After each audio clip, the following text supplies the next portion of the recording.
Welcome to episode 175 of the Filthy Casual MMA Watch Party.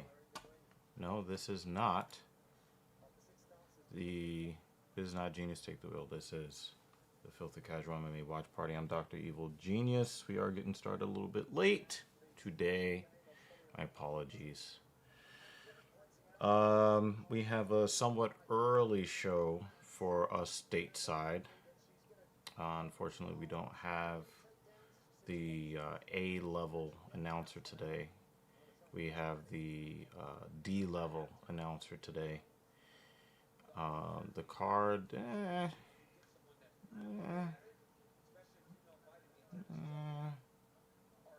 we'll see.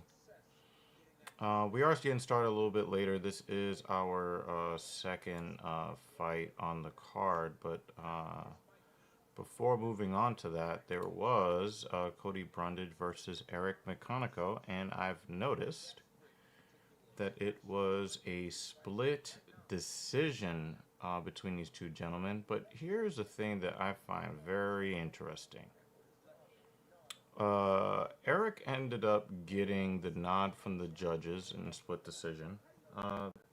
The two judges that found the fight for Eric thought it was 29-28 or 2 rounds to 1 for Eric. The one judge that scored the fight for Cody Brundage called it a 30-27. So, probably not a good omen for the rest of the show if the judges don't seem like they're watching the same fight. So, we have our second fight already in Gabriela Fernandez versus Julia Stoliarenko. And I guess we'll just hang out. You might be wondering, where is Mrs. Evil? Mrs. Evil is getting back in touch with the emo side. If we can call it that, which I'm just gonna kind of just be real with you guys. For as emo as she wants to appear to be, she had an inordinate amount of glitter plastered to her face and hands before she left today. So I feel happy for you guys that you're not here to see that.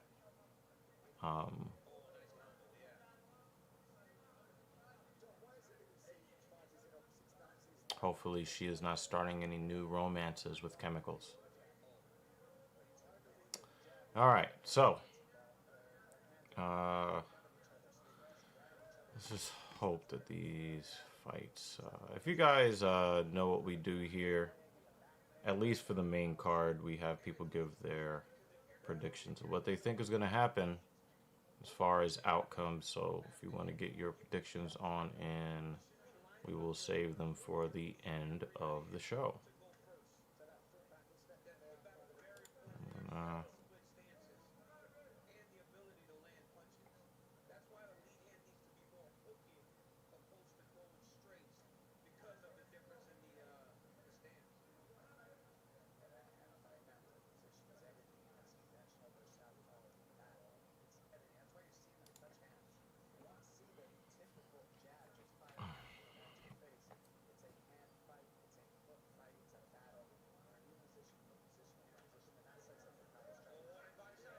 Fernandez with the kick to the body. Oh, wow. She's got hands, too. Wow.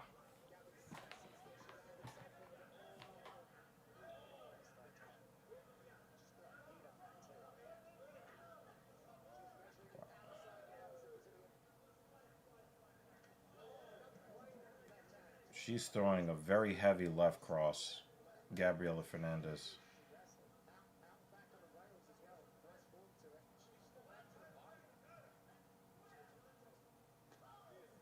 Yeah, she's flashing that lead kick out there, um, very aggressively.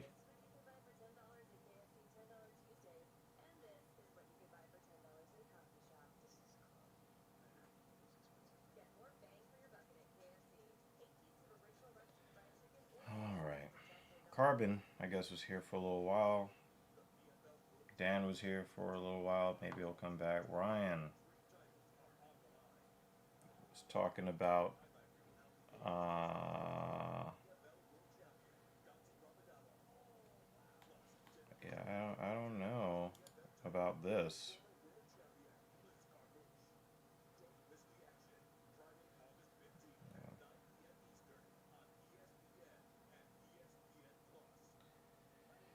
Yeah, so I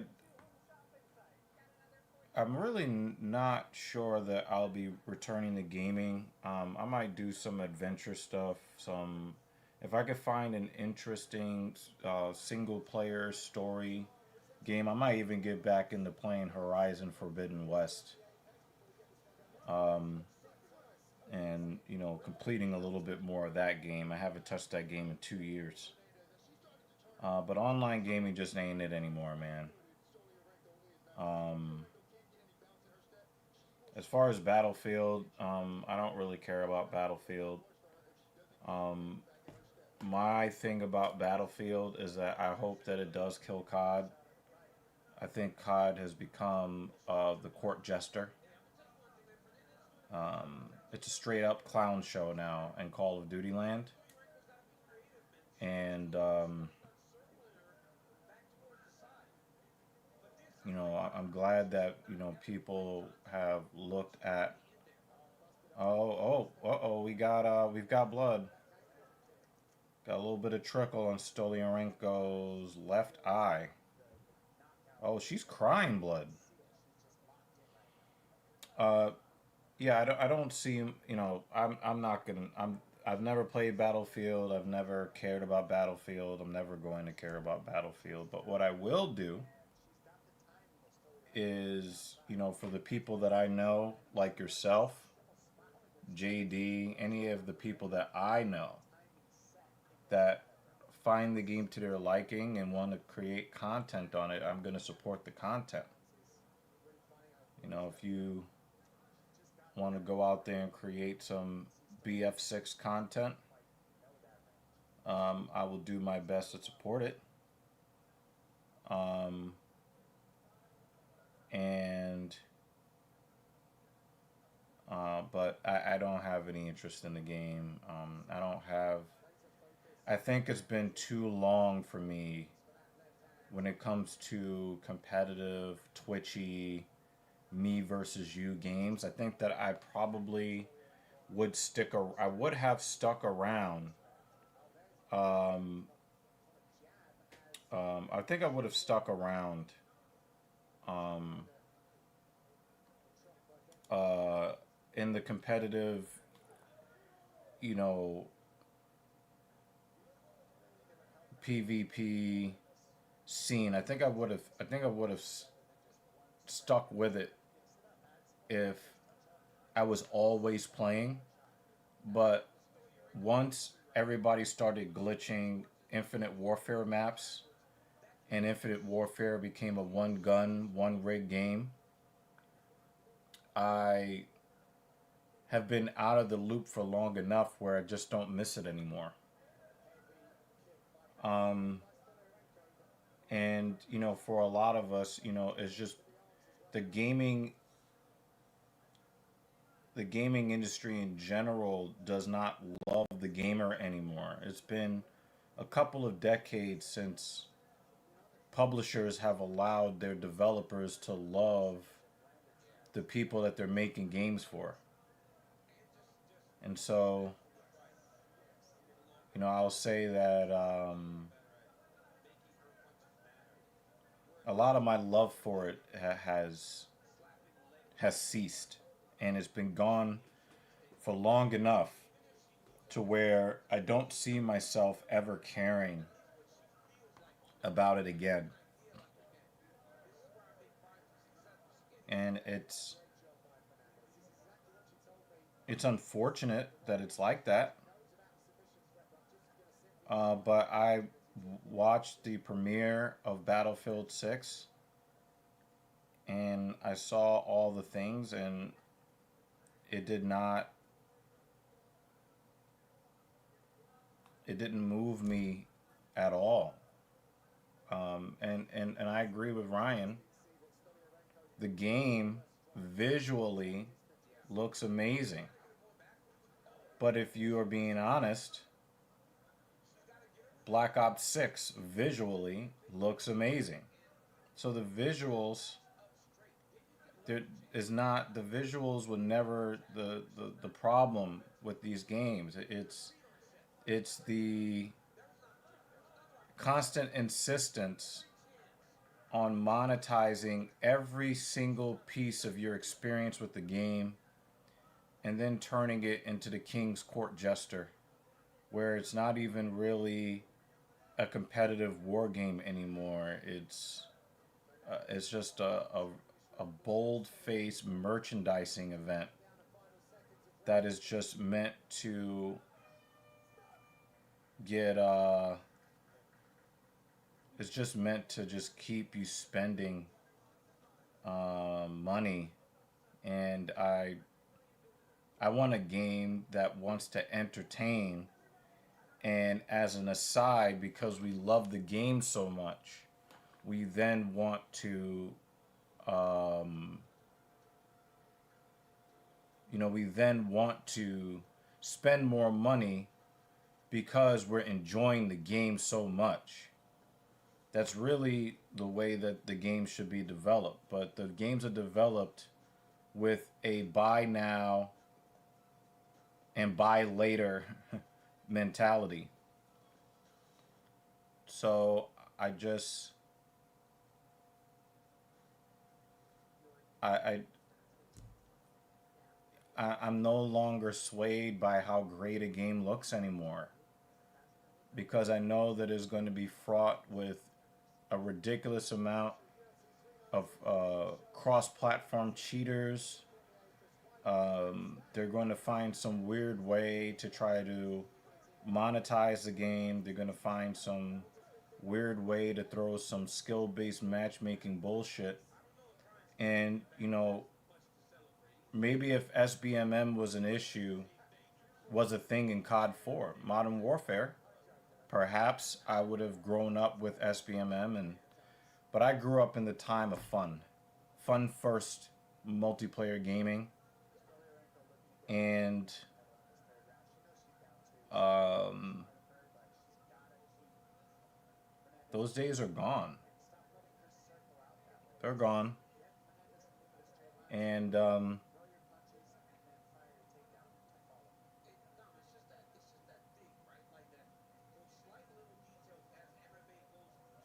sorry, you know. I get, where you're coming from, and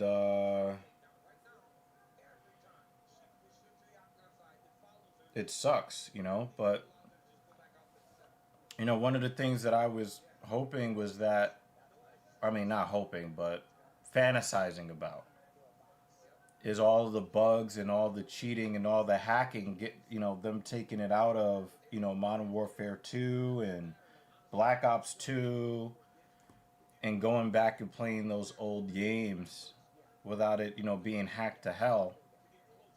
um that would be something I think that I would be interested in. But anything short of that, anything new, I'm not interested in any new games. um Going back to Ryan Fry, please don't get my hopes up.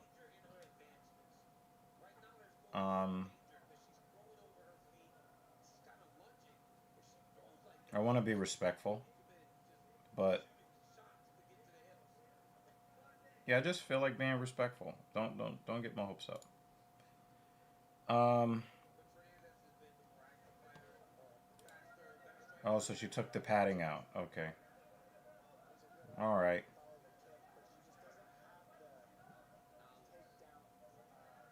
But yeah.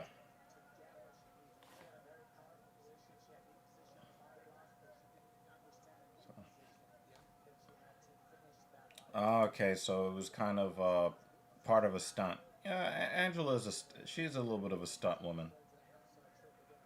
I might check it out.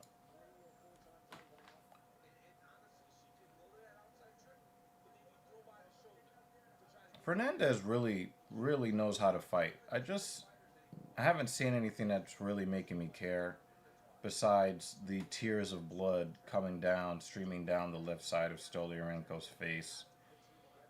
I wish I cared about this fight a little bit more.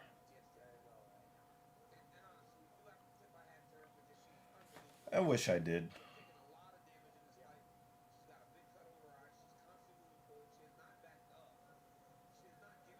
Yeah, so Ryan was like, "Yo, what happened?" Um, really was not feeling very well today, and I had to kind of get myself together so that I could be at least somewhat ready to be here for you guys. And I needed extra time. I did not set up the stream today. Mrs. Evil set up the stream before she went to go live her best emo life with lots of glitter on her face. Unfortunately, she also put a lot of glitter on Joy Walking slash Rolling Diaries face. Very interesting stuff, though. Very interesting.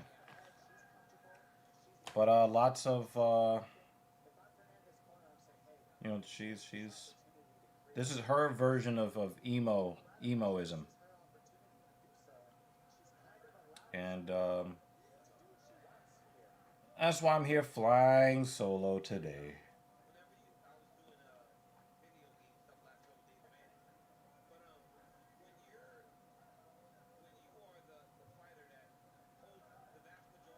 Nice kick to the body for Stolyarenko. I'm pretty sure she's been wanting to pay that back for like 2 rounds now.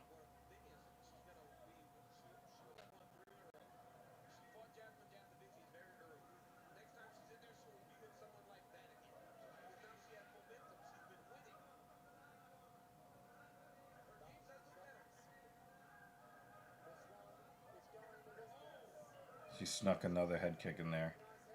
That was funny.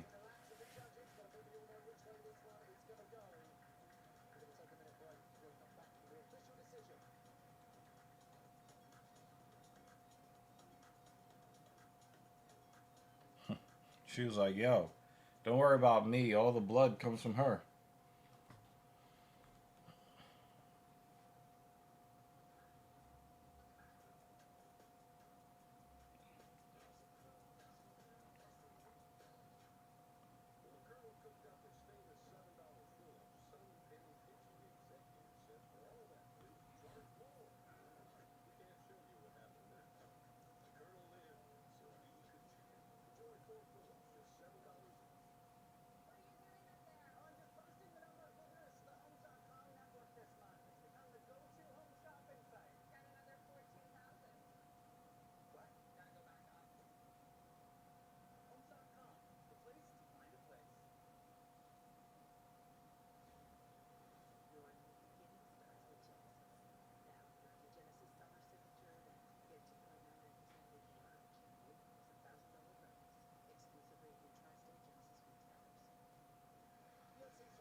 Fernandez probably got this. Maybe 29-28, I'd probably say. Stolyarenko came on pretty hard in the third.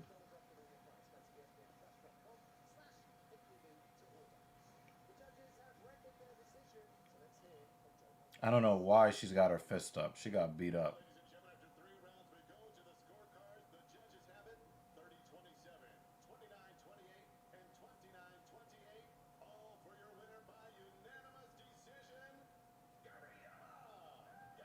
What are you mad at? You lost.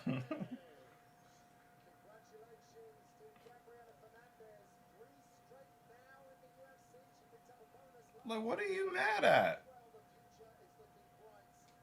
There's blood all over both of your uniforms. And the blood came from you. Well, what are you mad at? dumb.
I think they're going through some analysis of Anthony Hernandez.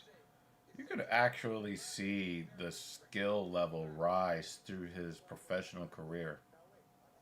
He's very legit.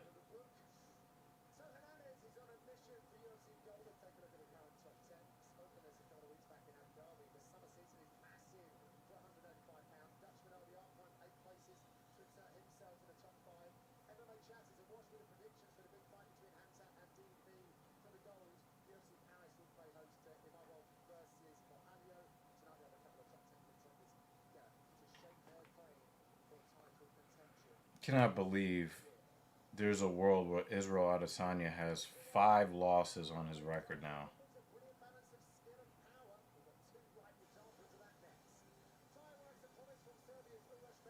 That's just crazy, just to think about.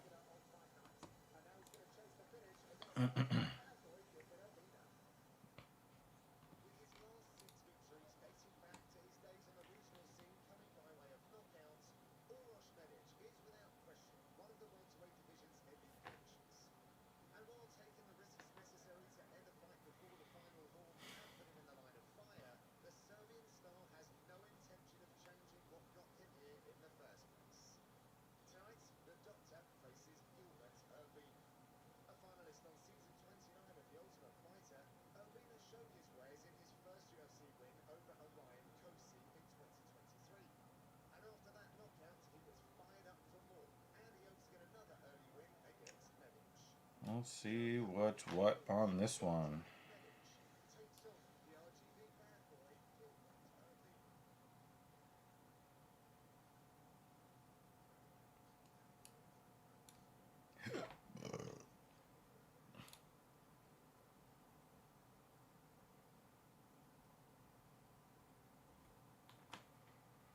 Hmm.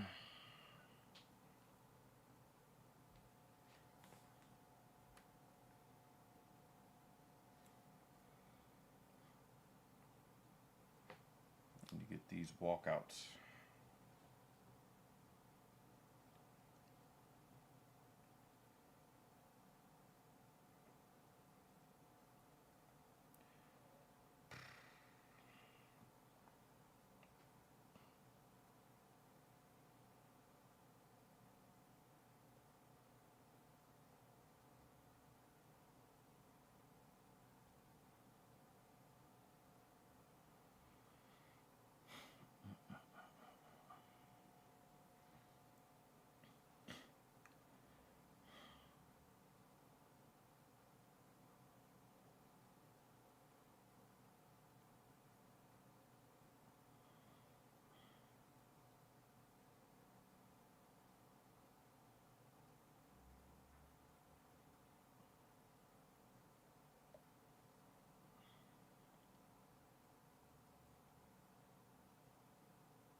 This commercial break is taking forever. Goodness gracious.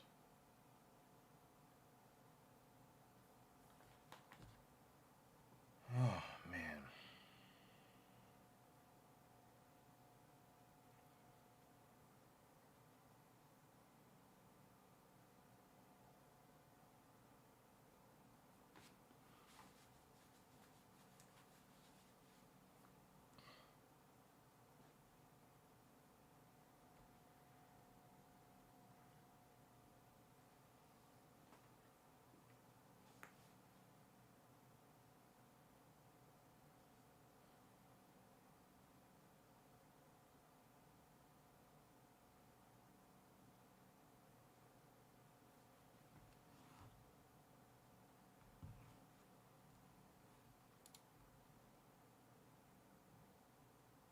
Yeah, man. I mean, that would be freaking sweet, wouldn't it? You know?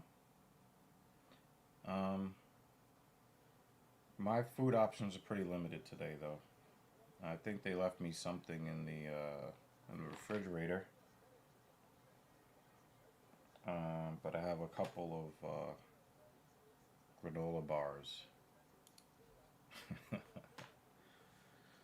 But yeah, man. Um,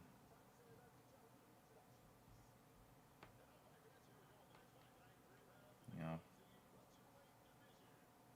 I wish that things were different.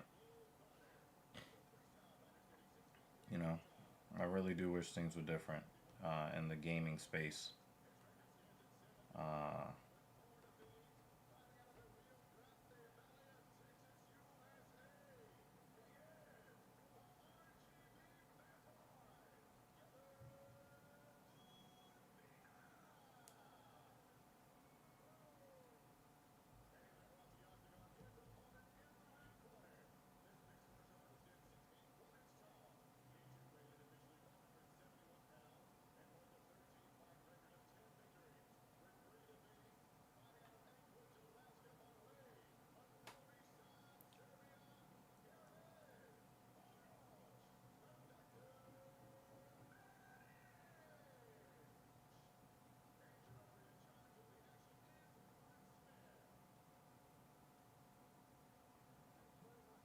I really hate the way he says Mark Smith's name.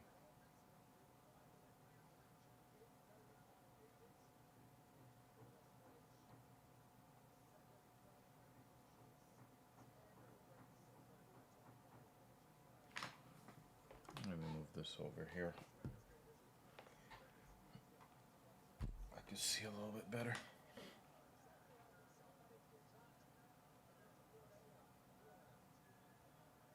Looks like Uros needs a Medic. The fight just started.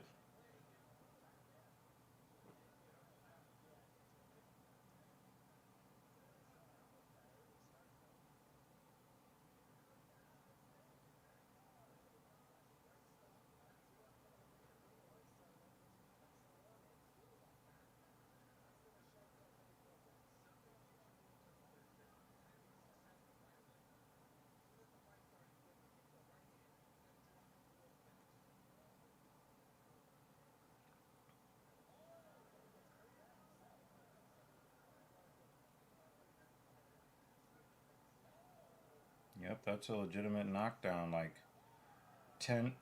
Oh, wow.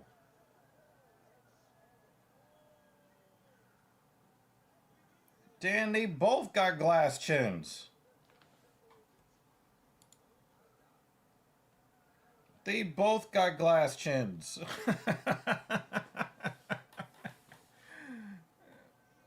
Oh, man. That was a great, terrible fight, in a way.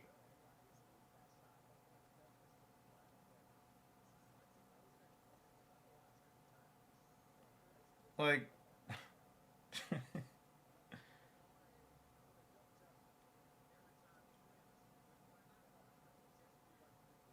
Medic got knocked down 5 seconds into the fight, and then, oh my god.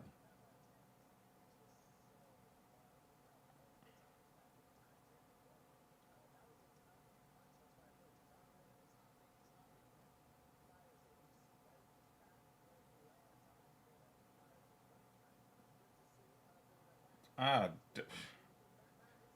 I, I guess Banner says it all here because that that was weird.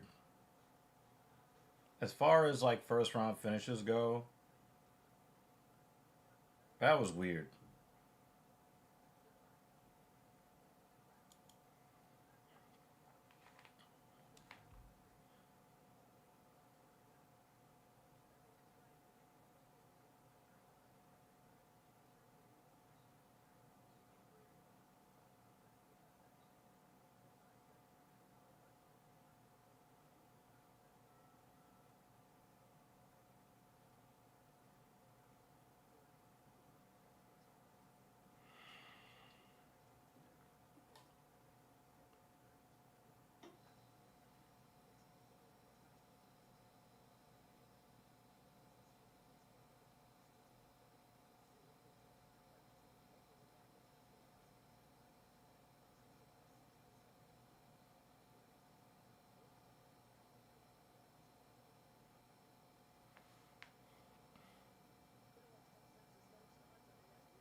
That was a weird finish.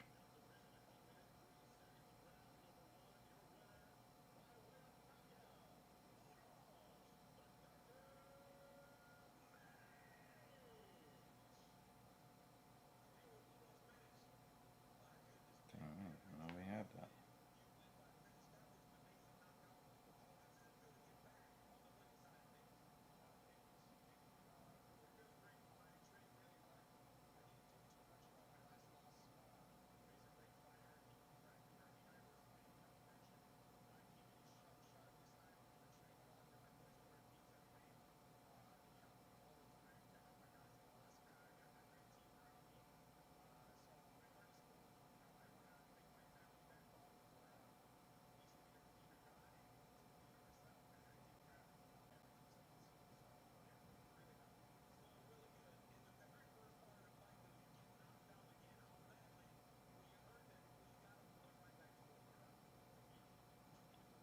He got hit with a right cross and sat down.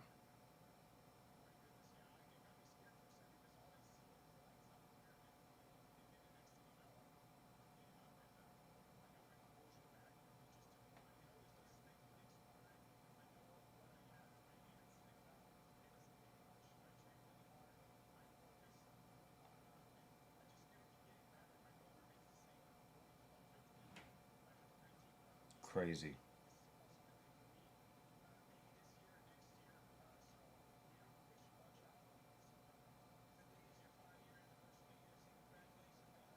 I think that knee up the middle softened up Urbina.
So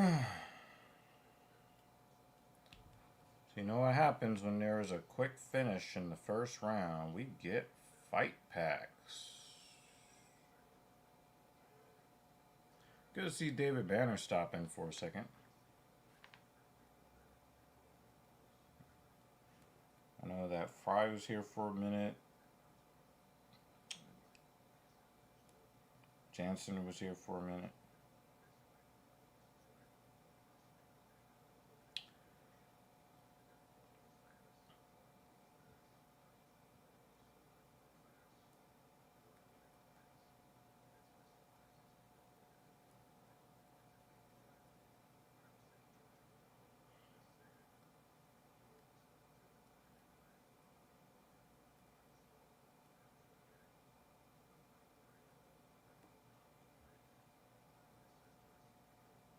Carbon stopped by.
That's crazy. Jocelyn Edwards is a 4-1 favorite in a fight? That's crazy.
fight packs.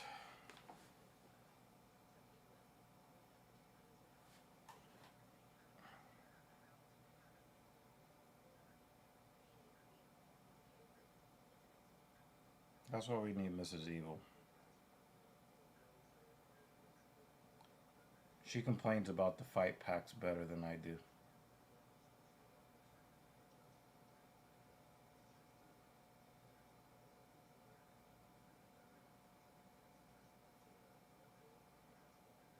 Oh, let me get rid of this because he got rid of that.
I think they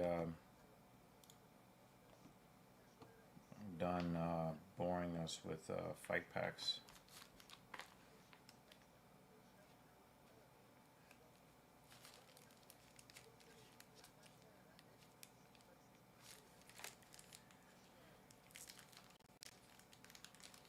He does kind of look like a zombie. An unattractive zombie.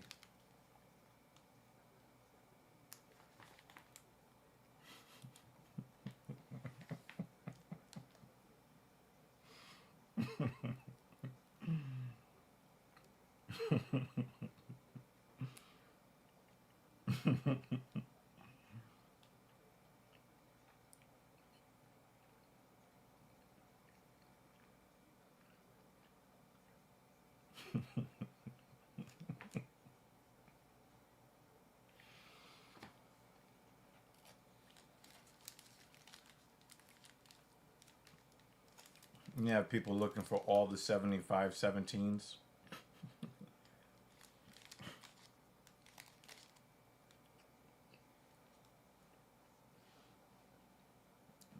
You know, have them. They're gonna have to pay all the expenses to move him and his family now.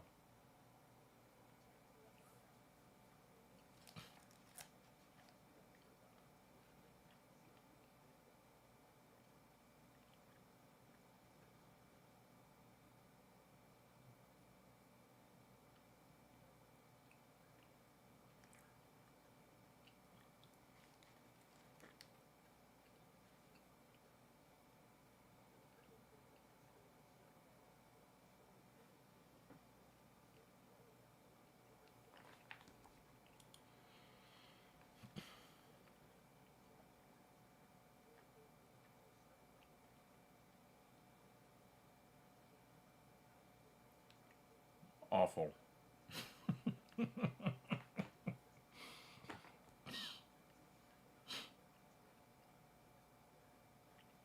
Wait, are they advertising PFL during UFC? Please tell me I'm not the only one that saw that.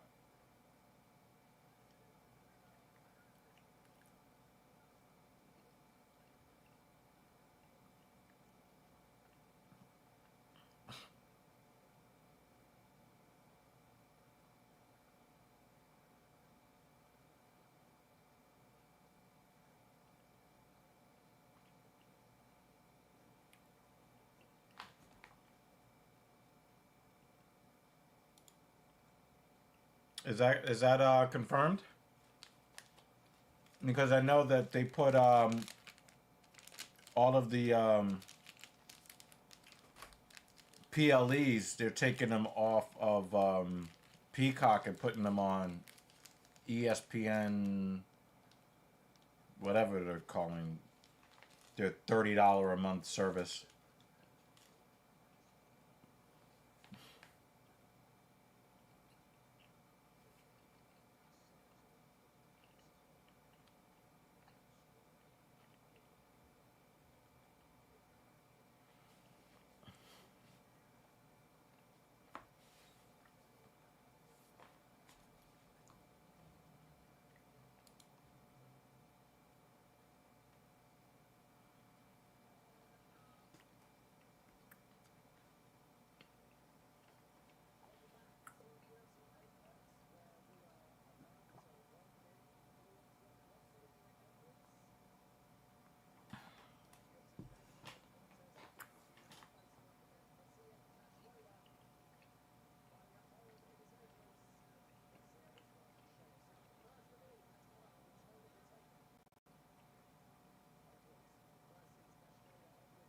Jocelyn Edwards as a 4-1 favorite against anybody just doesn't make any sense.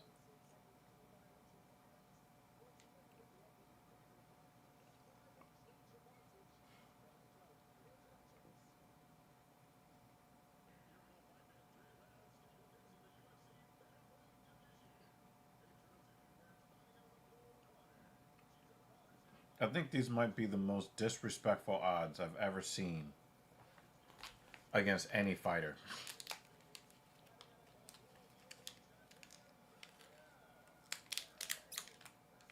Jocelyn Edwards should not be a 4-1 favorite against anybody.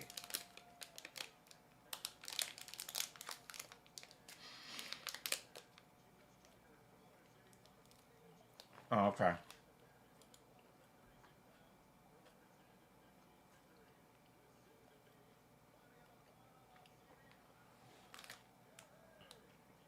That's fair.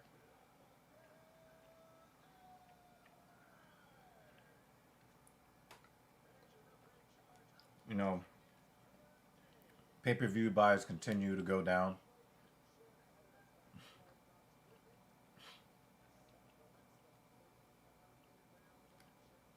You know, I'm not sure that people are going to just magically start watching PFL. I don't think that people are loyal to ESPN. I think people are loyal to the UFC product more than anything. And um, I don't think that the PFL is a worthy replacement for the UFC product. You know.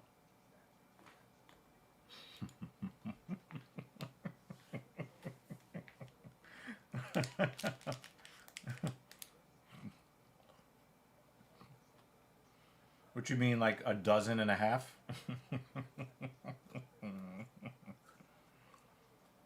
Mm.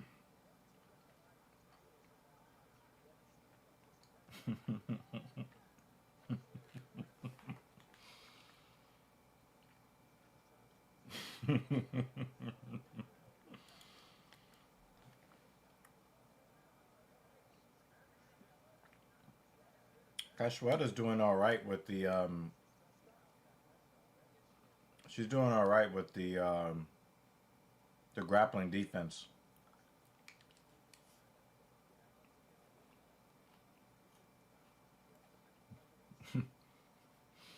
I was about to say Jocelyn Edwards looks like somebody. Oh, that's right. She looks like Leon Edwards.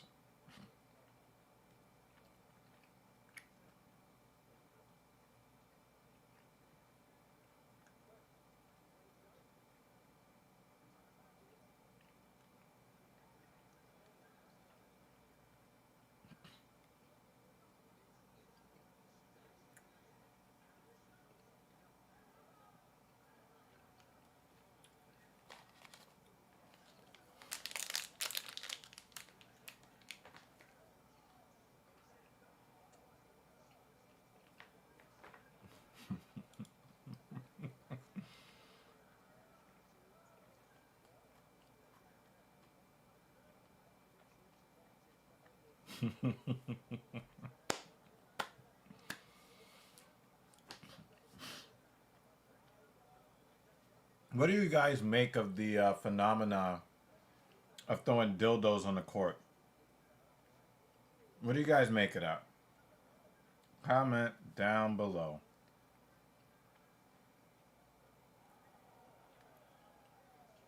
I know that they want to tout arresting people and banning people, but oh!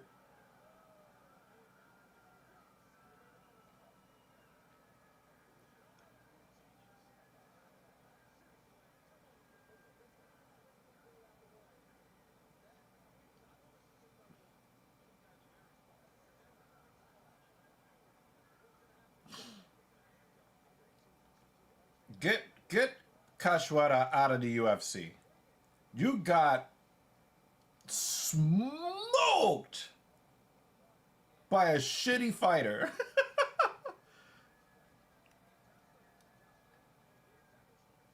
She just got smoked. Oh wow. Vex is here. Oh shit.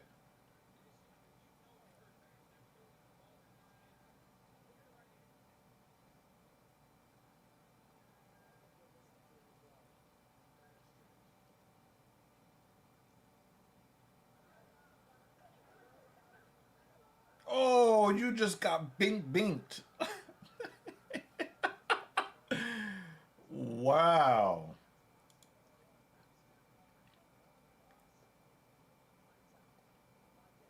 If Jocelyn Edwards makes good on a minus 395,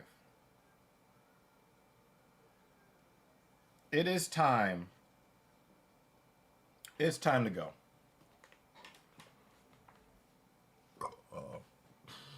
We got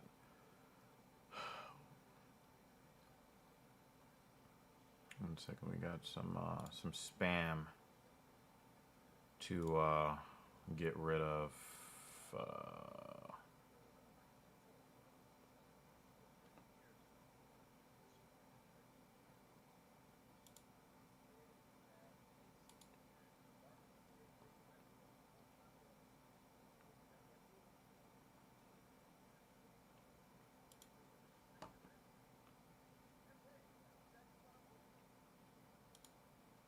The coaches should have purple dildos for full timeout and green for 30-second timeouts. Serious sponsorship opportunities for league. I do agree with this, actually. Um, if we're really being honest about the product does not really appeal to.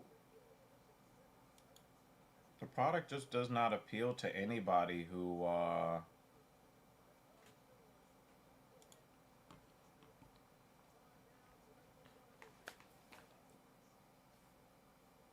The product just doesn't really appeal to too many people. The WNBA. Um,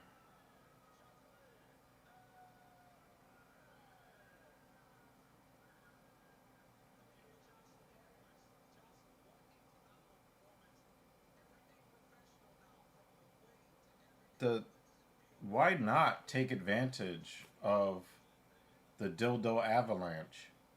Because the people who would watch this would be the target audience for such a product.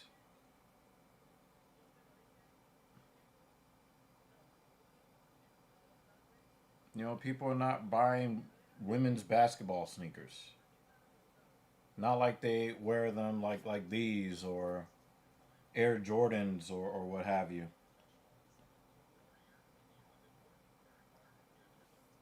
You know, if the dildo sticks and boings in place, you get to keep the timeout and still get a break. You mean the fans get a break from having to watch you do things? Yeah, I mean,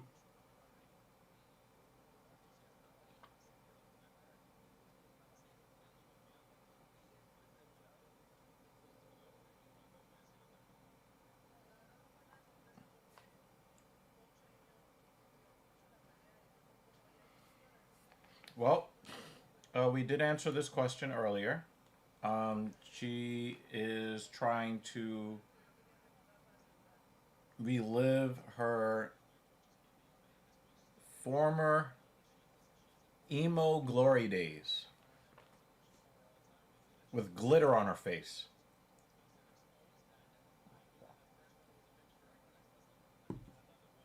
I don't know how many sad girls I saw in school that I had crushes on that wore glitter. I think exactly zero of them did, but you know, she's out there living her best glitterily.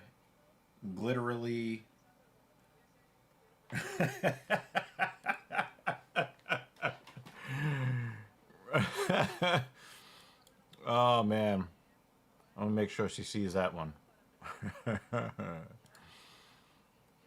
That's good.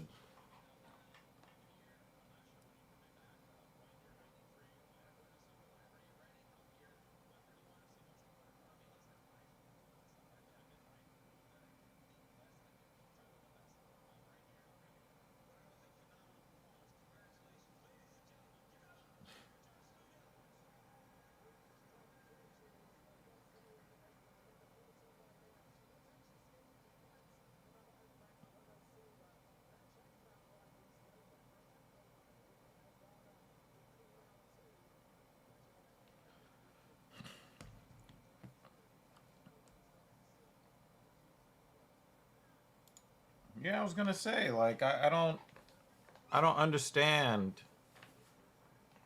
I don't understand the glitter part. You know. Um,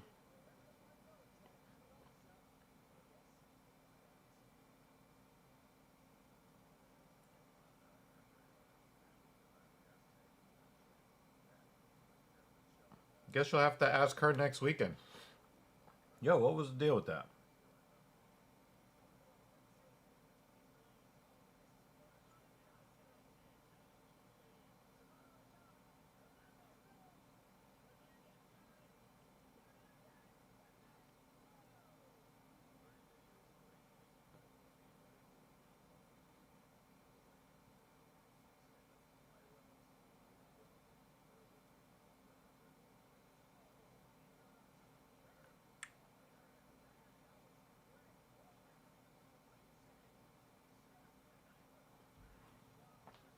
Yeah, I couldn't explain it to you guys. I'm gonna have to get the explanation from her.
And of course, when we get a crazy finish like that, what do we get? More talking heads and more fight packs.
action on this card because mofos are getting finished fast.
So you put smart water in a Red Bull can.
I'm offended by all the jokes for the people throwing stuff on the court.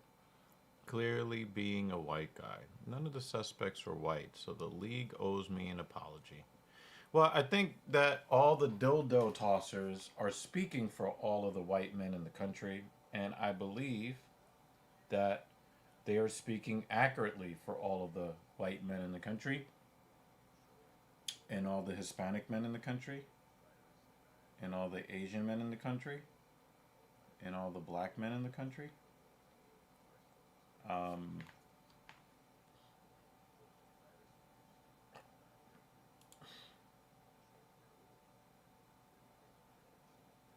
I mean, you've made a meme coin. I've made a meme coin. We are all meme coin makers.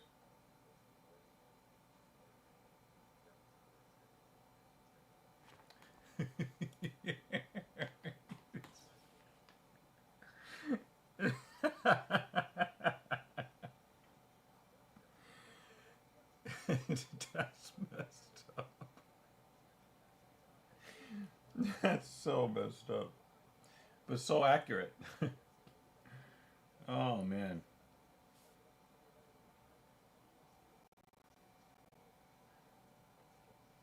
That's so messed up. Oh my god.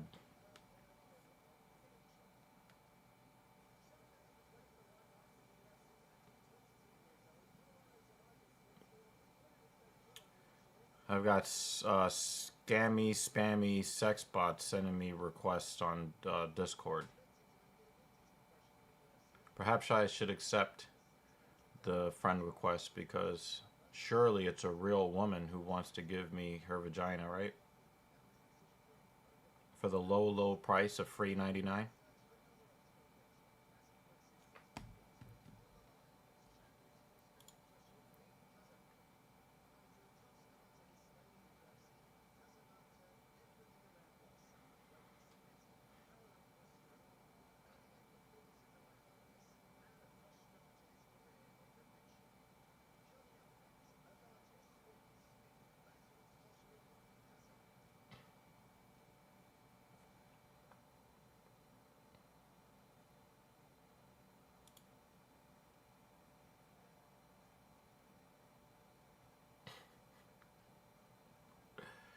And they're definitely not going to shove them on the floor like they did the white girl. Forget the white girl's name, but they were shoving her all on the floor, and they're going to get out of LeBron and Luka's way.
Um, that is not hard to imagine.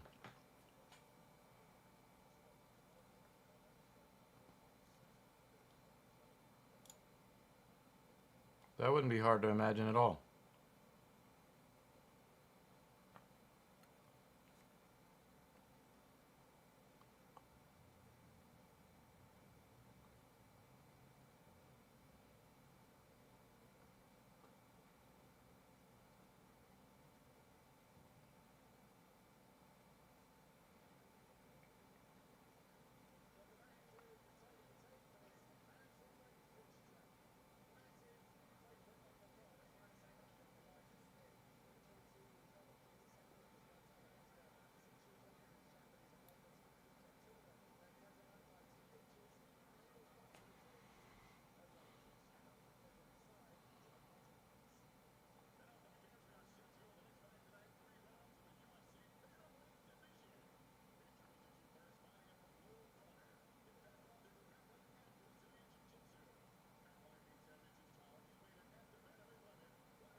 8-1 favorite. What the fuck?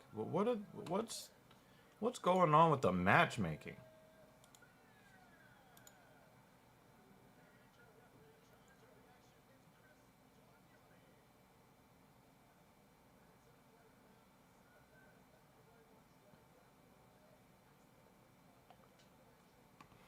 These matchups kind of stink. I mean, there might be a method to the UFC madness in putting these matchups together, because the outcomes have been very anticlimactic. The fights have not been very entertaining lately, and um,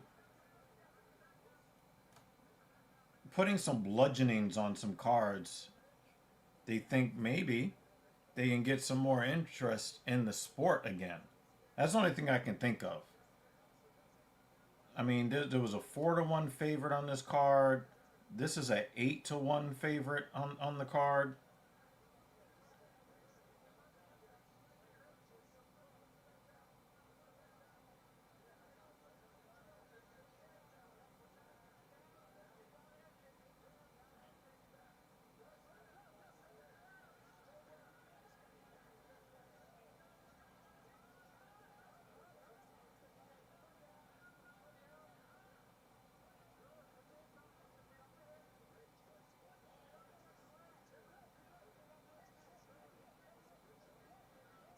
That dude is taking some 12-6 elbows for real.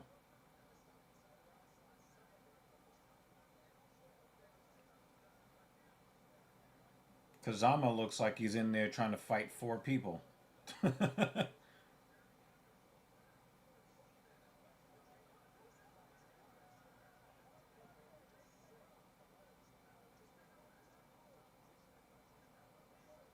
Oh, that was a nasty elbow from Smith.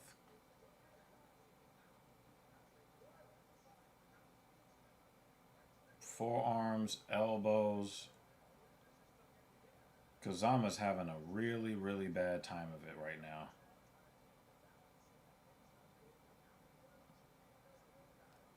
I mean, this is not. This matchmaking is like really bad.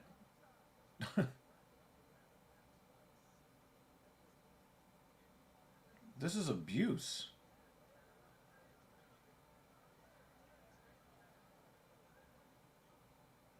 Kazama's really holding on to that heel. And he's just going to take elbow after elbow after elbow.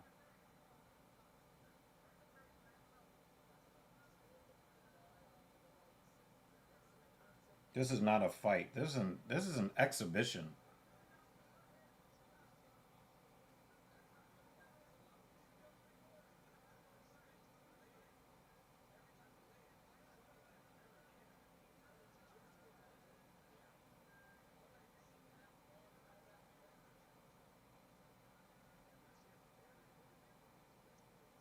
Kazama's holding on for dear life right now. Going after that armbar and taking a beating, trying to lock up limbs.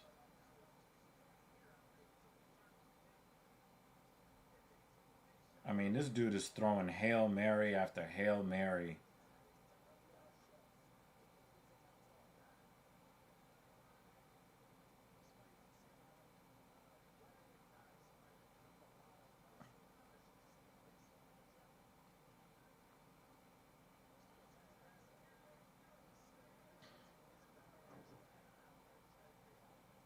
I mean, I could see what kind of game Kazama has as a jiu-jitsu, Brazilian jiu-jitsu practitioner. Like, I see it.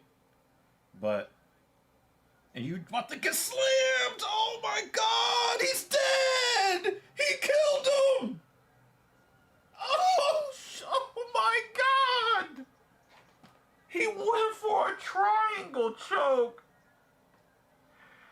It got bodied! Damn! Chill!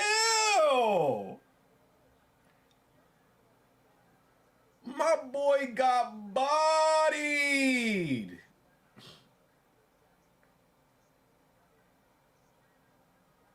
He got bodied.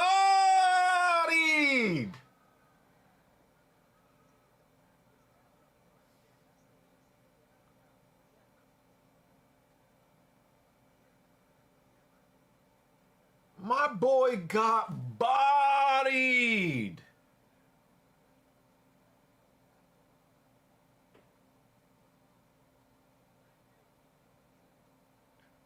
He went for the triangle and got destroyed. Oh my God! Oh, he got posted too.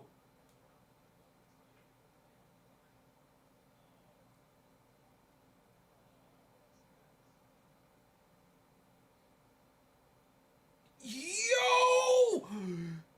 Oh my God! That was some WWE shit!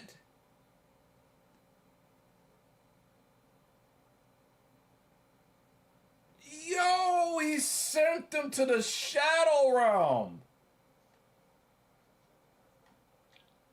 That dude caught a tombstone pile driver. He caught that fucking double-A spine buster Batista shit. Oh my God. Why did they put that? Why? Yo. This boy got oh my God, the bodying. Oh my God.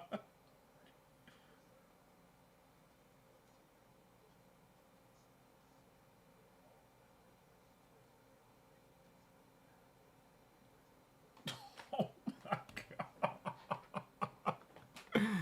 God. Now you count the zero. Nah, not even count to three. You know how that would end? Ring the bell! Ring the damn bell! Oh, this dude is throw up the X, son. Oh my God. Oh.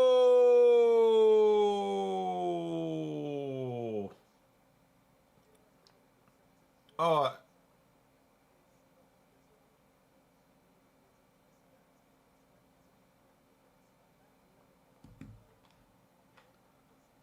That dude is somewhere else.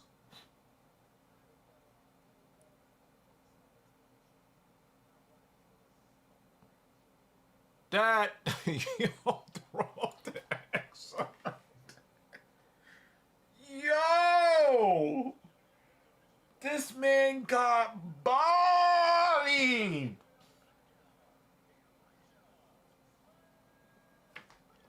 Yo, boy. I mean, why did they put that together?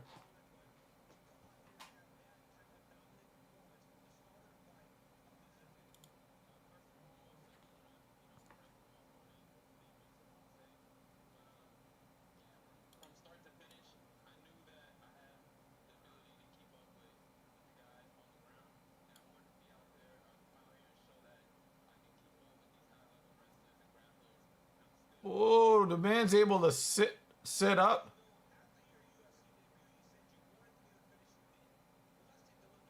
This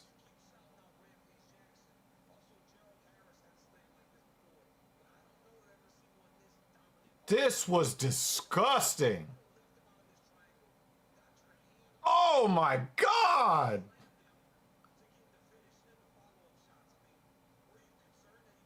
Oh my God.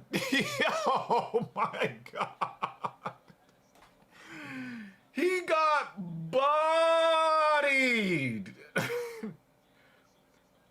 Oh my God. He got bodied.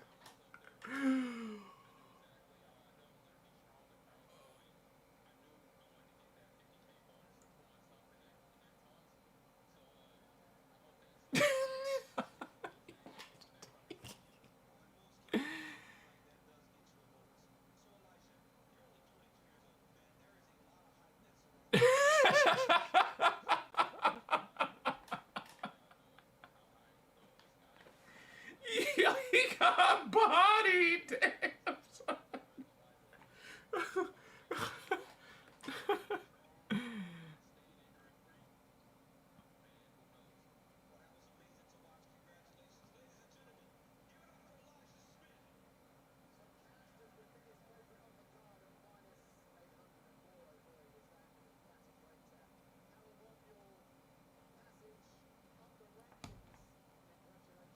Damn. Damn. That. Yo, that boy. Oh, oh my god. That shit changed my life. What you mean, Banner?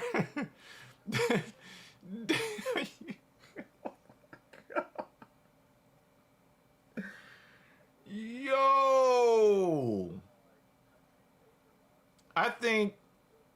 I think Kazama forgot everything he's ever known about fighting. I think he forgot everything.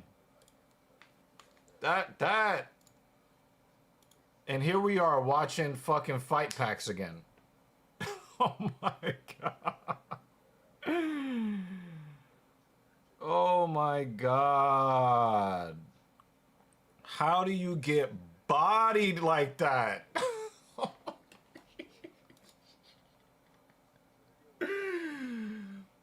Yo, my god.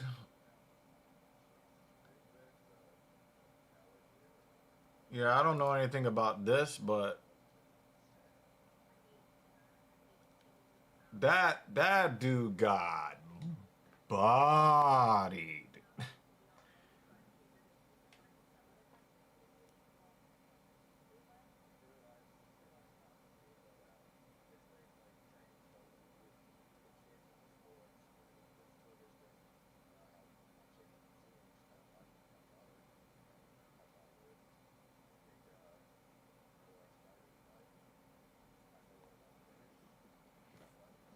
Damn. I don't know.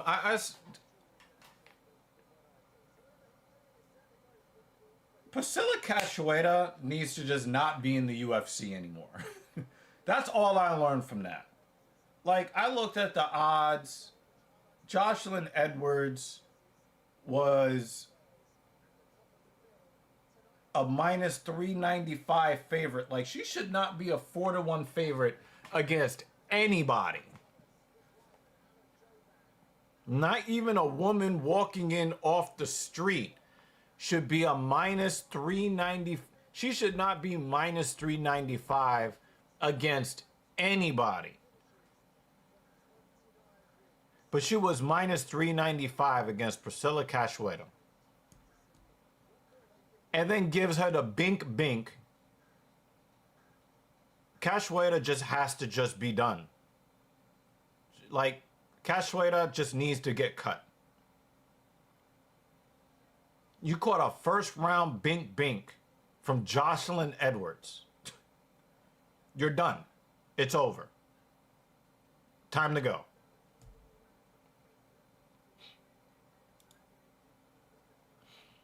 The level of competition is just piss poor. I don't think that it's something that says anything particularly I don't think it says anything particularly positive about Jocelyn Edwards. It just shows that Priscilla Cachoeira does not belong in the UFC.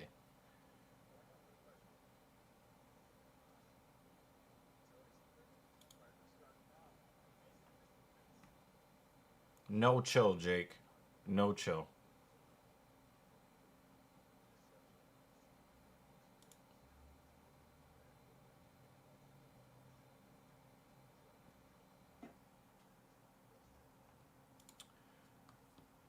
If you're talking about Steve Urseg, I mean, the dude lost against a lot of high level fighters. He lost the title fight. Um, I don't think that the UFC would cut him. I mean, Priscilla Cachoeira is still on the roster, so if Steve Erceg gets cut, there would just be no real explanation for that. Um,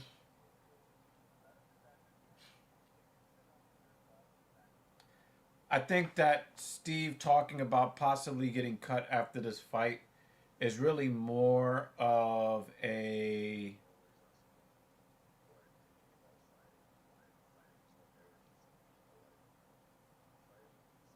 I think it's more of like a my back is against the wall. I need to do everything I can do. You know, he's trying to light a fire under himself. Um, and I think he's putting that stipulation out there kind of as a preemptive thing to try to get himself to get back to where he belongs in his mind. I mean, he just fought for the title not that long ago. Um, so I don't know. Well, if he gets folded, he's gonna have to ask Kazama what to do after, like, what do you do?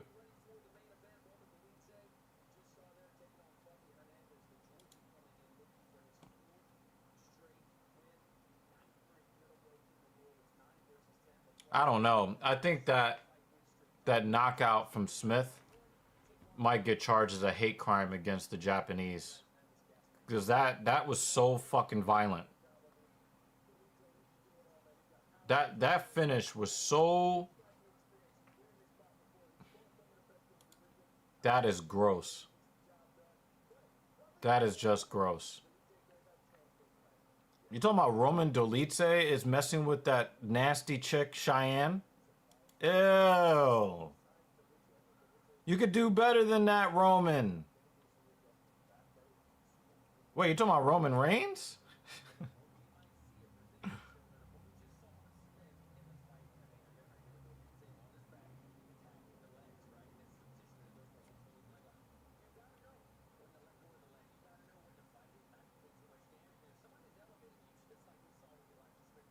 No good, man. No good.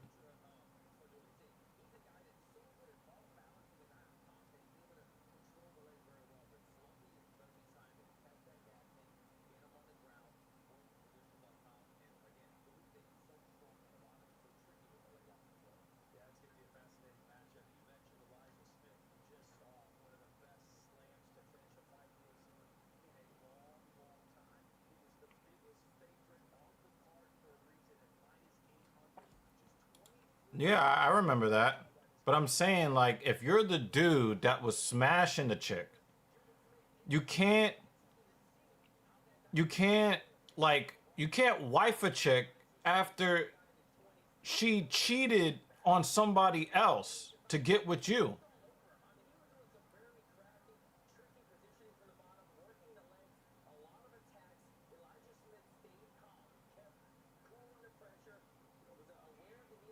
This slam is disgusting.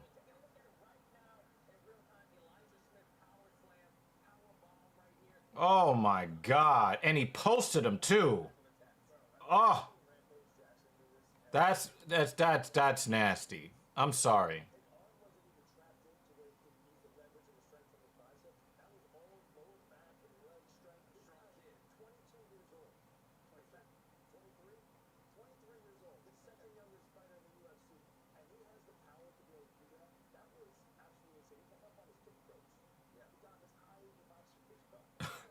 Yo, he almost ended that man's life. Goodness gracious. Nah, that's nasty, man. Like, she already proved that she's for the streets. And if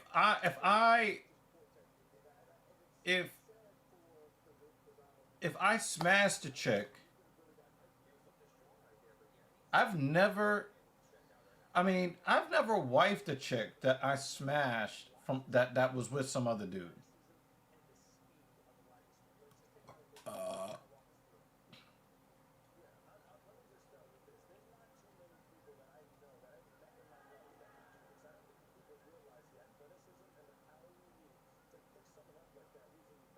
oh my god. This is a bodying and a half. How do you get bodied like this?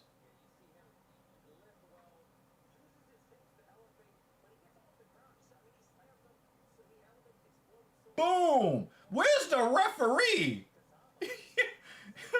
Chris Tognoni turned into Herb Din for a second.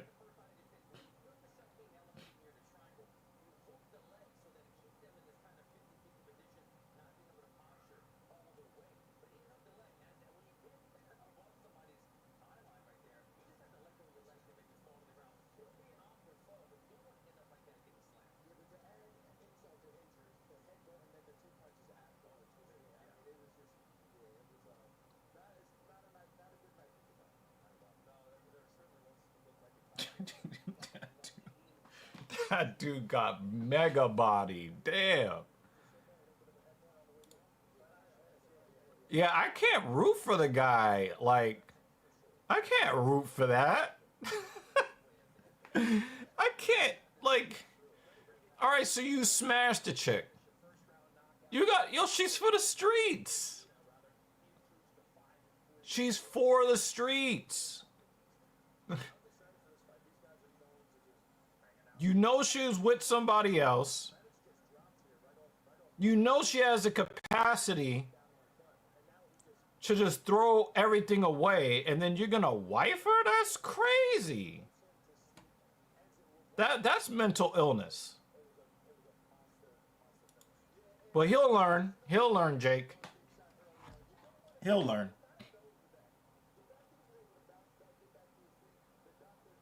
Johnny Damon at Yankees Old Timers Day just doesn't make any sense at all.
Ouch. Ouch. Nah. The streets. She needs to be sent back to the streets.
That was crazy.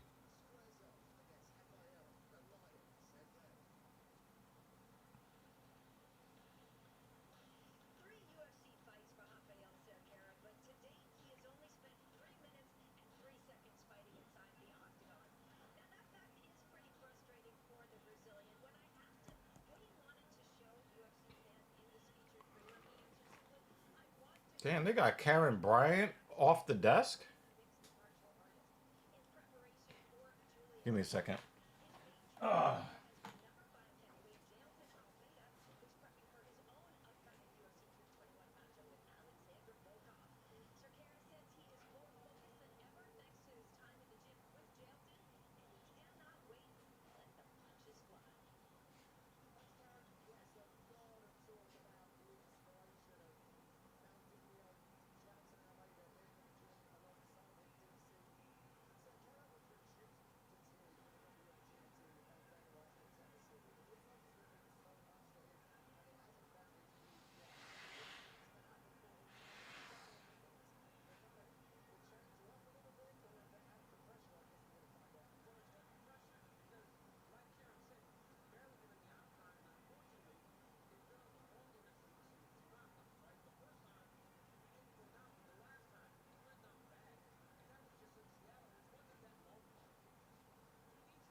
Ugh.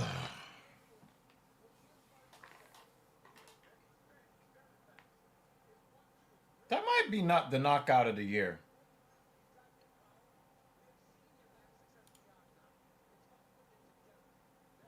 Nope.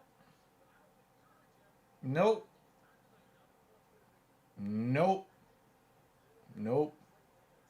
They're gonna send you to Georgia, like Atlanta. Shit. What?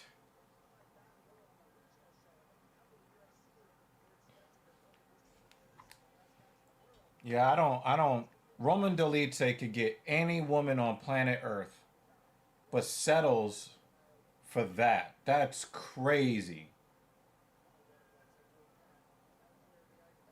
That's crazy.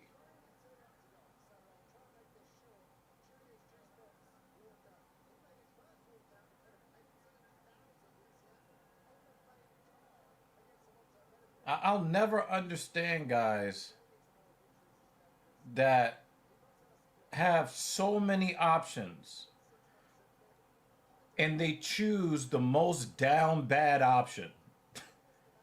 Like, there are guys with less options than Roman Dolidze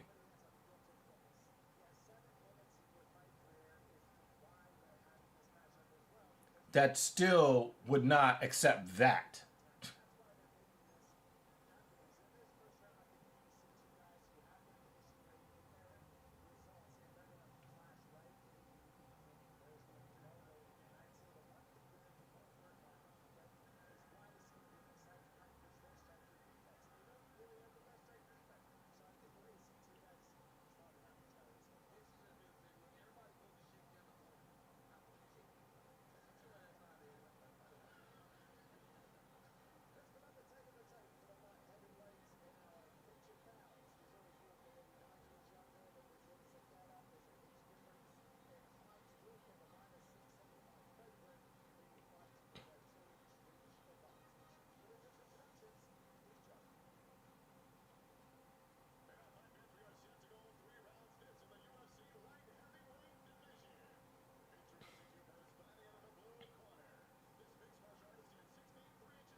This 30-year-old founder was so fatigued by dating apps, she started hosting IRL events. Ma'am, this is what feminism has given you, and now you get to host in real life events where there's just a bunch of women sitting there staring at each other.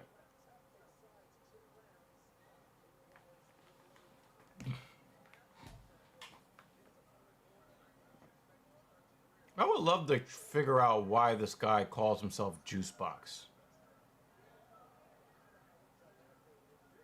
Oh wow, he looks like he's about to get put on a milk carton.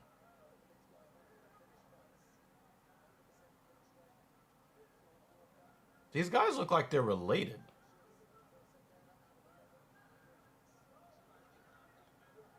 Yeah, there might be a knockout here because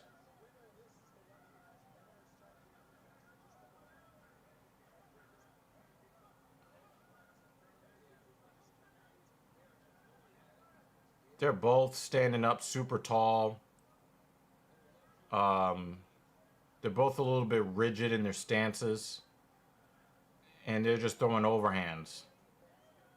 And it's like whoever gets hit first loses.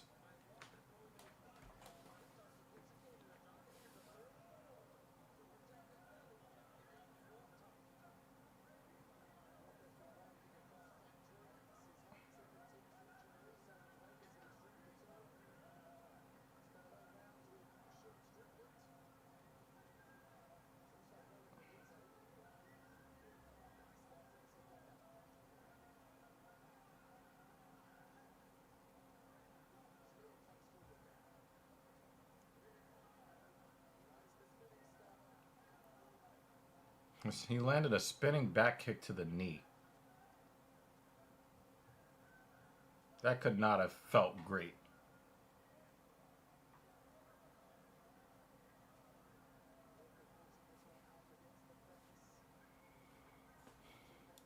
Yeah,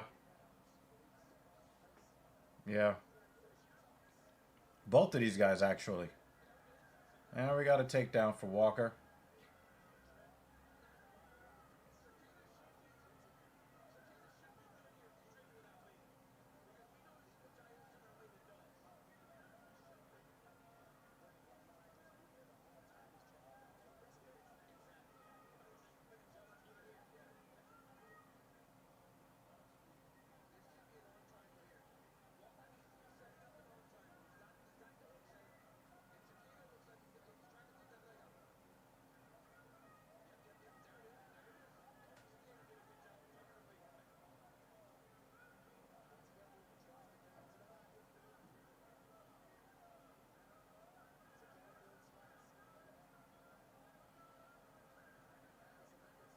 This is good wrestling.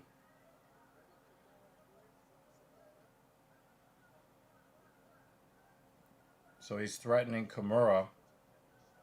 So we got a Kimura trap here.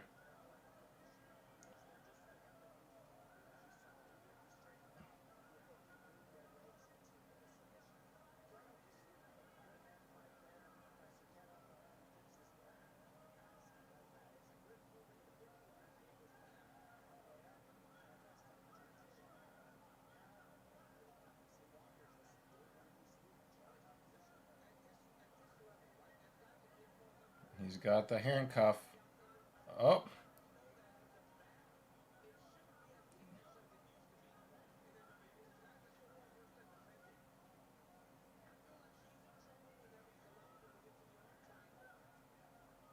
oh now Walker's going for Kimura here. Or an Americana. Oh, he lost the grip.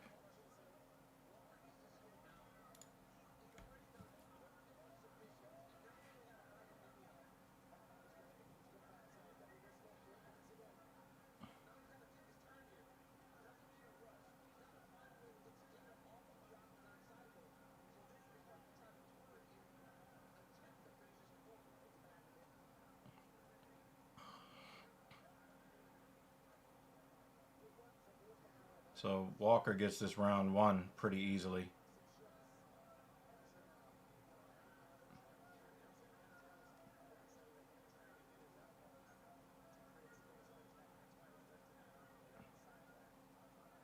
Look like he's trying to get that guillotine action in here. Oh. Sarkadia gets back to his feet, but there's another grounding. So that's a strong 10-9 for Walker, round one.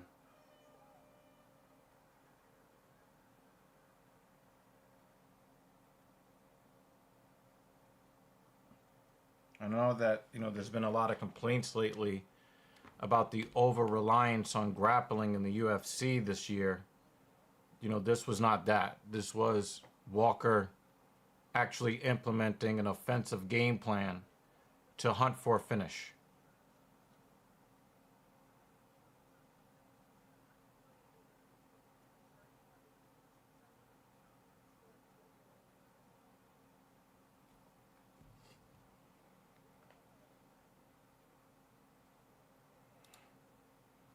Well, you got to be aerodynamic in the water. Humans are not necessarily designed for great use in the water.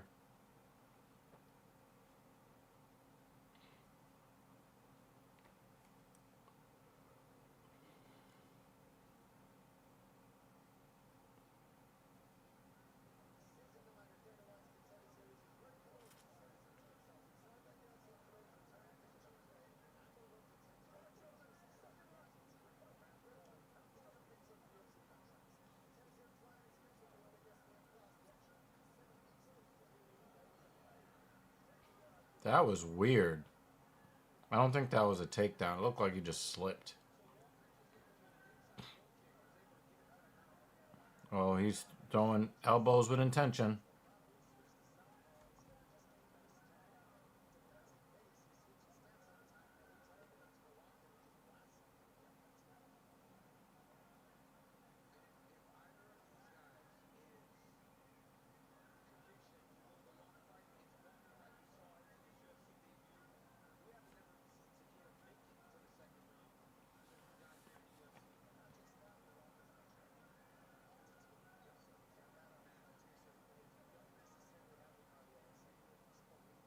It just looked like Sarkadia slipped.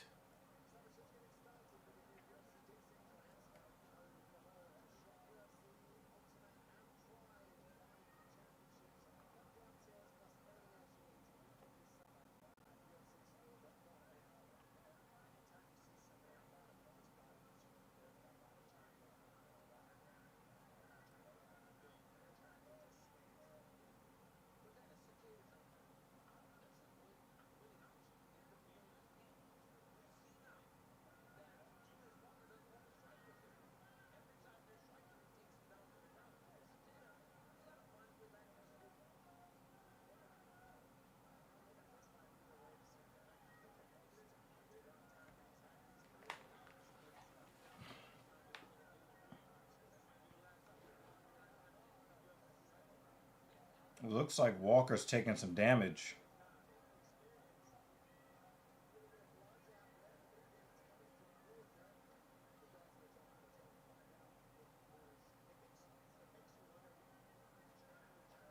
Yeah, it looks like the blood might be coming from Walker.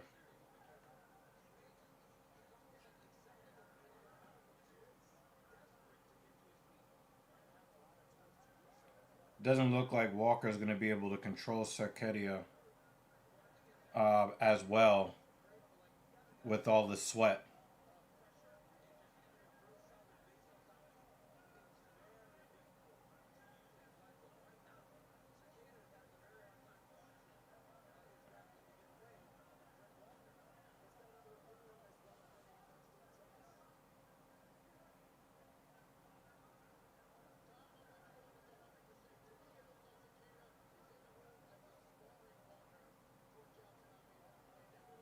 Walker is doing a good job of controlling him.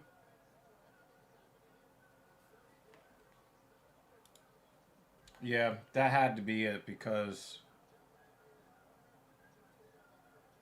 or something awkward in the transition.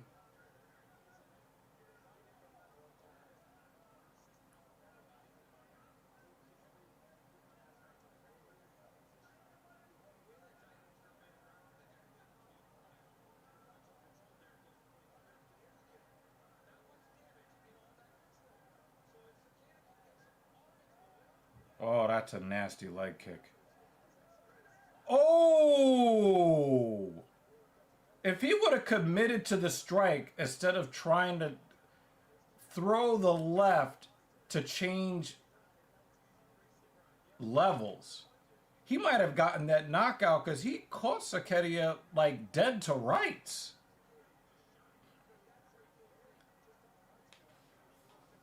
If he committed to that strike, he would have gotten the KO, possibly.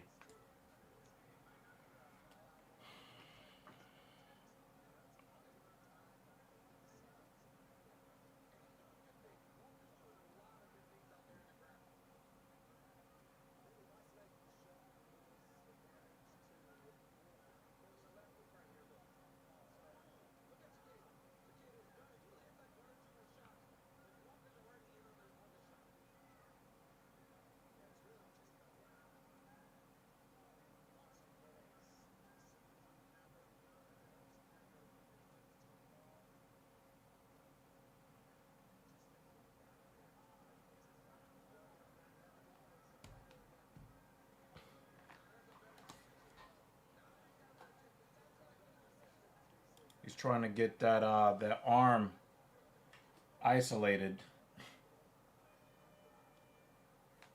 Not enough time. That's another 10-9 for Walker. Oh.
Wow. He was like, nope, no wrestling for you.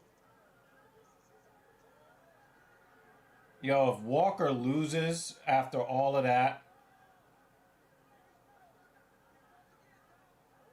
look at him. He's desperate to grab a leg. He's desperate.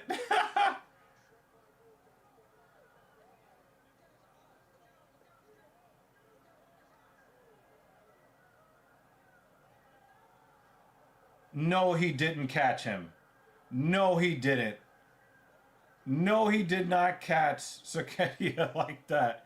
No, he did not catch him like that. That didn't make no sense.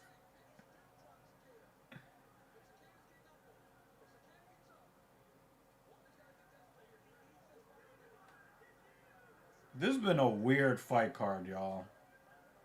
This has been real weird. Walker should never have had the chance to drop him like that. It feels like Sakedia is a glass cannon of sorts. Because, oh, look at that! Look at this! I don't get it!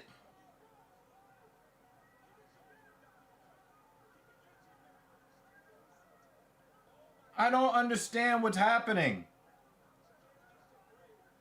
Anytime Walker gets touched, he's ready to go down. Anytime. He almost got knocked out from a defended high kick. Look at this guy.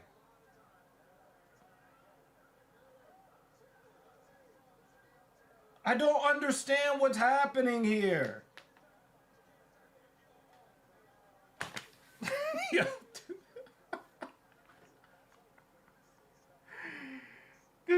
It doesn't make any sense.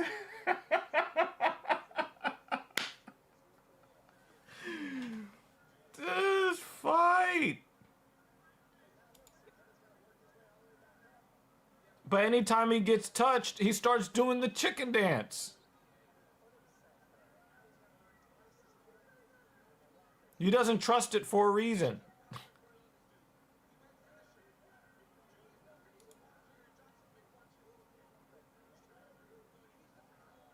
And he almost lost his position.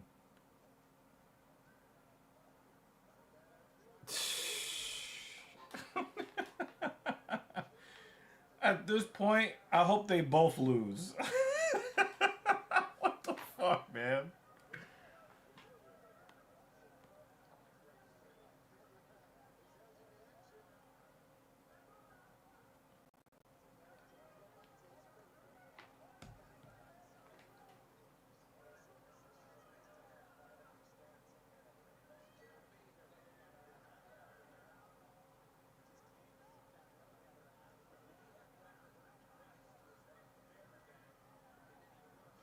Both of them are. Both of them are. I mean, the fuck?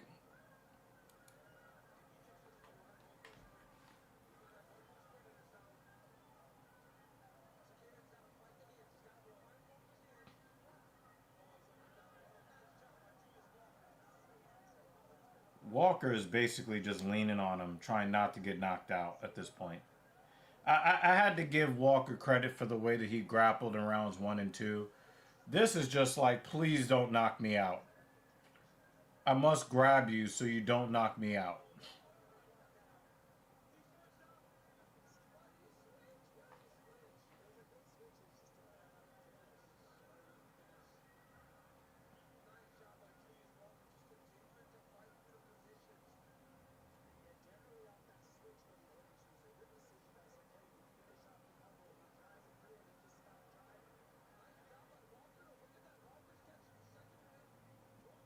Yeah.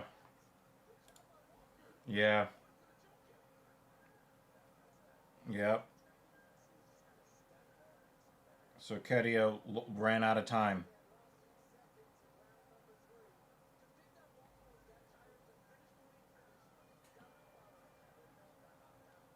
They both deserve to lose for different reasons.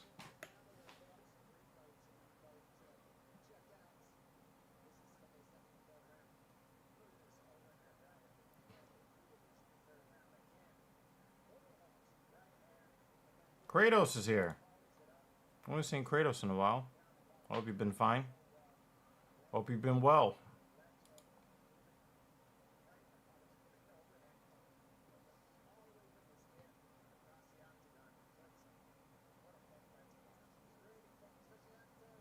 That was a weird ass fight, man.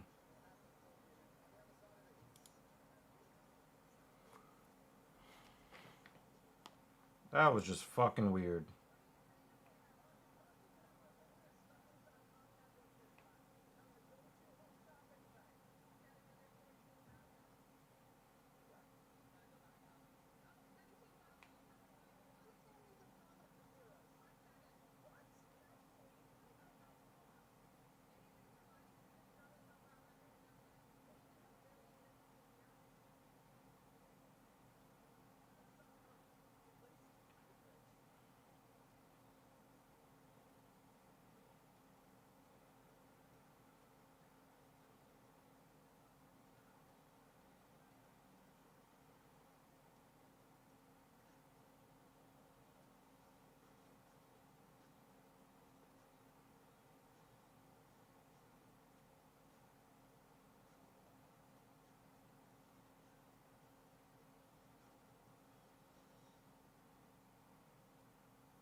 Ah, okay.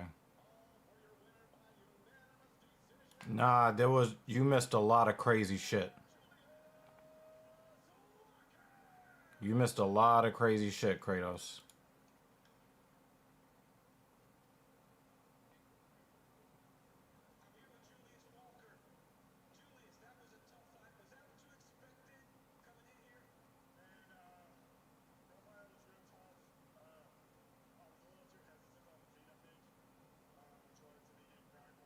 I don't have any thoughts on stupidity, except that it's stupid.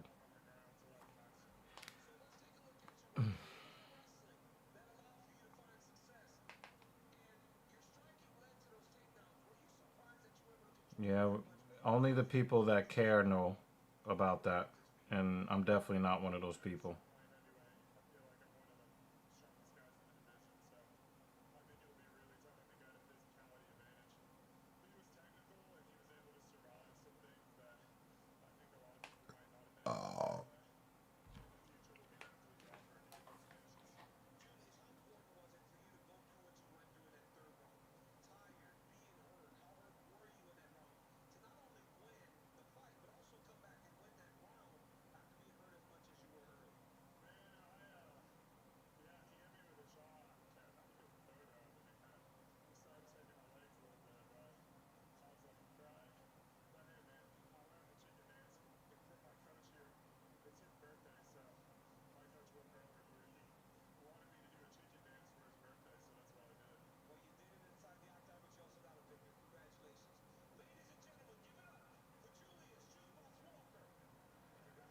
Yeah, I mean, if you guys care about that topic, then have fun with it.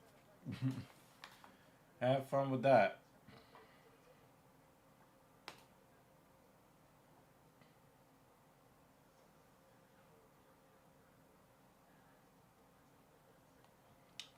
Yeah, that was a weird, weird free featured prelim. That was weird. This card has been weird.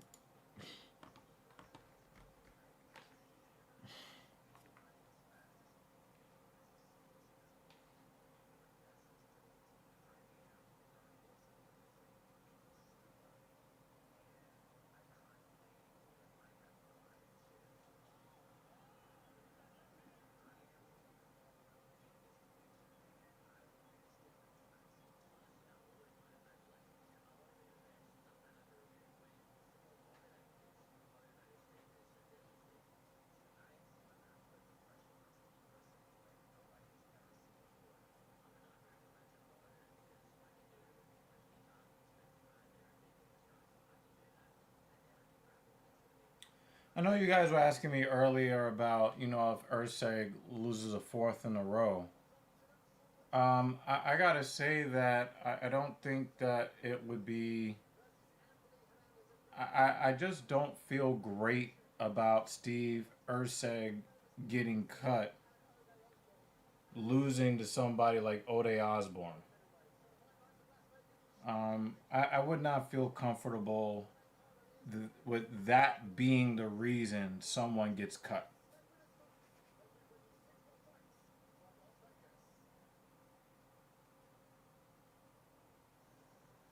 Now, I understand that it wouldn't just be losing to Ode Osborne, it would be a fourth straight loss, but it's not like Steve Urseg is losing to bums, you know?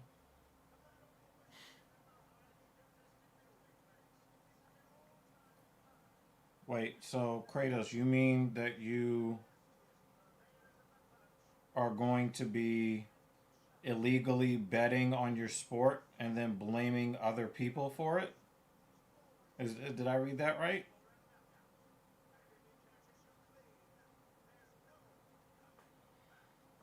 Jake Miller says, looking back on the Urseg title fight, I still think he won the fight but lost the MMA match. I think Urseg did a good job. That's what I'm saying. I would be very uncomfortable. Um, I would be very uncomfortable with him getting cut off of these losses. But I get it. Four straight losses is four straight losses. I get it. But I would be very uncomfortable with, you know, with the losses being what they are and who he lost to, and then moving up to bantamweight here against when he wants to be a certified killer. I don't know.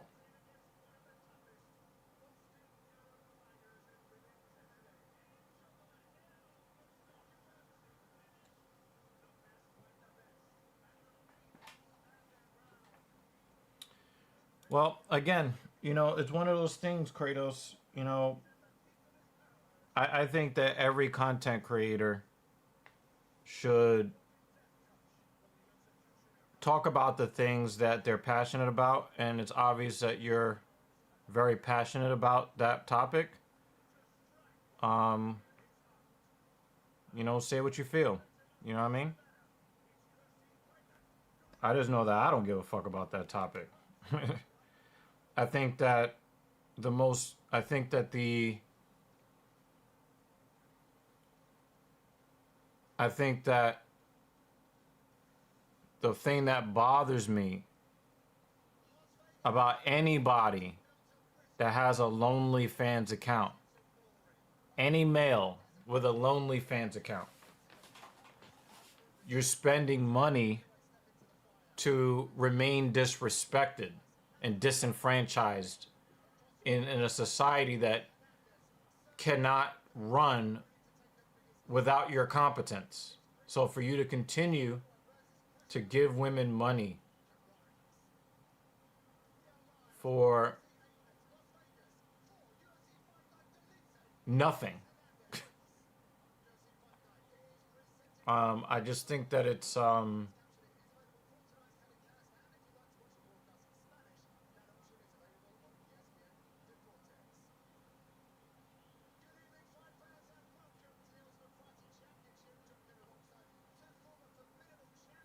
none of these chicks can flaunt how much money they're making if guys kept their money and put their money in places that were worth putting their money.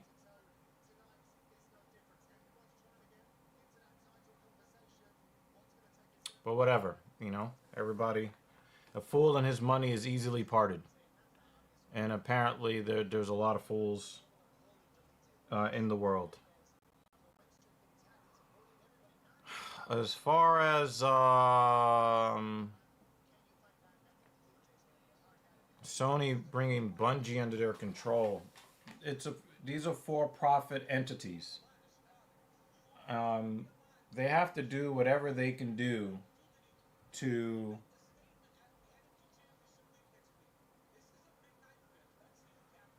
to bring in as much money as possible. If I'm not mistaken, Bungie was responsible originally for Halo. And I think they passed that IP on elsewhere. I think that Sony could be losing a little bit of power in the console wars. And, with Microsoft, buying Activision Blizzard, I just think that these companies are doing whatever they can to put themselves in position to be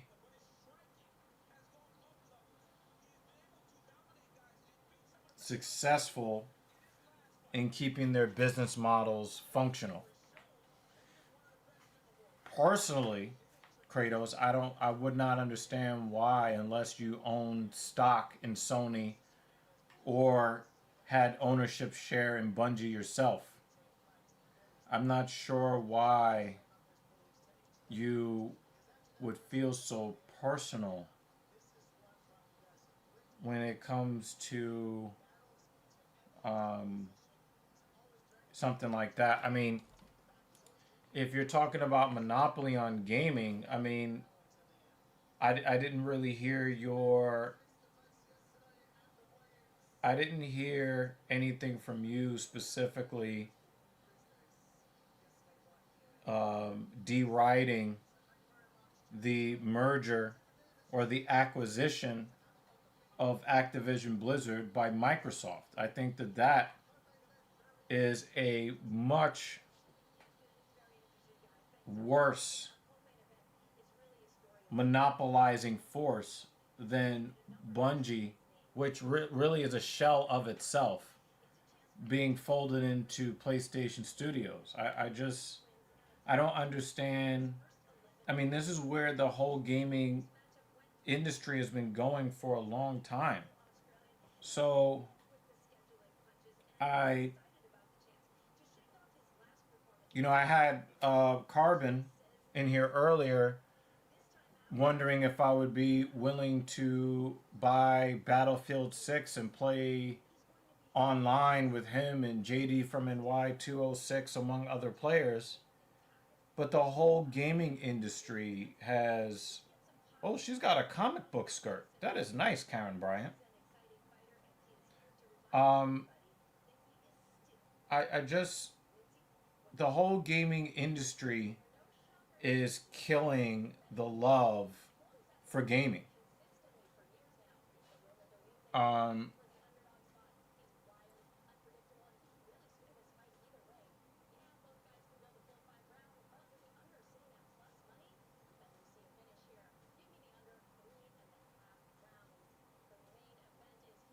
I, if you're upset about the monopoly on gaming, I think that you should be looking at the entire industry rather than Bungie or what have you. I just think that, there is an arms race in the for profit gaming corporation space, and I don't think that uh, Sony has done anything to really boost themselves up against anybody that much with this kind of acquisition, you know? The over reliance on multiplayer season passes killed gaming for me. I'm happy with Zelda, Final Fantasy, and Xenoblade. This is a um I find myself I was a big Call of Duty head for a long time. And um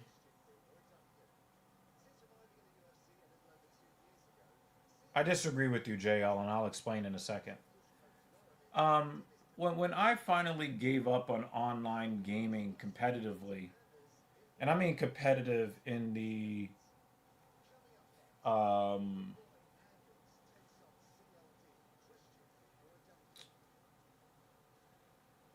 in the casual online, you know, open lobbies sense of the term. Um, Multiplayer, having map packs that they designed long after they released the game to keep the game fresh. We're talking Call of Duty 4, Modern Warfare 2. I know that people loved the first Black Ops game. I never played it. I know people liked World at War. I didn't play that either. But I play Call of Duty, you know, Modern Warfare 2, Modern Warfare 3, Black Ops 2, and so on and so forth. I tried Advanced Warfare. That wasn't fun. Uh,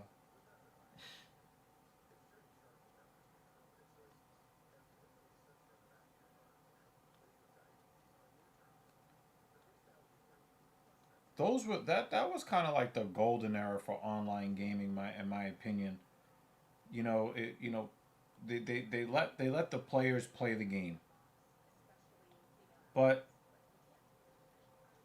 once it became about microtransactions and monetizing every bit of your experience as a gamer, Um, I think at that point, I think that that's pretty much what killed it for me. And incidentally, um, I ended up um,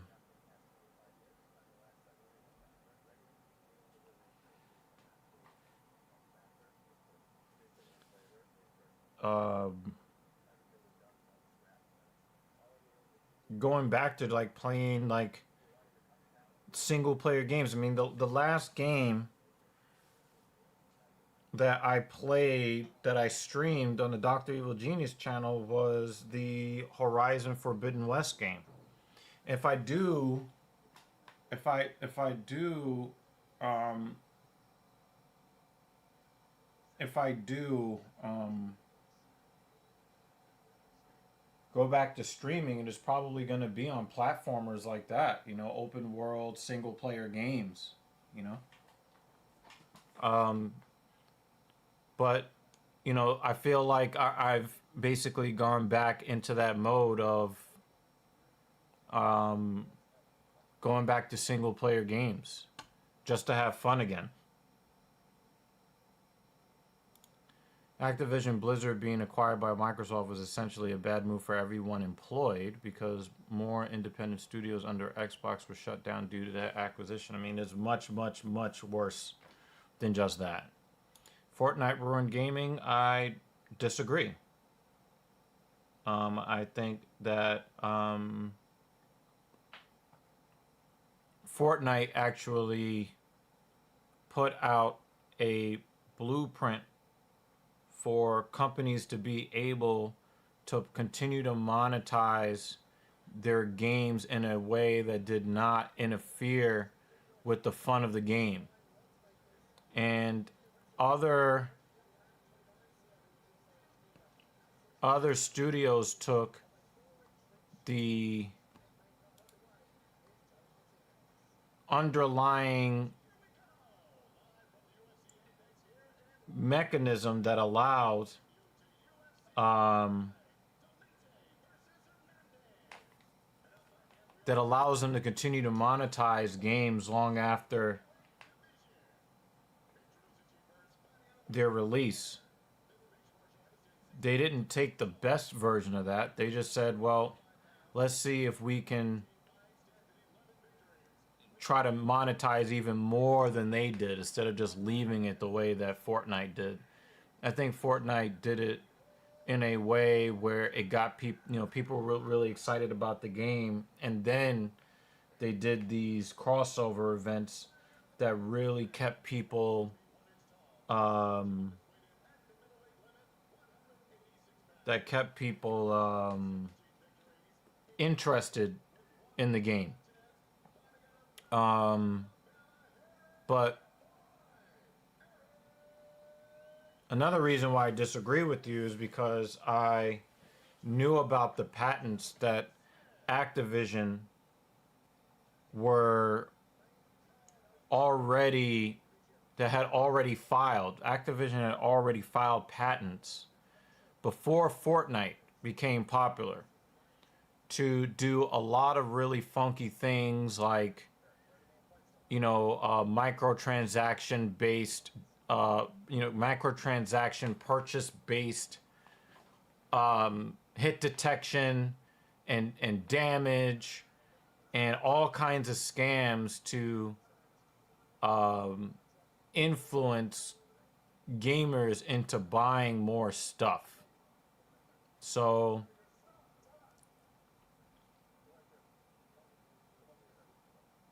Activision had already brainstormed ideas to ruin gaming long before Fortnite was a thing.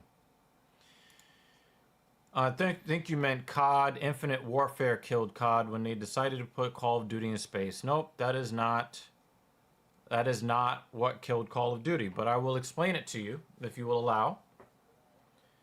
Um, Call of Duty Infinite Warfare did not kill Call of Duty.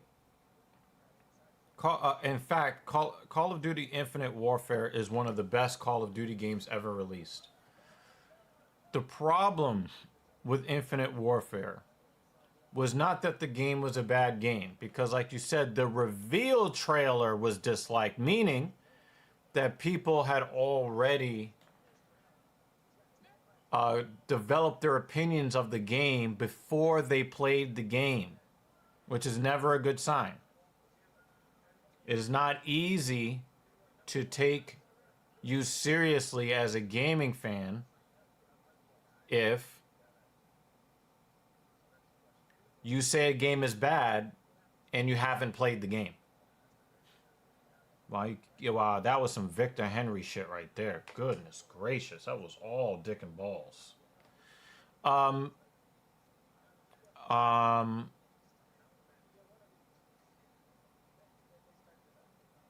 Infinite Warfare came out at a time where the Call of Duty community was asking for a boots on the ground Call of Duty. That's what people wanted. And people did not want to deal with having to locate enemies in a 360-degree sphere. They wanted to just be able to play 6v6, 3-lane maps that offered enough variation in play that was predictable enough game to game. And so people kept begging Activision, because it was Infinity Ward's time, or whatever, the bastardization of what was left of Infinity Ward at the time. And when they did the release trailer and they saw that there was boost jumping and wall running, people immediately said, we don't want this game because you made the games too complicated for us. Advanced Warfare was a very clunky game, and Black Ops 3 was a little bit more polished. But what people didn't understand about Infinite Warfare is that it was a much better version of Black Ops 3. The movement was way smoother. The maps flowed very nicely, especially in the beginning. There was really only one or two maps that people just didn't like very much because of the way that they were developed. But the maps were legitimate Call of Duty maps that gave you some verticality that people really did not want to deal with anymore. But the map design was some of the best map design that you would find in a Call of Duty game. It was a clean 3-lane map. If people actually played the game, they would have had a good time playing if they actually played it. Now, what Activision tried to do to soften the blow was release Modern Warfare Remaster alongside it. So when Modern Warfare Remaster came out with it, I actually, and there goes your boy. That's the end of his career. Eric Anders just got knocked into retirement by Michael Clark Duncan. I know that's not his name. There's the end of Eric Anders. That's the end of his career right there.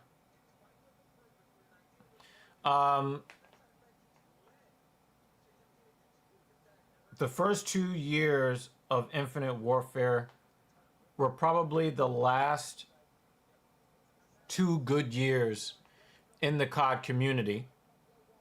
And I say that because if you looked at Black Ops 4, which came after it, Black Ops 4 was nothing but an extreme money grab. That was the first game where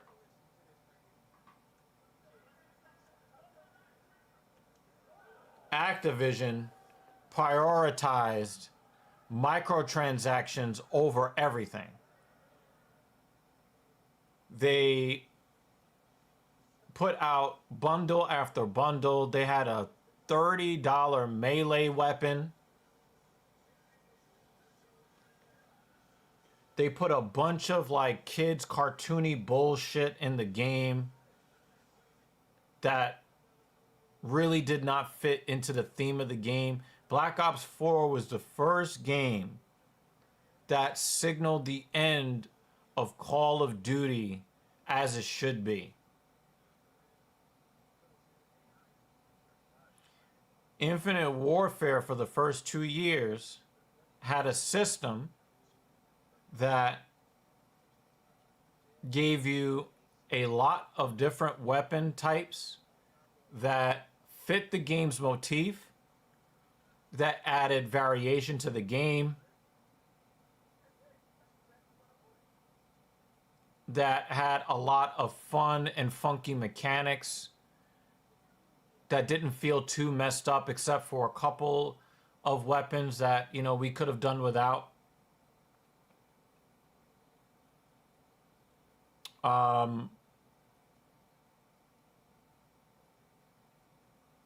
And everything that was sold in the game that you can buy with COD points was also available to be grinded for without spending $1. Everything in the game, if you wanted to get chances at getting legendary and epic versions of weapons, every single thing in the game could be earned in some way, shape, form, or fashion. You could get every item in the game without spending a single dollar. Infinite Warfare was the last of those games.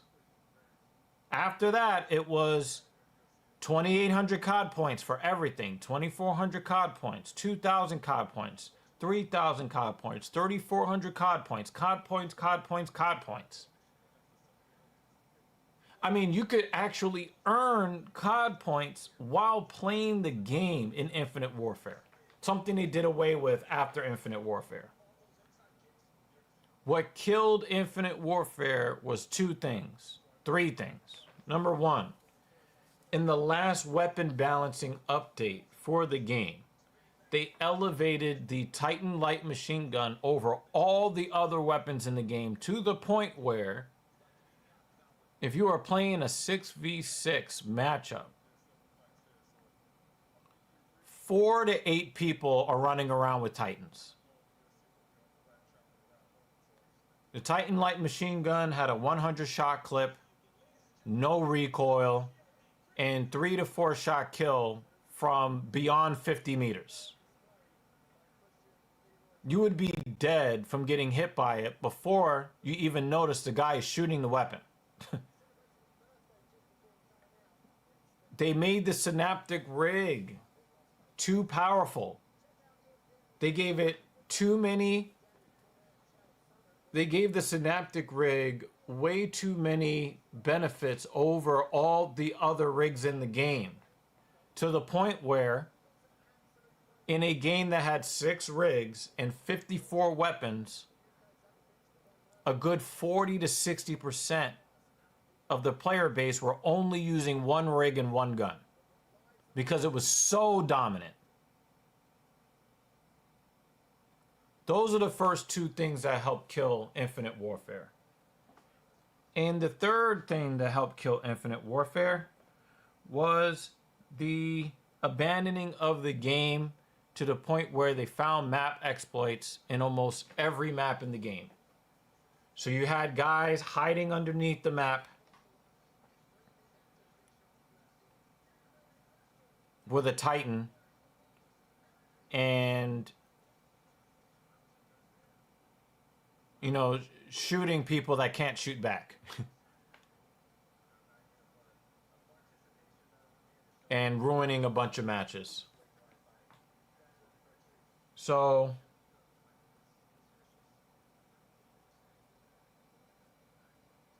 Infinite Warfare was the last great Call of Duty game, except that a lot of people never played it because they assumed that it was going to be bad because they didn't want to play uh, rocket boosted. They didn't want to play those games anymore. And I can't blame people for not wanting to play advanced movement games anymore, but you can't say that a game is bad that you didn't play. Black Ops 4 was a soulless money grab. That was the first of those games. And then you got Modern Warfare 2019 after that. And that was all she wrote. That was the end of Call of Duty as we know it.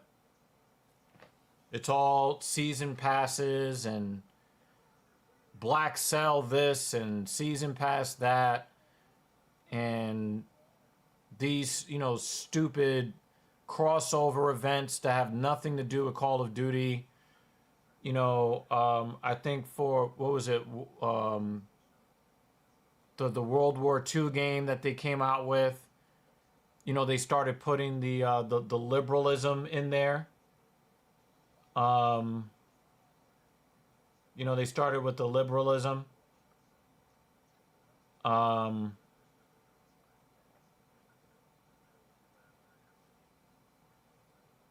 know, they started doing the gender swapping and the trans this, and, you know, we have to have, you know, black female soldiers in World War II, and, you know, inclusive this and rainbow that.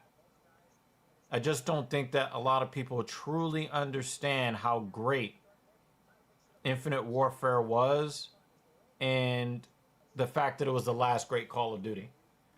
If you guys actually played the game, you would have had a great time with that. But it has been a steady decline since then, and all of the Call of Duty games have been absolute garbage trash since Infinite Warfare, with the exception of what they did to update World War II. The updates that they made to World War II at the end of its life cycle. But by then, the damage is already done.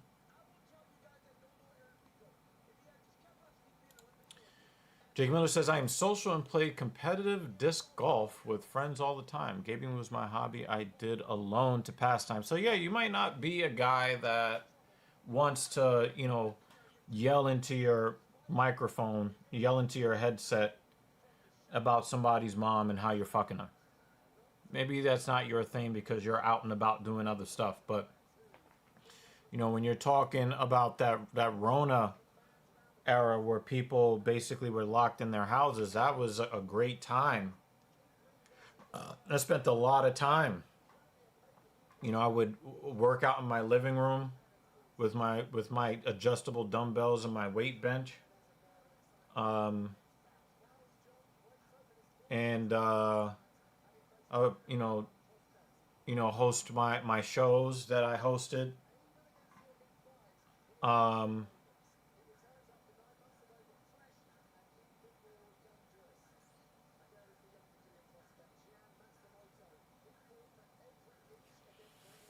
And I would, play, Call of Duty, Infinite Warfare for hours. And I developed a lot of great friendships. And I had a really good time.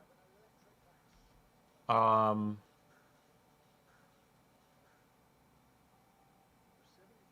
I wish that the gamers would have given Infinite Warfare a fair shot. But it is what it is. Star Wars Battlefront 2 microtransactions open a lot of eyes to loot boxes. Yeah, I mean, it got a lot of... it also got a lot of flack as well Um, that was a game that a lot of people thought didn't need to be constantly monetized after the sale. And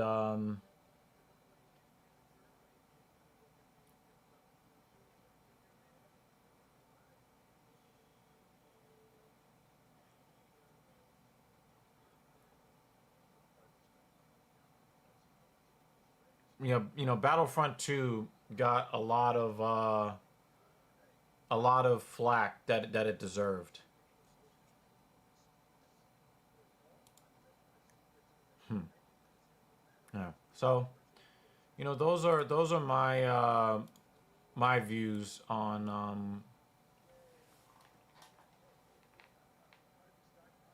those are my views on the state of Call of Duty. There are a couple of um, content creators that I still watch play the game. I watched Thunder and GG Reloaded, play some of the CODs because they made the game unfun for other people to play. And for me, I kind of felt like Activision made the game unfun for me to play to the point where I was enjoying people getting trolled on the game. And then you have these knives only. Um, it's fun watching him do his melee only thing. But other than that, I don't do the Call of Duty thing anymore. I know that a lot of you guys are going to be playing Battlefield 6. I mean, for me, I don't really have any desire. I mean, not only do I feel abandoned by the game industry as a gaming fan, I've been a fan of video games since I was like 4. Um, I'm 42 now.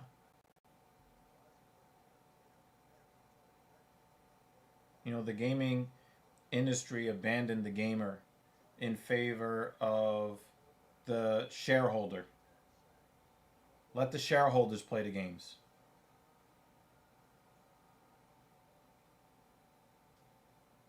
Let the shareholders play the games.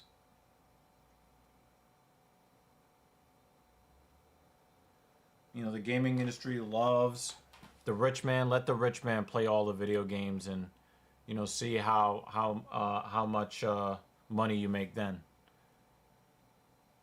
Um, but yeah, I mean, I might try to learn how to play Horizon Forbidden West again because I forgot how to play that game.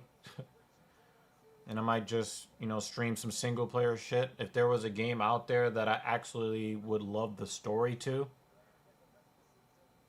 I would probably mess with that. Some open world game that I can actually enjoy. I don't know.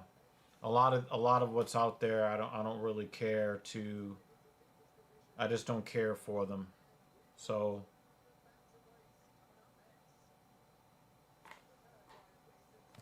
it's just what it is.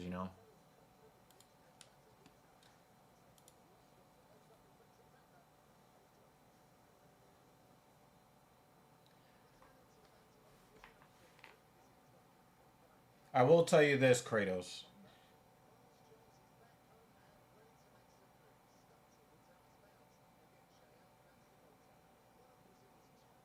If people actually played Infinite Warfare, they'd be begging for that game to be relevant today. They'd be begging for it.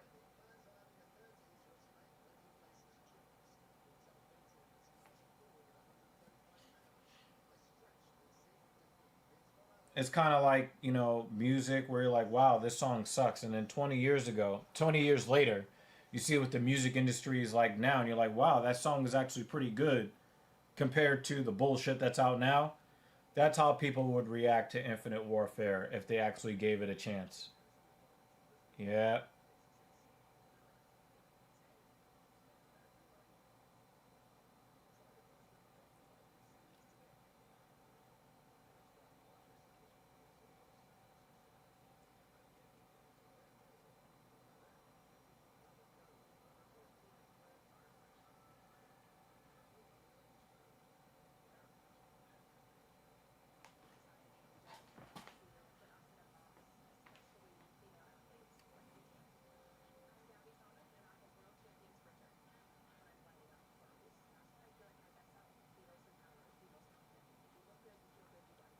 Are you fucking serious?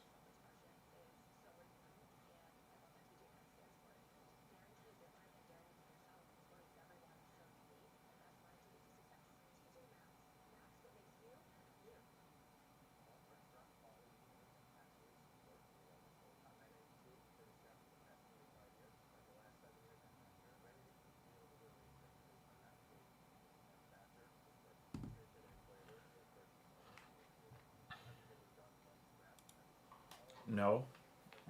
If you feel anxious, there's a reason. You just gotta find out what the reason is.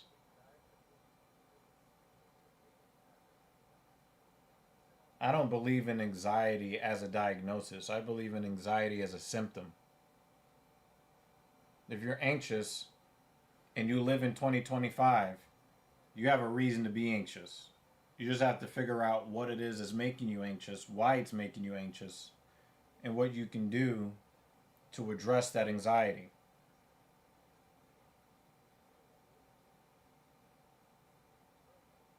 If you live in 2025 and you don't have a net worth over 7 figures,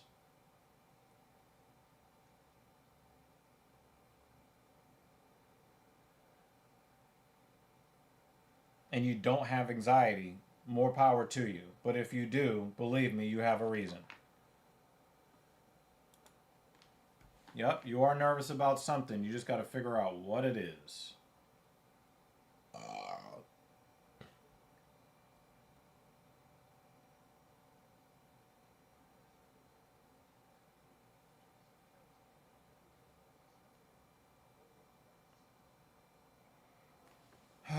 Let me put my lunch in the microwave.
Oh, we're back.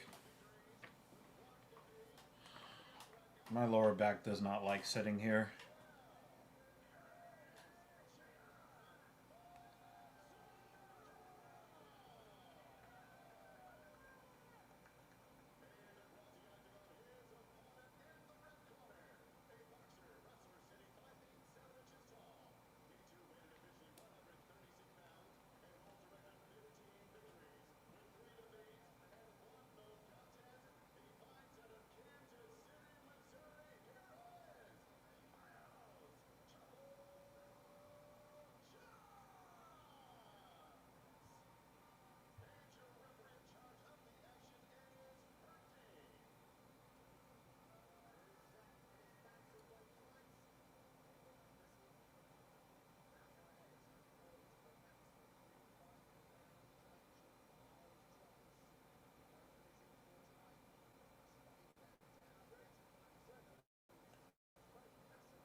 Matsumoto was trying to put some body shots in the bank.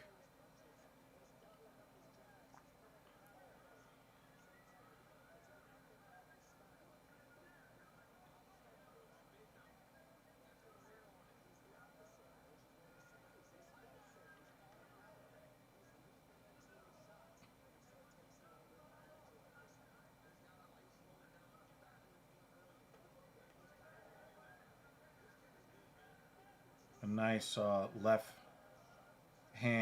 hook, right high kick combo. Very nice.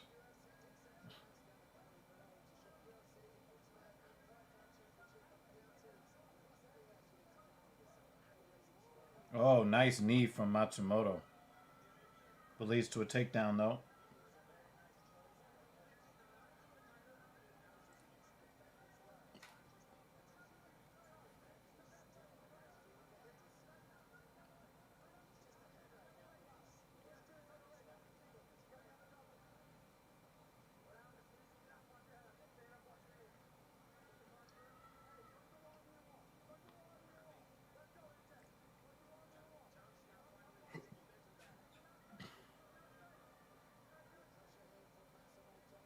Matsumoto puts together some really nice combinations.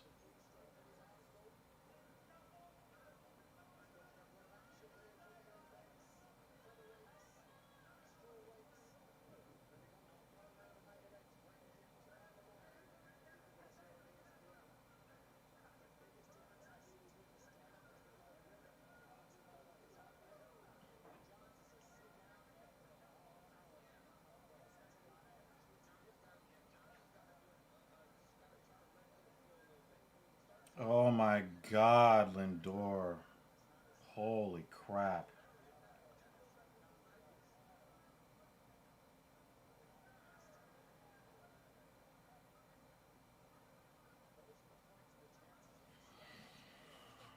Holy fucking crap.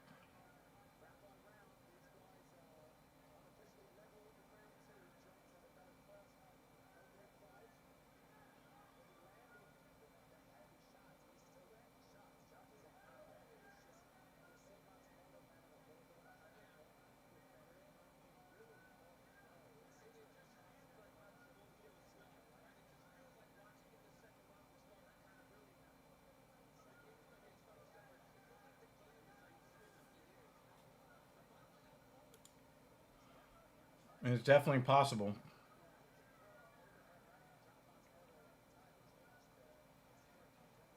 But I think Matsumoto has what it takes to knock him out.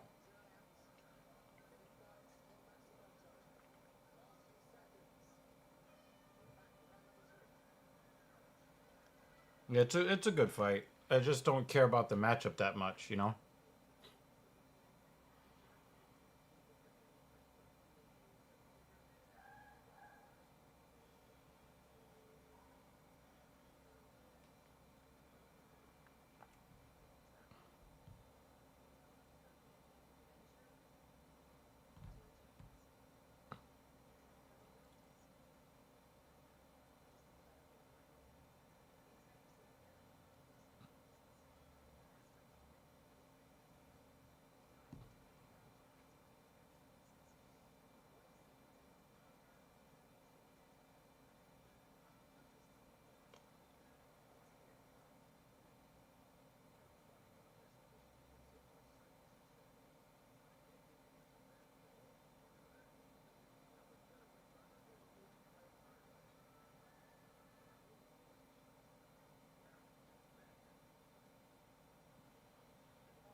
Nice leg kick, Matsumoto.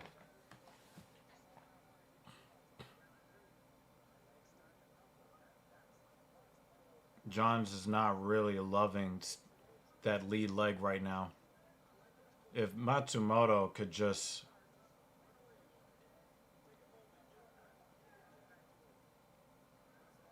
two or three more leg kicks.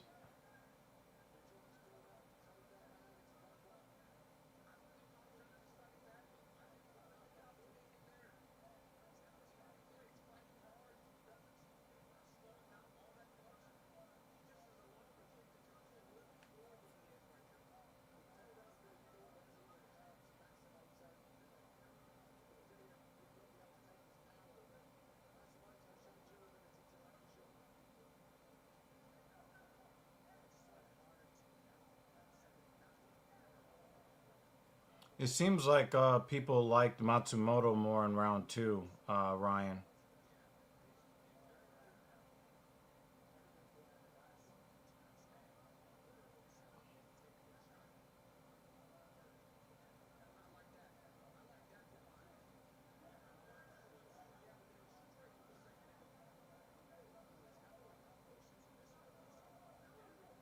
Matsumoto is letting Johns lead the dance here in the third.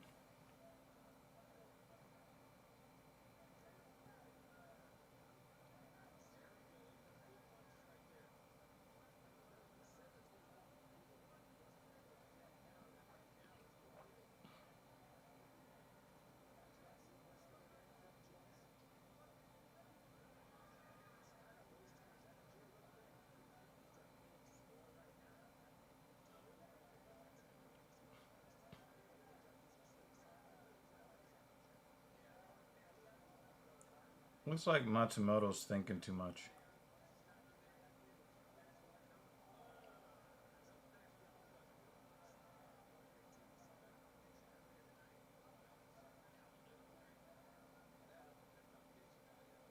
Matsumoto has so many weapons too.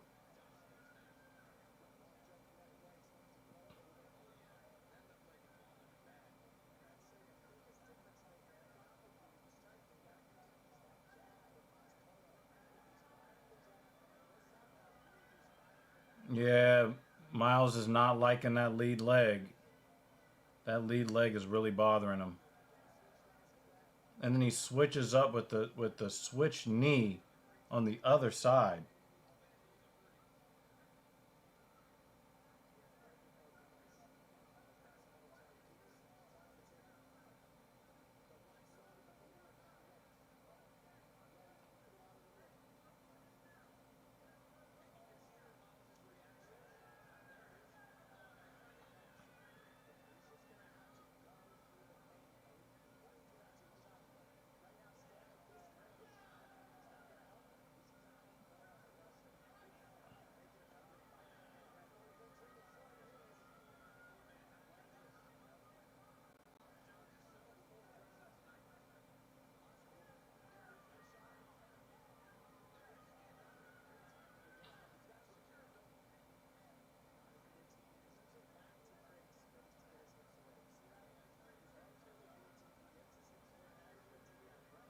Yeah, the fight is definitely heated up the second half of this fight.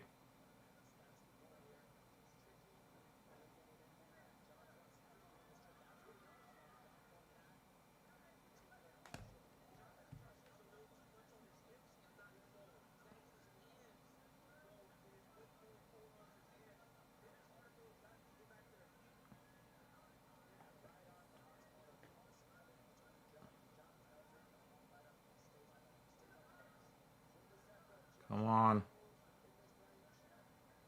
It looks like Johns is just happy to be here in this position here. And Matsumoto's got to get some space to start throwing some combinations. 20 seconds. Oh shit, Travis is here. I haven't seen you in a while. Hope you've been alright.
Where is everyone? Well, I did get the party started a little late, so Dan gave up and went home. Banner has checked in and out. I think once or twice today, but it's been mostly Jake and Ryan, a little JL. Kratos was here for a little while.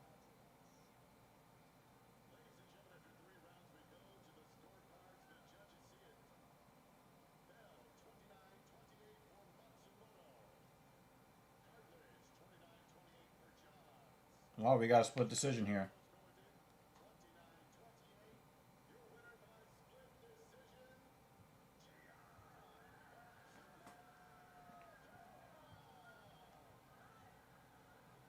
Wow, that was by the skin of his teeth. Miles Johns is upset.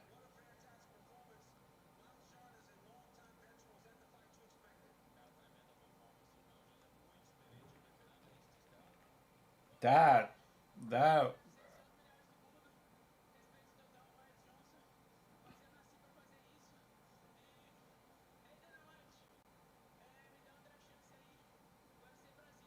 wow.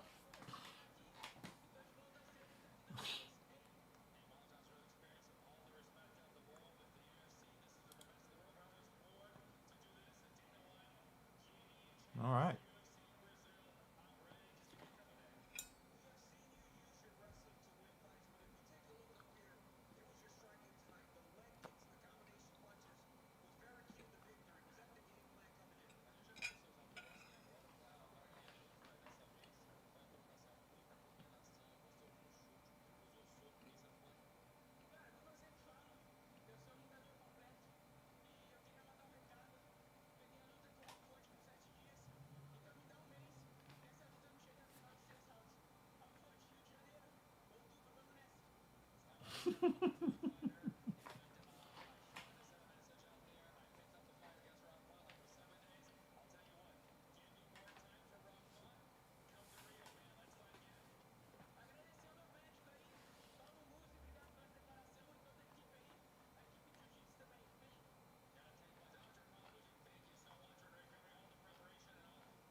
The fuck you want me to say about golf? It's golf.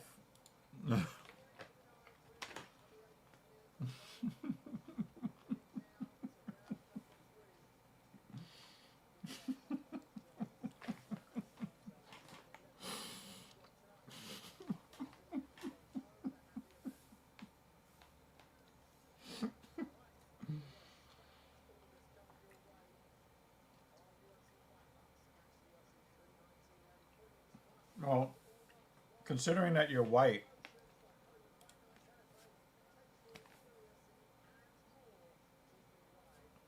I can't argue with you on this.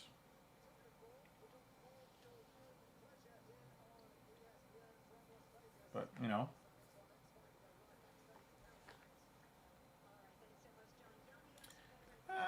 I guess this can apply. This can apply to pretty much like anything, right? Um.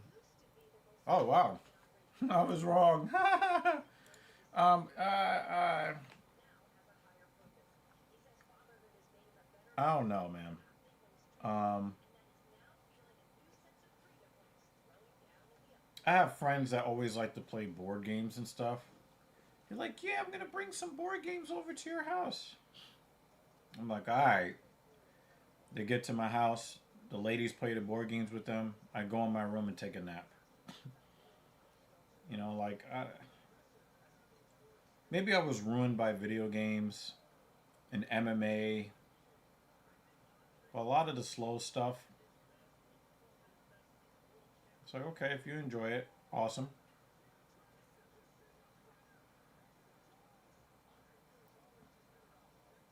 Mm. You know, I mean, according to a lot of people, you can make anything not boring if you mix alcohol with it, but I find alcohol to be pretty boring, actually, in ways where it causes too much excitement for all the wrong reasons. But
what do we have up next?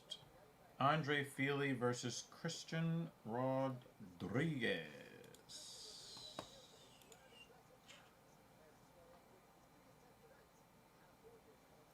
I'm surprised that Andre Feely still has a contract, to be honest with you.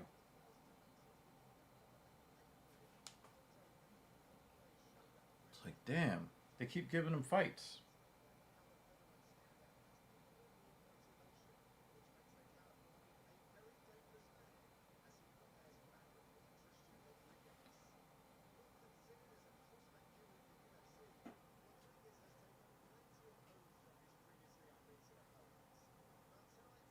Well, it's like as long as like you're not driving on the road in your car hammered, I'm good with it.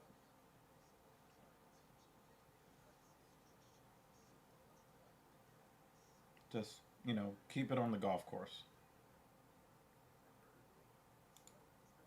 But all right, Travis, hopefully we'll catch you around sometime this summer. Nah, I mean,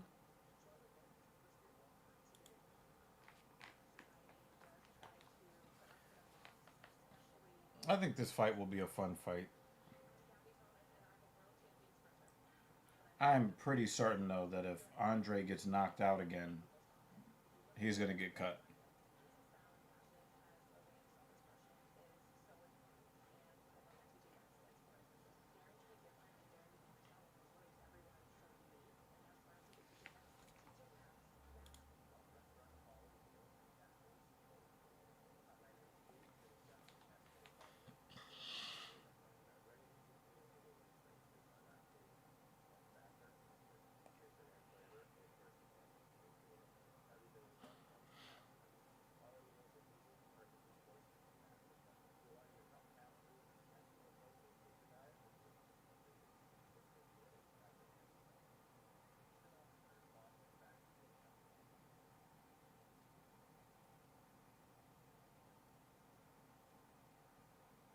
There goes the double play.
Christian Rodriguez is throwing leather.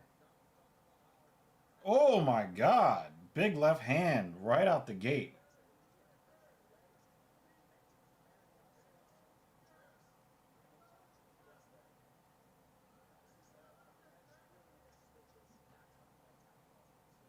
Christian Rodriguez has a ridiculous reach disadvantage, and Feely looks like he's the one that's out of his league.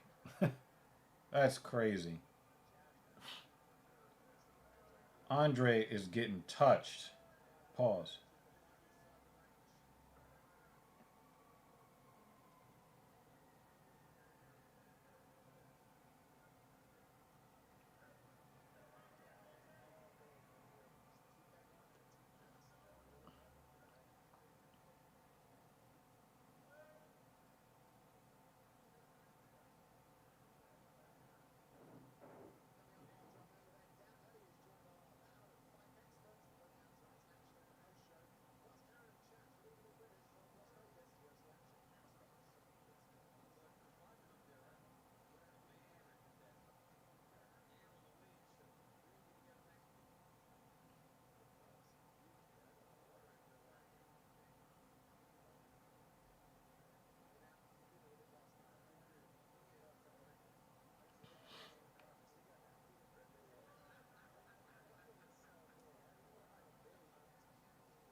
It looks like Andre has kind of settled into this fight a little bit.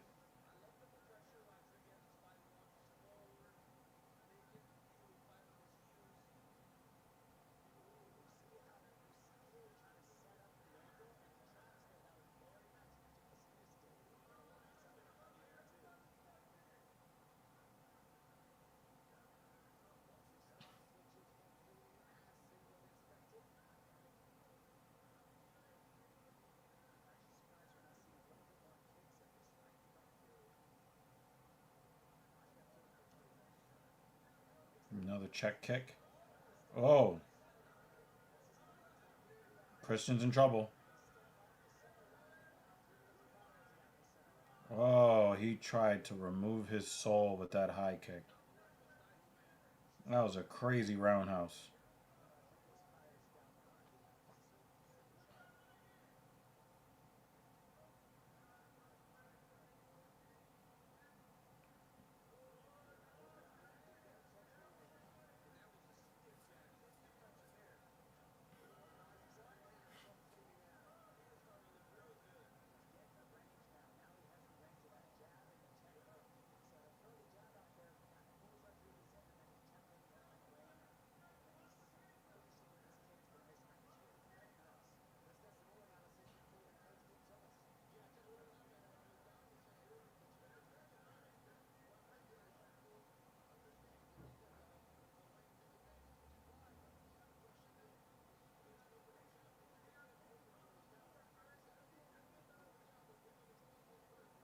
Yeah, Feely has definitely established his range.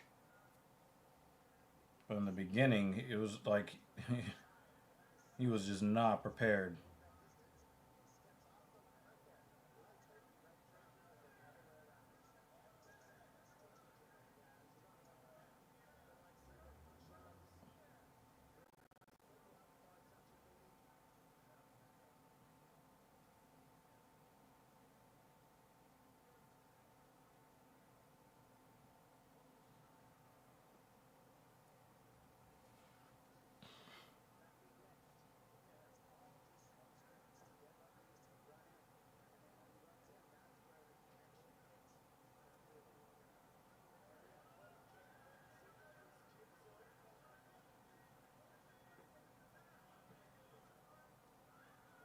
And he gets the takedown. Okay. That complicates the scoring on this round. I had Andre Feely. I had him winning the round, but not by that much. So Rodriguez getting that takedown toward the end I think that complicates things. I just don't think that Andre separated himself enough before the takedown. So I think it actually makes round one very difficult to score.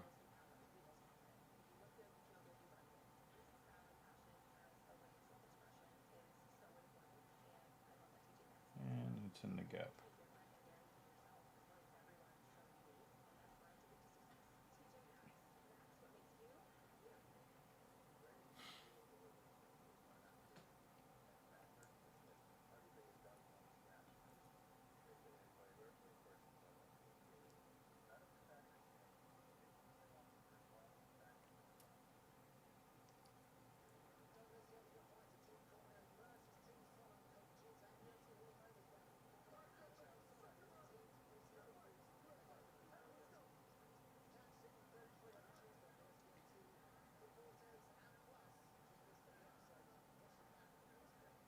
It's possible.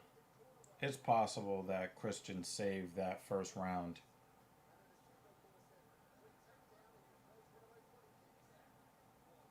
with that takedown.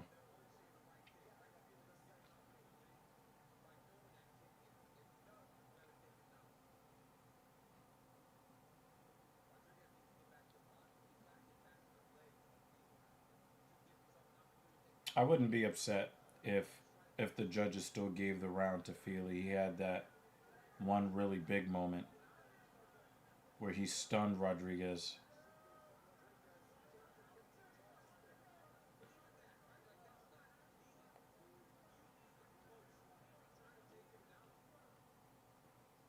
But I do still think that that takedown complicated the scoring a little bit.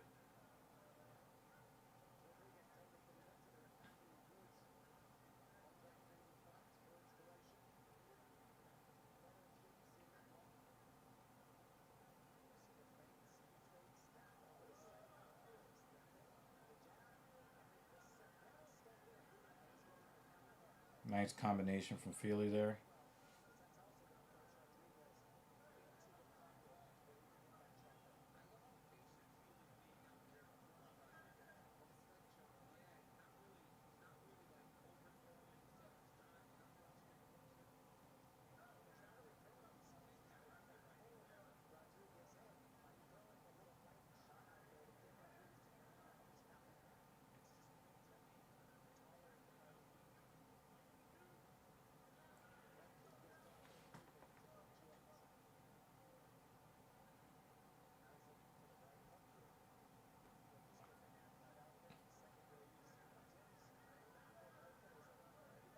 Rodriguez is using that high kick as a way inside with Feely.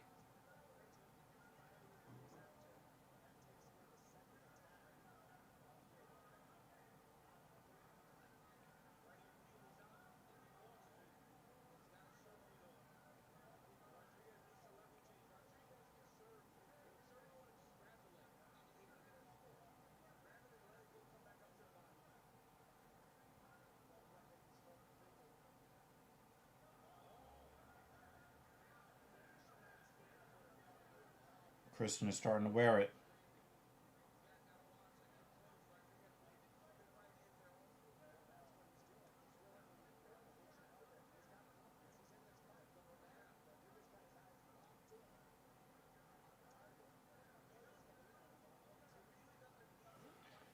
Christian is probably in that part of the fight where if he is going to have any chance to make his mark, he's going to have to be willing to take more damage and then hope that he's giving out more damage than he's taking.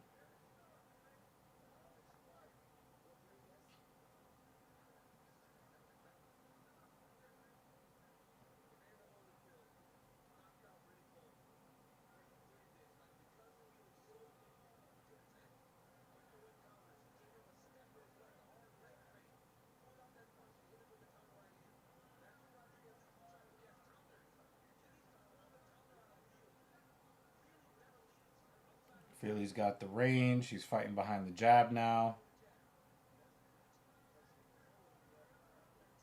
It's not looking good for Mr. Rodriguez. Not looking good for the home team. But Feely is fighting a smart fight.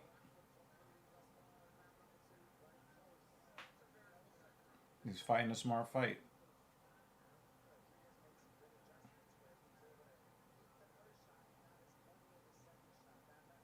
And he's just kind of compounding the damage little by little.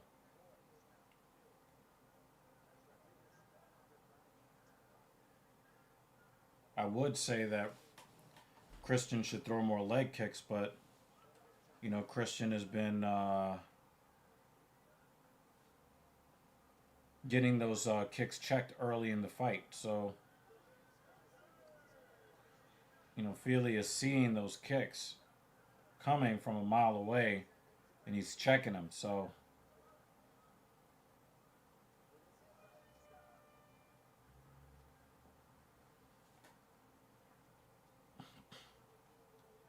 it's not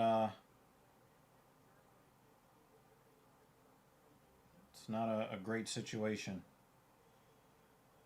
for Christian Rodriguez right now.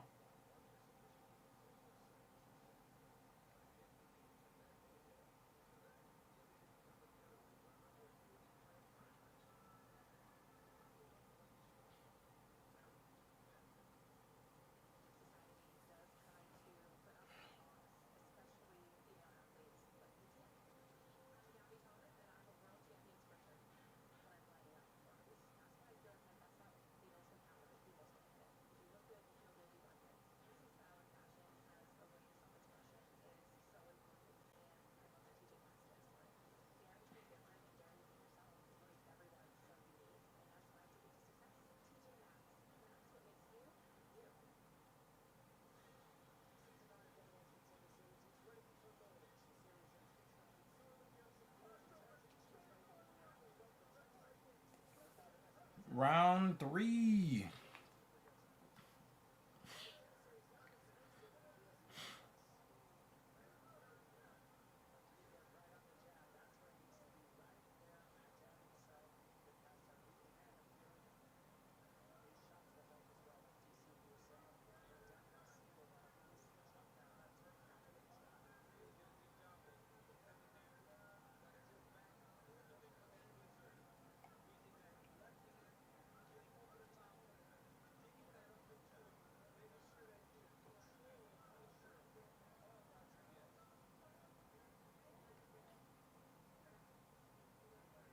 So it's either 2-0 Feely or 1-1, depending on how the judges scored one.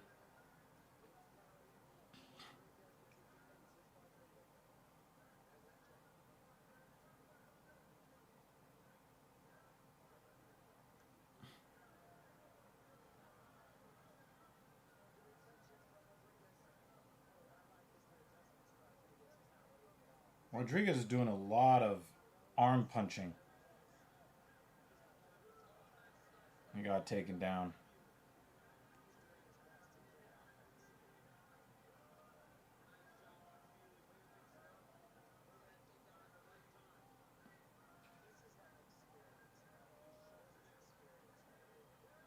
Damn, he bobbled it and you still got doubled off.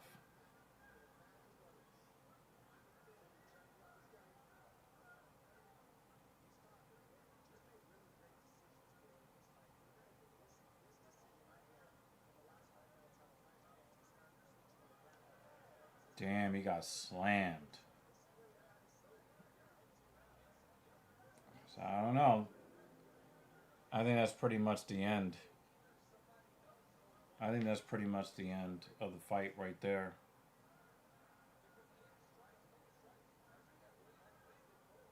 Unless Christian is able to get some sort of miracle finish.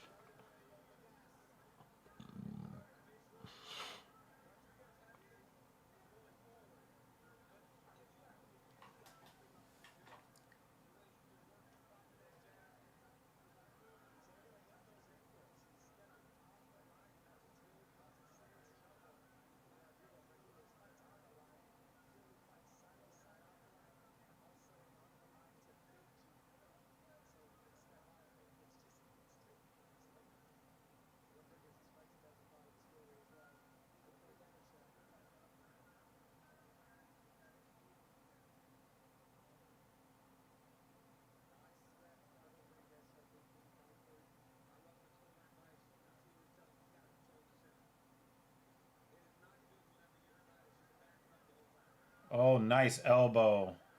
Nice combination for and then he gets grounded. That might have been the desperation grounding from Feely because he was starting to get tagged up.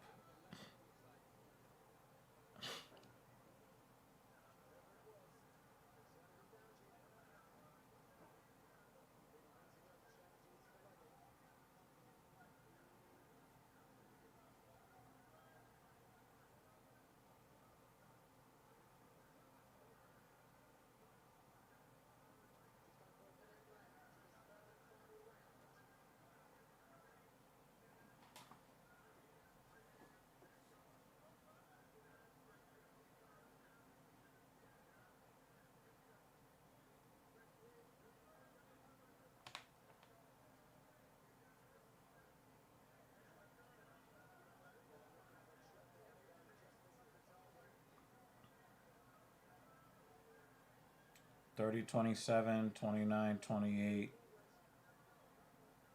Feely. That's what it's looking like to me.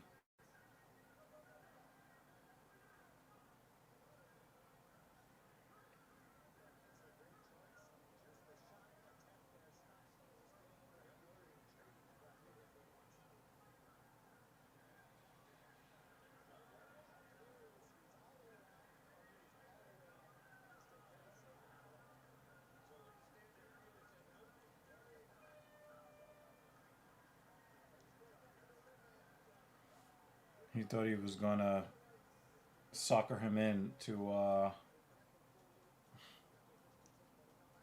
phone booth fight.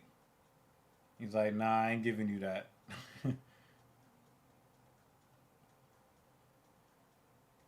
Said, nah, I'm good. I'll take the win. I think he already hit Andre too hard at various parts of that fight for Andre to be like, yeah, let me do that on purpose.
What? A split decision? Oh,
I'd have to disagree with you. I think that the most of the fights have been very competitive. There hasn't been a lot of there hasn't been like a lot of stalling. We've had some hellacious knockouts. I mean, this shit right here. God damn! He almost killed that guy.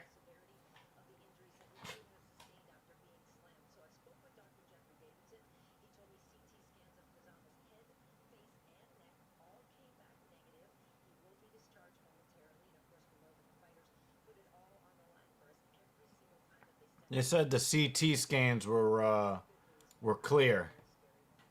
I mean, that dude could have lost his life off of that shit. That shit was crazy. So yeah, I have to disagree with you, Jay.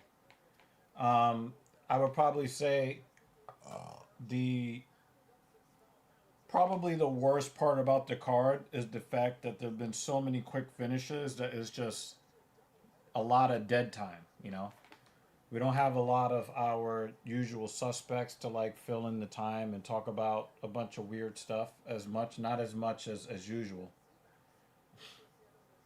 But um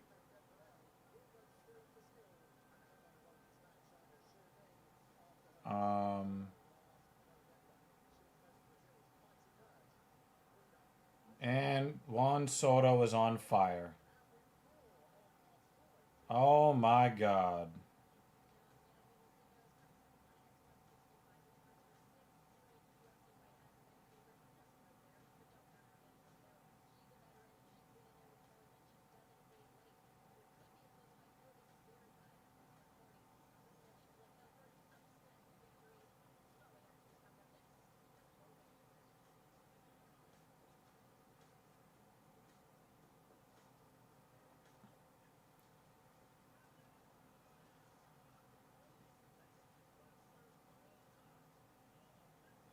Yep.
Well, I could tell you that Mrs. Evil probably should not be happy to miss this fight.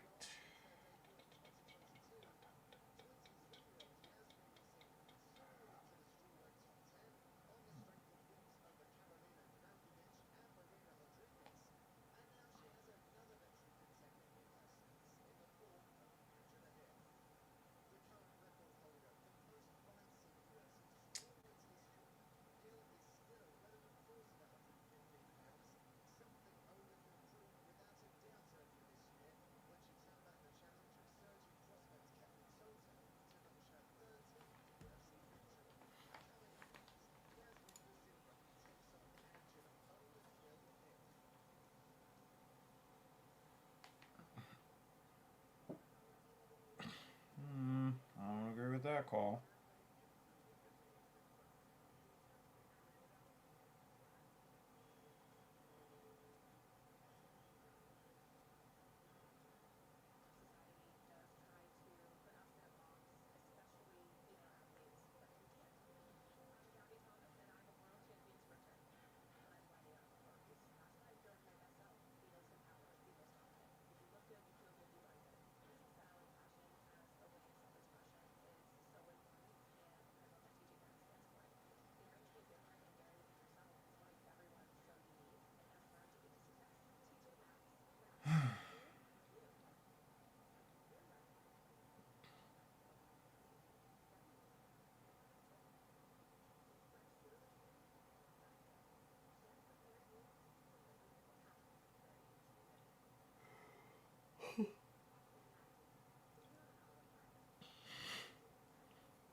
Damn, that's crazy. This happened to him again.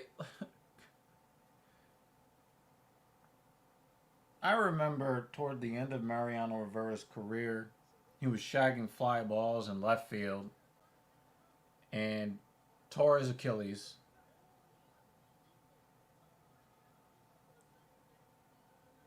And they had to help him off the field. This dude tore his Achilles in the old timers game.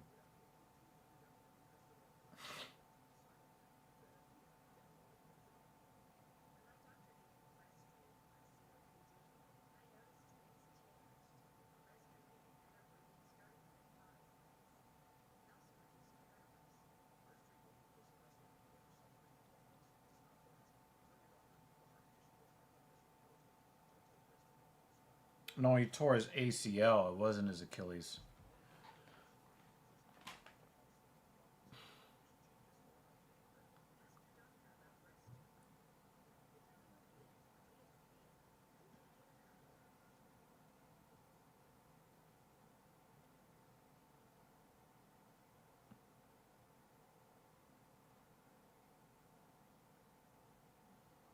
This dude tore his Achilles during an old timers game.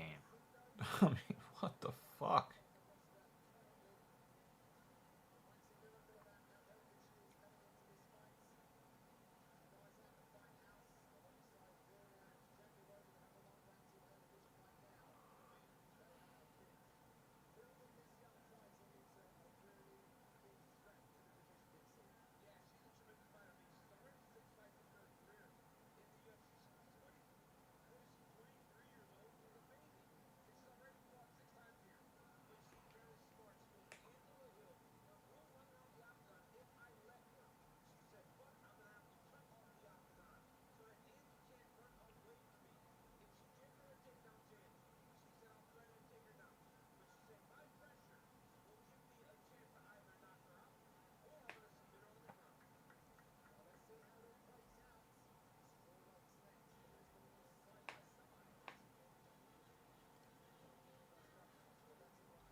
Yeah, you gotta think that Lucindo is gonna be the favorite, minus 165.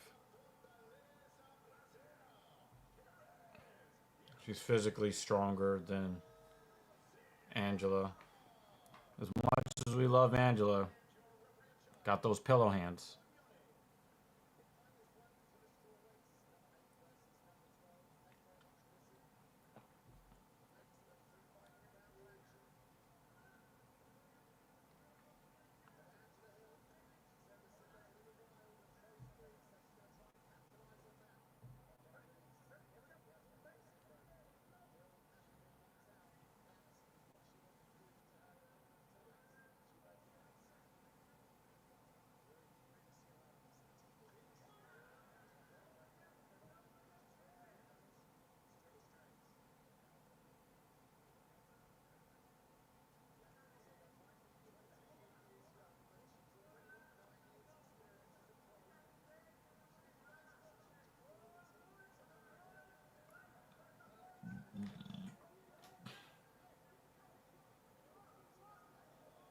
Oh, she's got her back.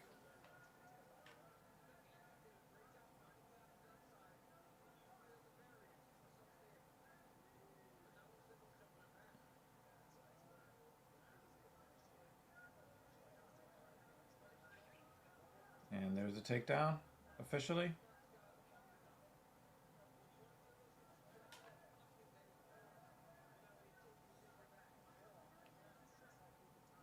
Yep, they gave it to her.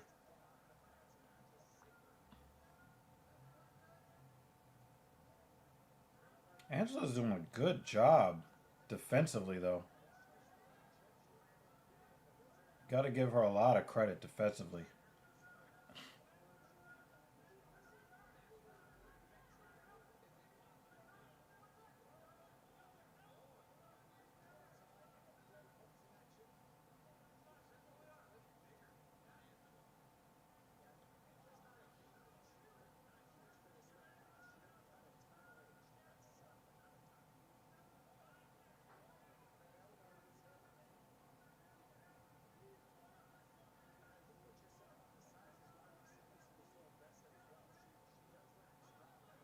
Uh, she tried to blast double. Didn't work.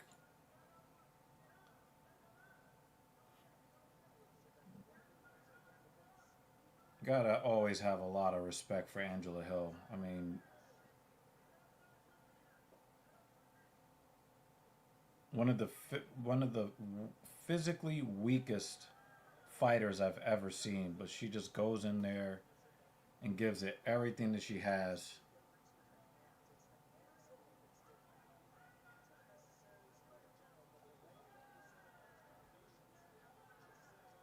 Every girl that she goes in there with, she's smaller than.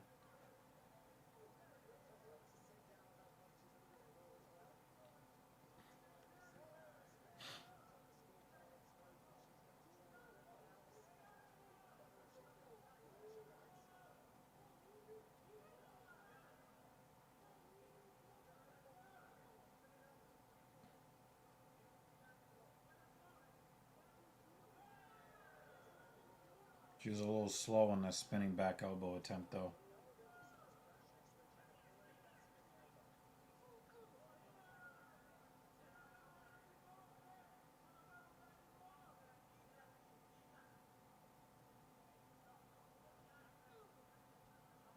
I like how Angela is stepping in with the elbow as a way to try to do more damage on the inside instead of throwing those pillow hands. She's throwing a sharper elbow.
Yep, another official takedown. 1-0 Lucindo.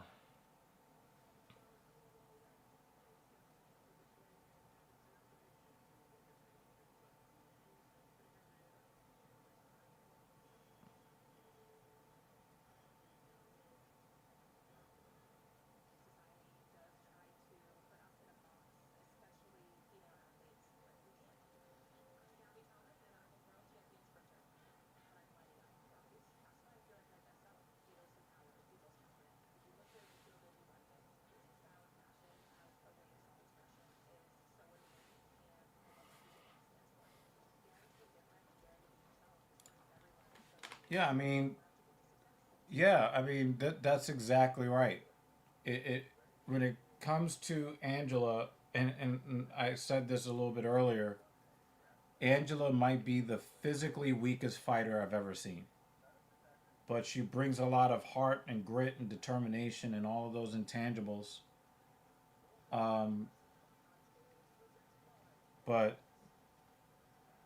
um, she's always going to be smaller and or weaker than her opponents, and her striking mechanics, she doesn't possess that ability to punch through her target.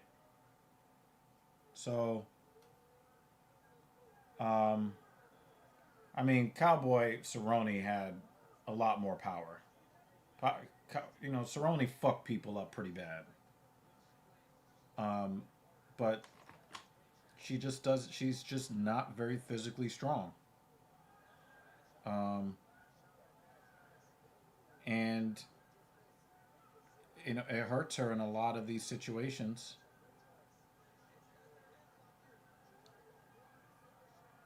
She let it go. Wow. She let that slam go when the guillotine showed up. So at least it was a good threat.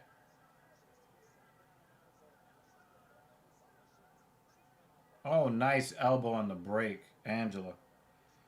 Um, but yeah, this card has been actually very good as far as action is concerned. The problem is that with so many quick um, with so many quick finishes, you know, we ended up with a lot of downtime.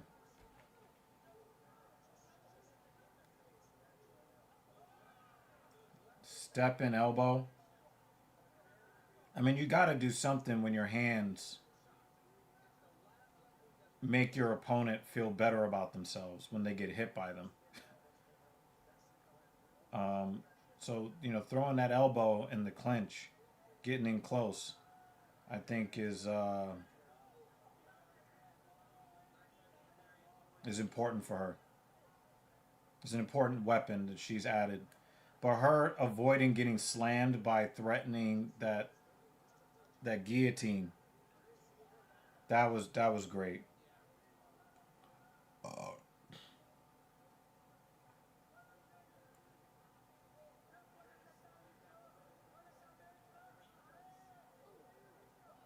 I just wish that Angela Hill was physically stronger.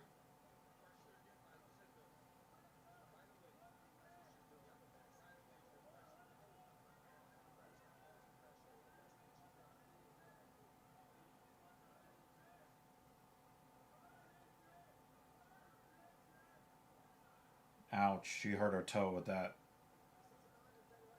She definitely missed her spot with the leg kick and ended up hitting the shin with the toes. It'll be interesting to see if she throws any more leg kicks.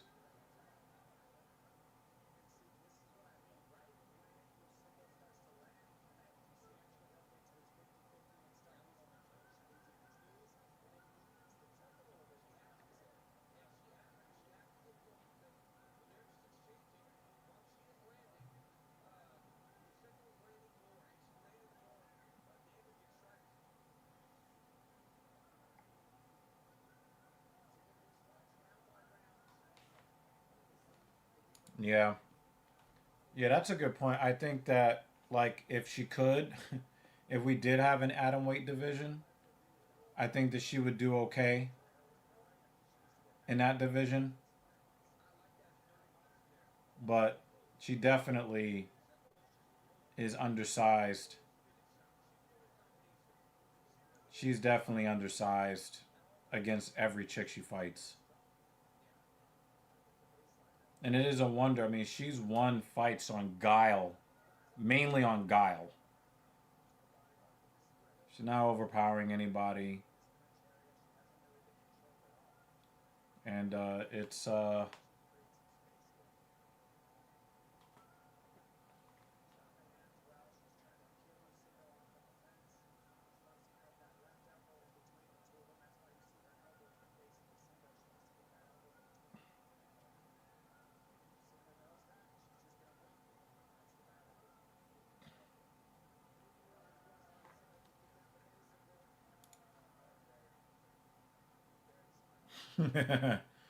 Yeah, but there are different ends of the weight class. You know, not all 115 pounders are built alike. It looks like it's going to be a 30 to 27 situation here.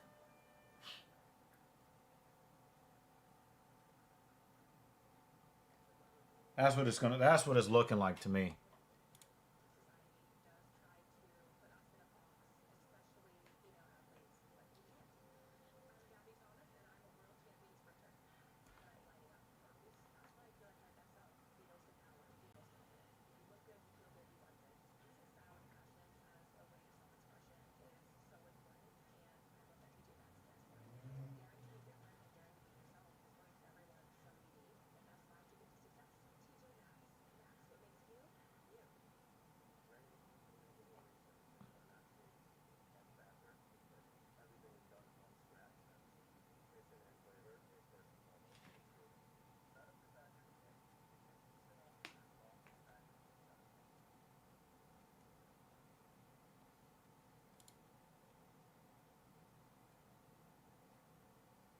Sounds like you have a little bit of driving range.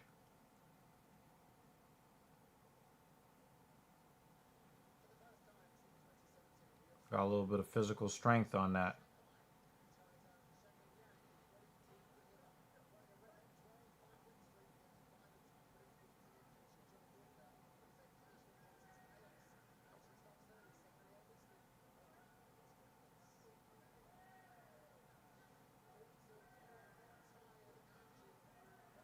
Angela Hill's gonna have to step into the firefight because she's down 2 rounds.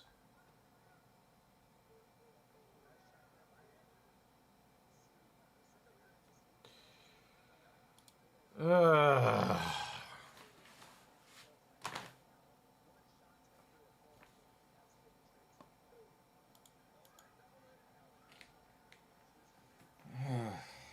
Travis, Travis, Travis.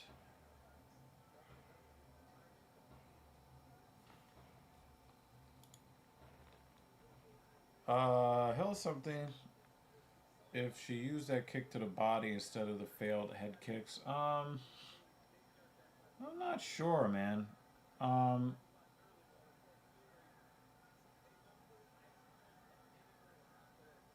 I'm not sure.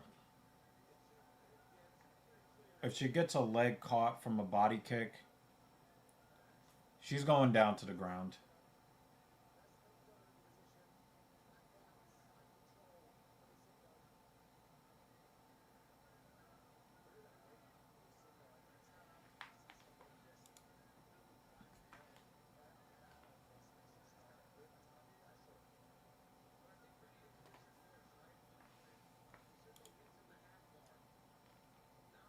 I mean, her best chance of getting a knockout was a kick to the head, if we're being honest.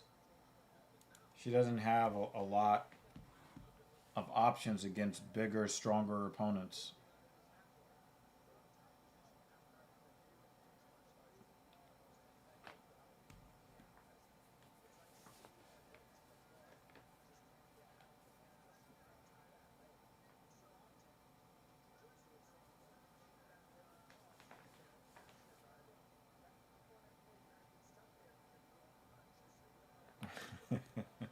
You messed up for this.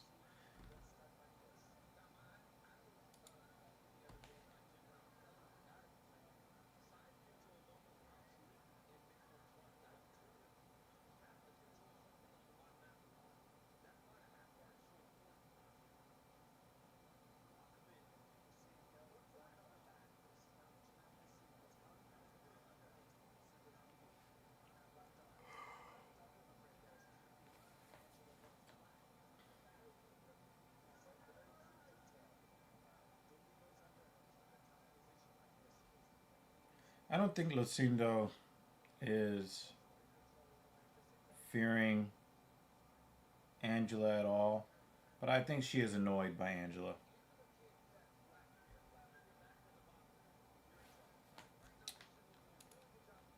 Well, I just got a text message from her saying that she's screaming. I don't, you know, says she's busy screaming. So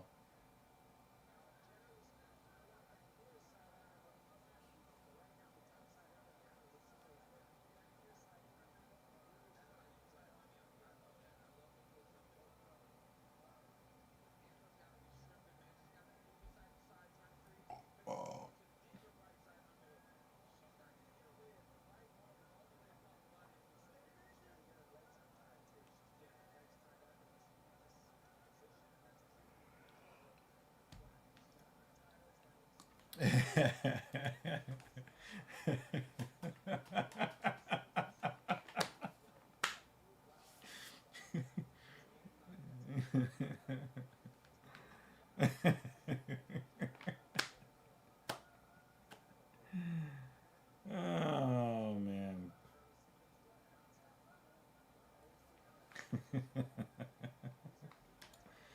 Oh man.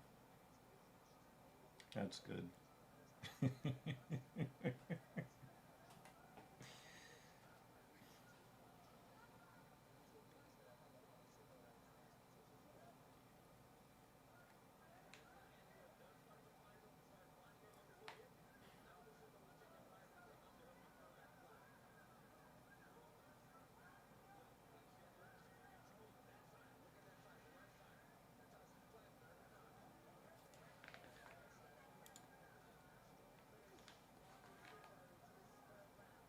The problem with women's MMA vets like Hill are that the losses are not as face rearranging as the men.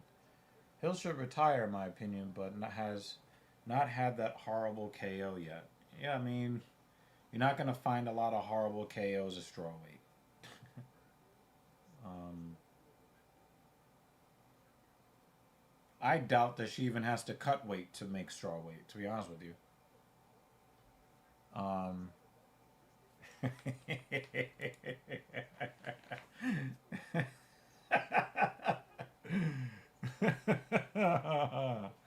oh man.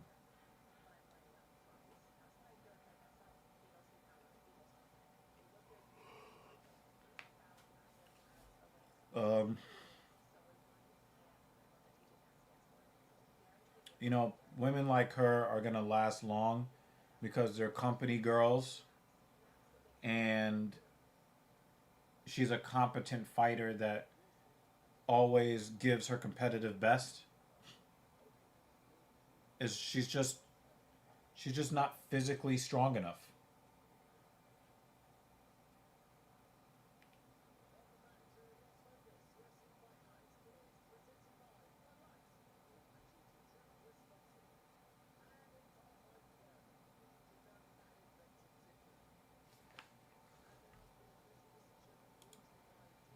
When men lose a step, they get destroyed, and it's clear. And women's MMA is just this type of loss that gives her slight hope. I mean, she got dominated physically, you know.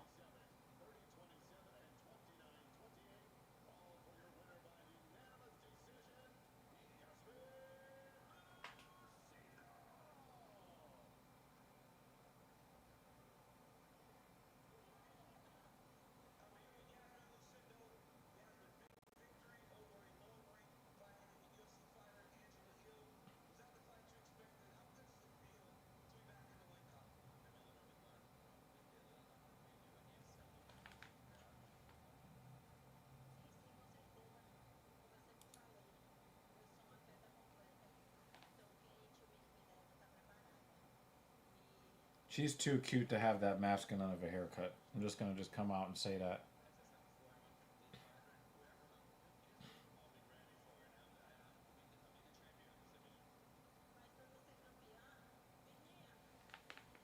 You don't get a title fight beating number 12 when you're number 8.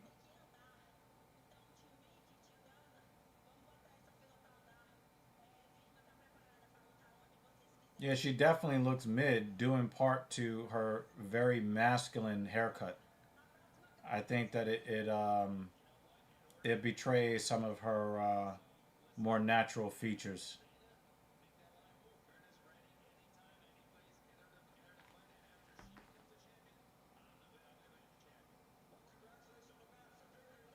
Oh, yo, DC, DC looked like a fullback trying to get away from a defensive back. She wanted the microphone. He's like, I'm getting out of here. That was some good defense. That was some good defense from DC there.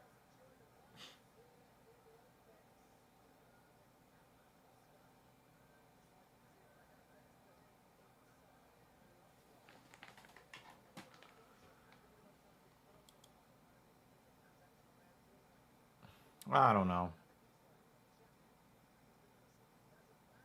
I don't know. I don't know about that.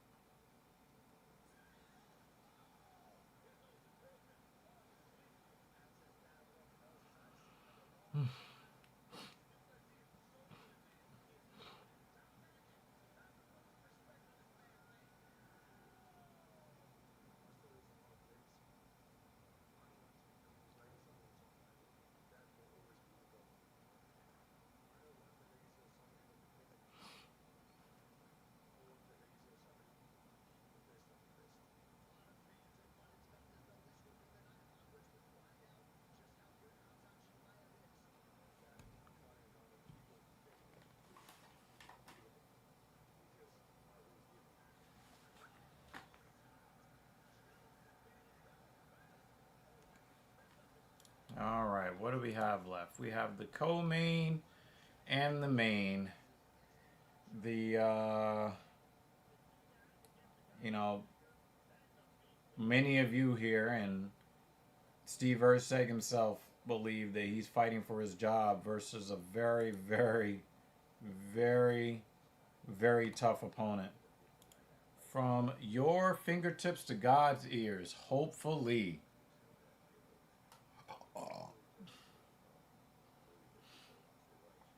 Hopefully.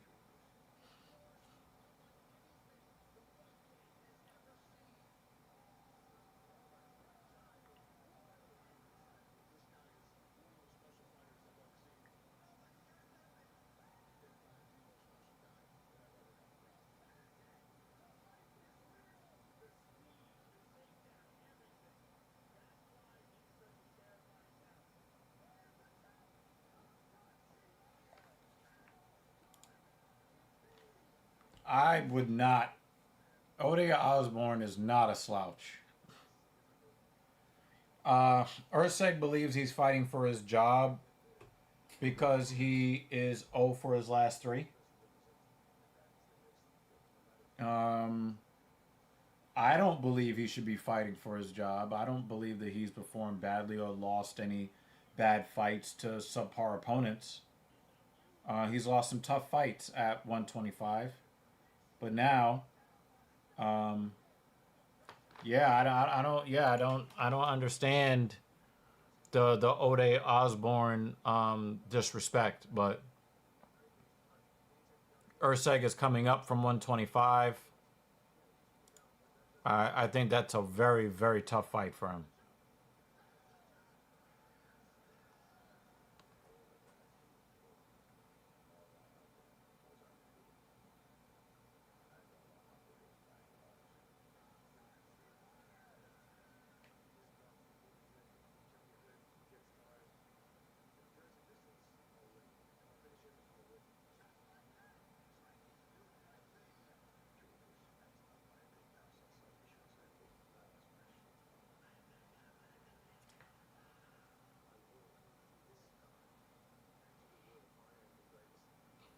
Yeah, yeah, yep. And we found out they were elite after they fought him. And you could say Steve Ursay has a little bit of that in his career trajectory as well.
Nah, there was a cartoon called Astro Boy.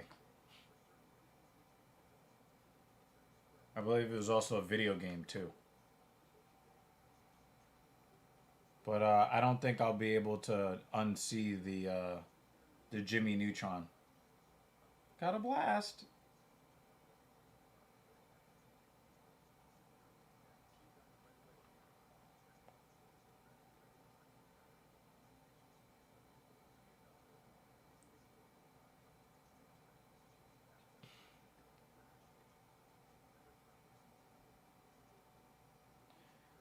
I think that you should avoid drinking alcohol altogether, Travis. That is my pick. Or grab some water and some electrolytes. That would be my that would be my recommendation.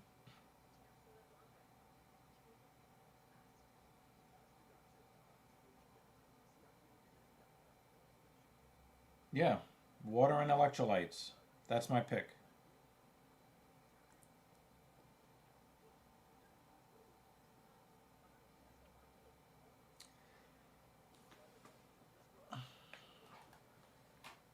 I don't advocate for people to drink poison.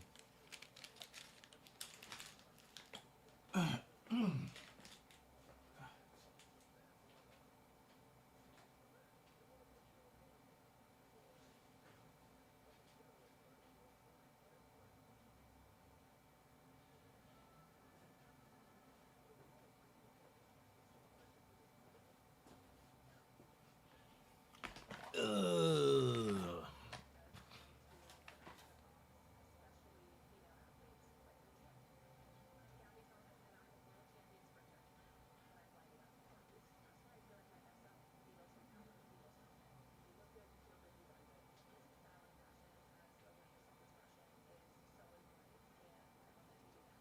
Yep. This is the time of year. Water plus electrolytes.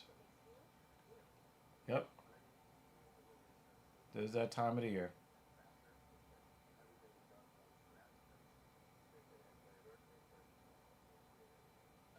I downed an entire liter bottle of water in about 16 seconds. And not long after, I still felt that uncomfortable, dehydrated feeling. So I emptied a pack of Element in another liter bottle, down that in about 35 seconds, and it felt better for the rest of the evening. That was yesterday.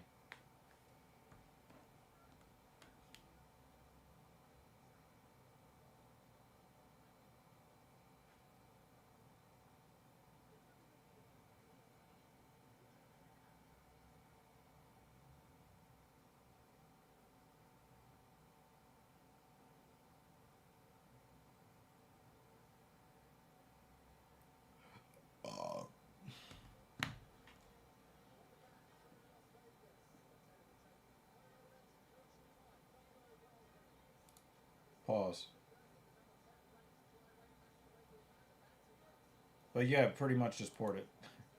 Element has some interesting flavor. I like the straight salt one the best. I did not know that they had that. This is Evil tends to like the chocolate salt. Yesterday I had the orange salt. They have some fucking spicy chili shit. That is one of the worst things on planet Earth.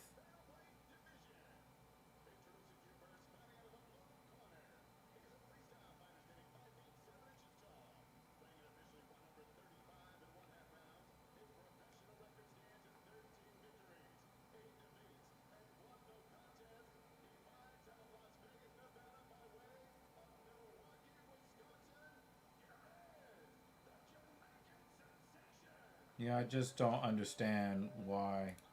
I mean, if the odds really are minus 600 in favor of Urseg, that's crazy. Yeah, that shit is fucking terrible. I mean, it is one of the. I'm getting angry just thinking about it. Like, why does it exist? There's no reason for that shit to exist.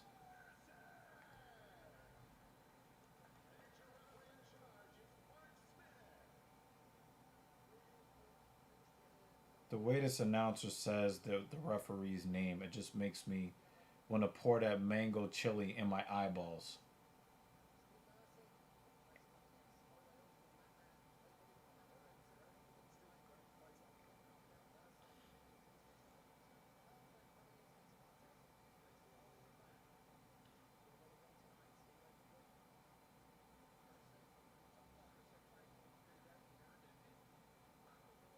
That's gross too. What the fuck is that, Jake Miller? Ugh. I don't even like.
Oh wow.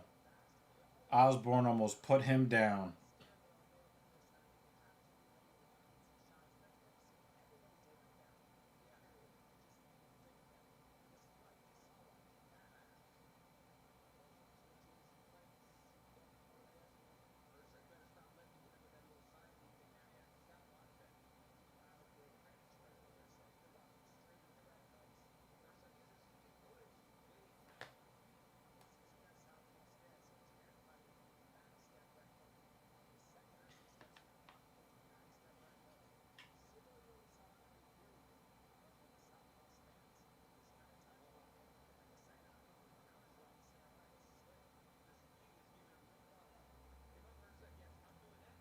And now Helsley is giving up home runs.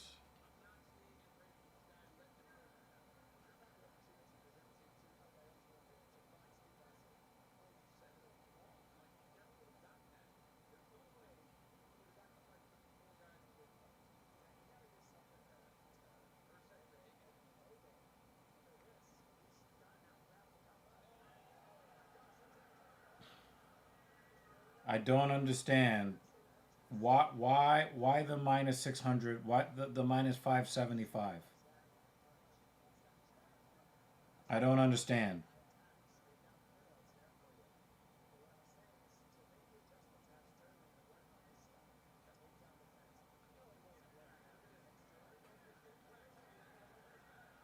And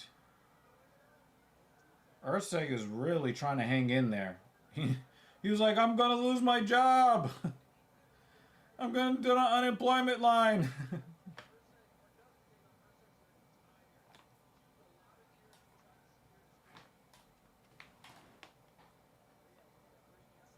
I still don't understand why.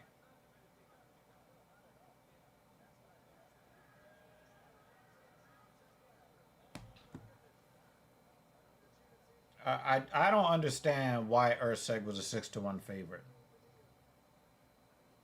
Maybe they thought it was a different Osborne. Ozzy Osbourne.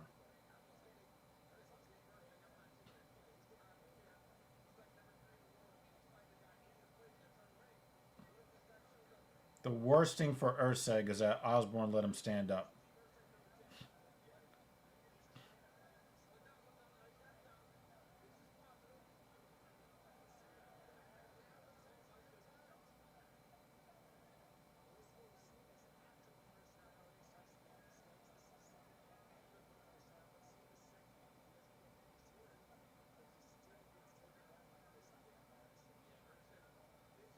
Osborne gave up position so fast and so easy.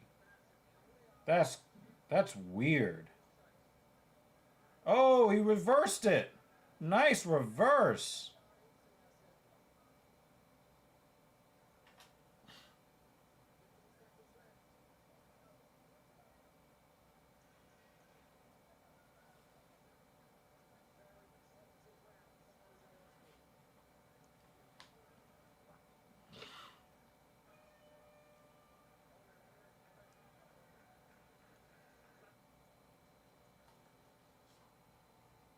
Again, I do not understand.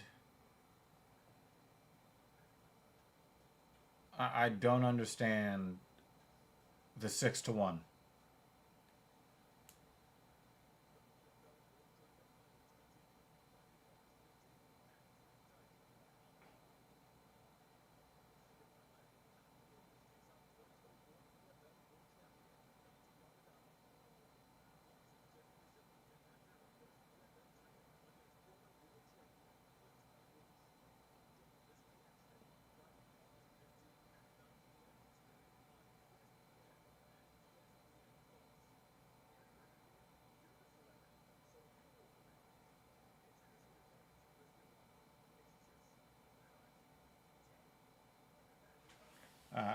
I don't understand the odds. Not for this fight.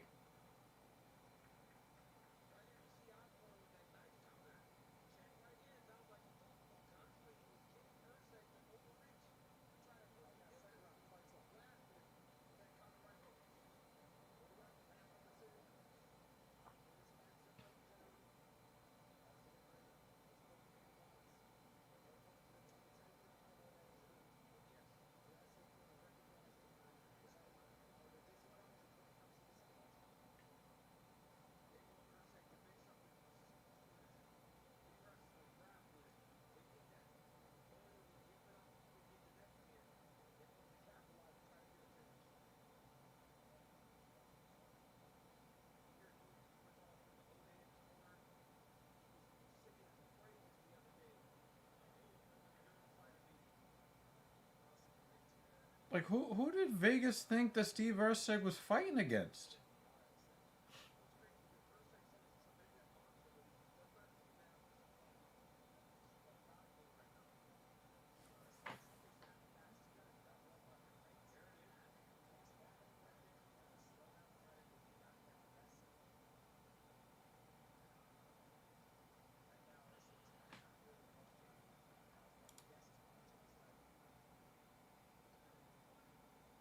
Hmm.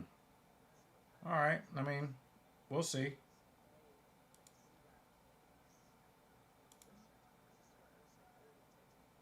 I mean, if he can make it there.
I don't know.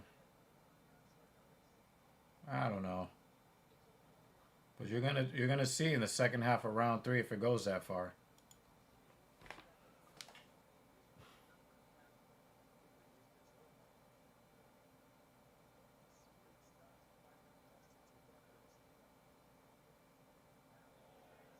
He tried him. He kicked the hell out of Osborne's hair though.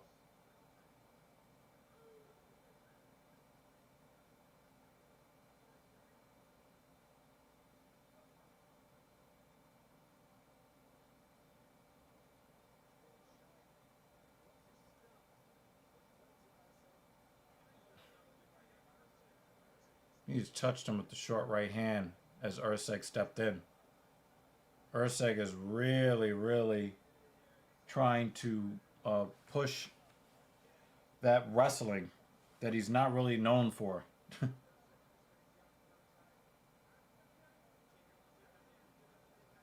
He's known for being a hand thrower.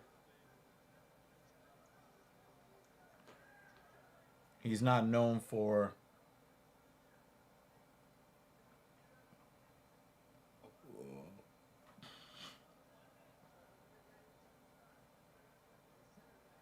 being any kind of wrestler. So when he's going for these fucking barreling in for these single legs, it just doesn't look a power double from where? Like where is he? Where is this coming from?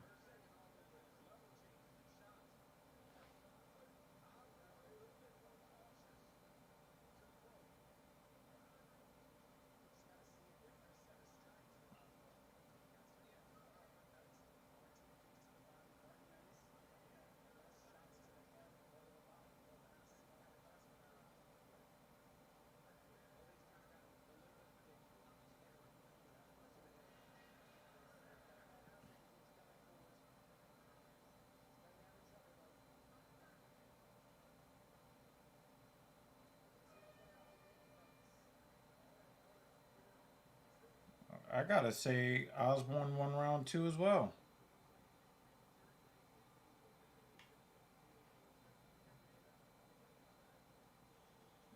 Looks like he's going to the unemployment line, according to him.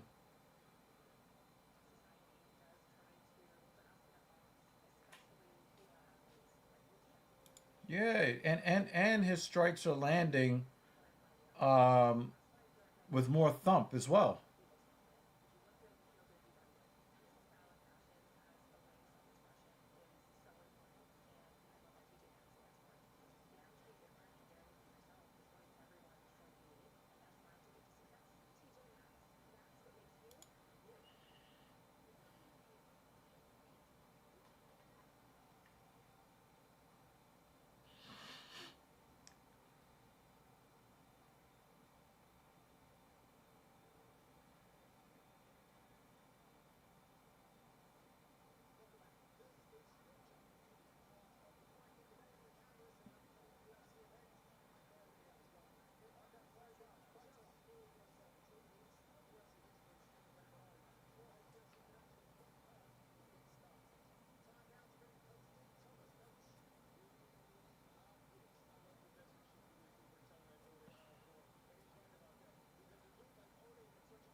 Yeah, sometimes they're landing it at the same time.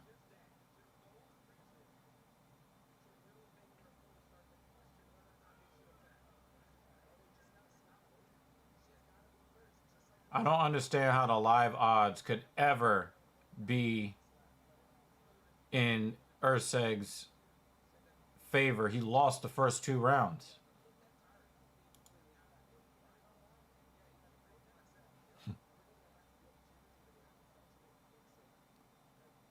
Marab, he fidgets a lot too.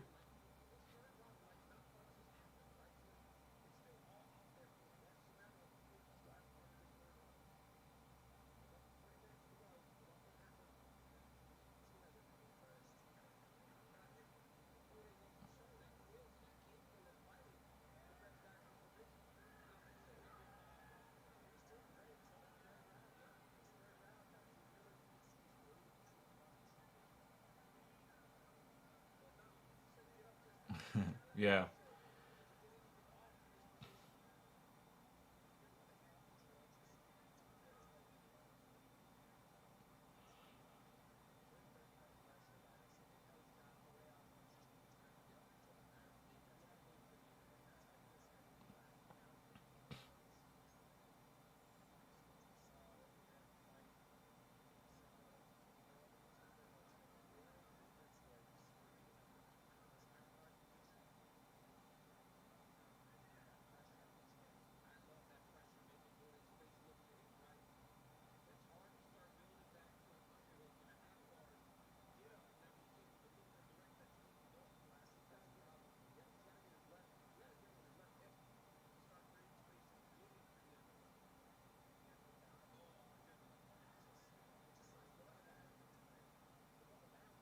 Um, I don't know, man. I don't.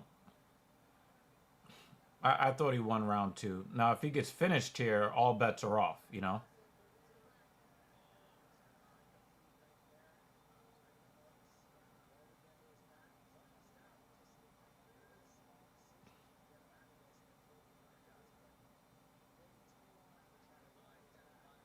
The last time Urseg tried to go for this rear naked choke, he ended up getting reversed.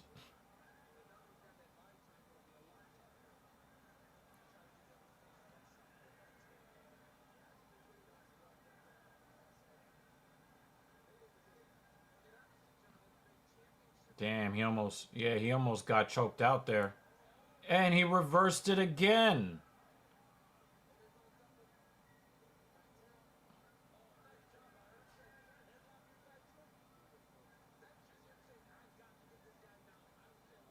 Yeah, he doesn't want to strike with Osborne.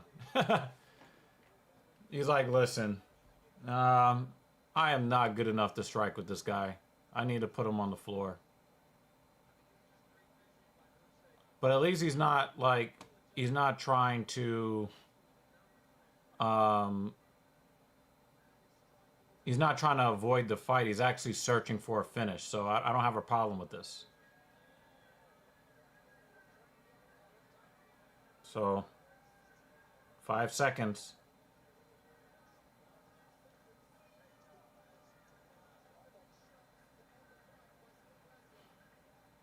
Polly Chaser is funny as hell.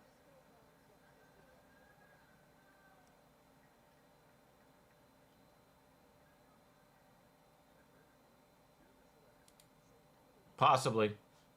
Possibly.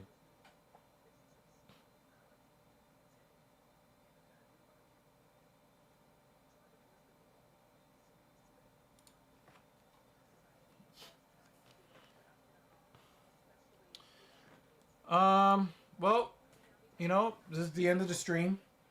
So we're doing okay, I guess. Um, there hasn't been like a whole lot of fight time action, so there's been a lot of downtime. Just hanging out with Travis and Jake for the most part right now.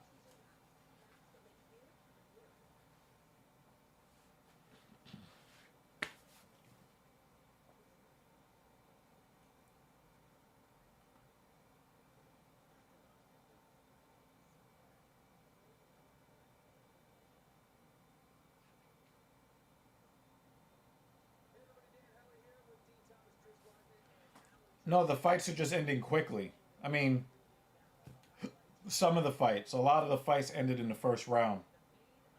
Um, there really weren't any bad fights that I saw.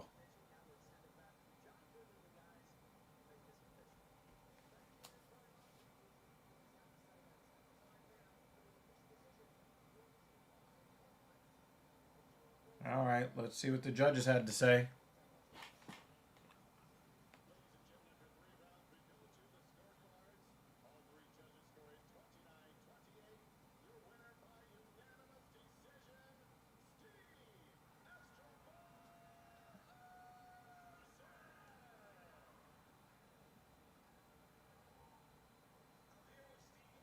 I don't agree with it.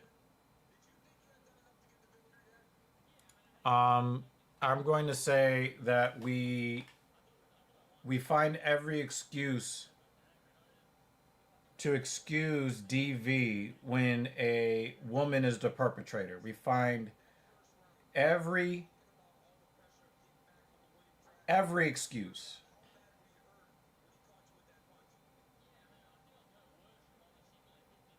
We have a really horrible misconception that men are the perpetrators and women are the victims.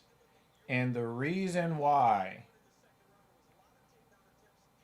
we have this misperception is because we say that women are not perpetrators, and if they are, it's somebody else's fault.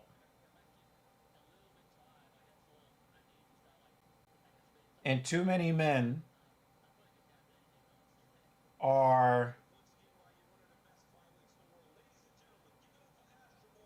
too okay with being victims of DV and not reporting it. So when they go and tally up all of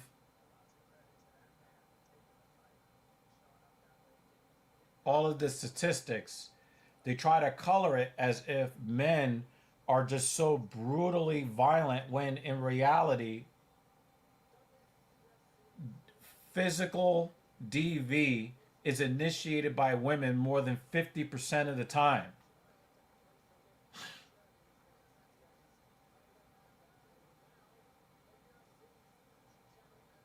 So it's very difficult for me to just sit by and just, oh, it's okay. No.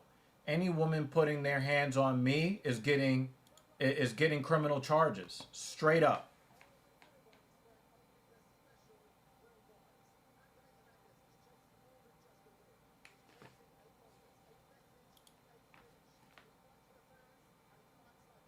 When they talk about, oh, we need to help victims of DV, they always put a woman's face on it because we refuse to point the finger at the guilty parties when they're guilty.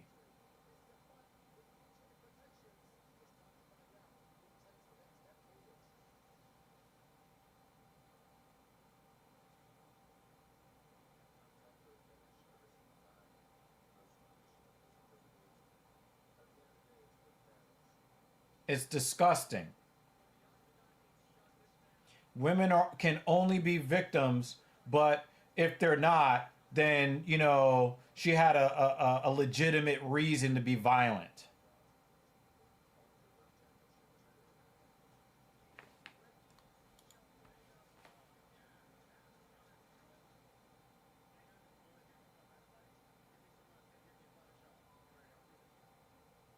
And the reason, and Polychaser touches on another point that I want to make.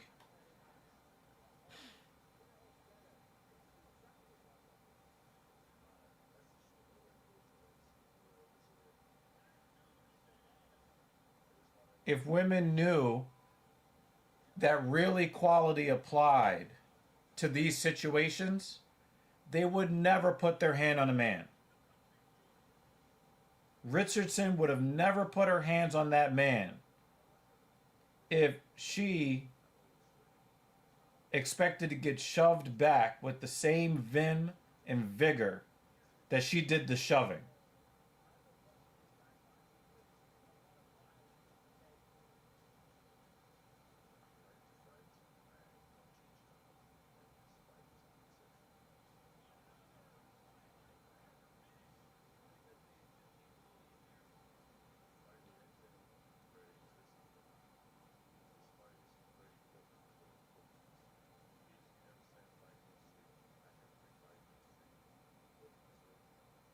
And these are the same people that whine and cry about equality,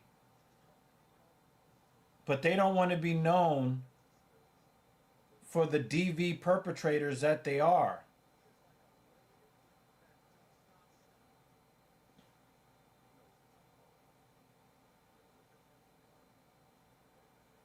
Why we don't paint women with the same negative, you know, again,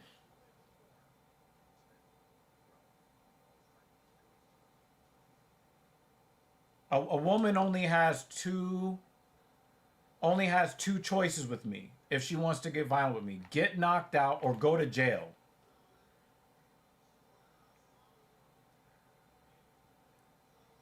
Those are your options if you're a woman trying to put their hands on me.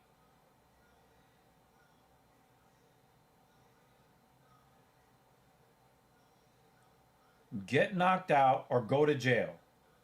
Those are the only two options. There is no third option. And the thing is, guys, you need someone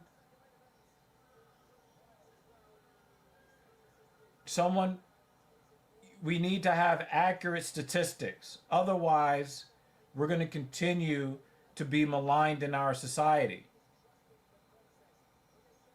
We need accurate statistics on who is being violent with who.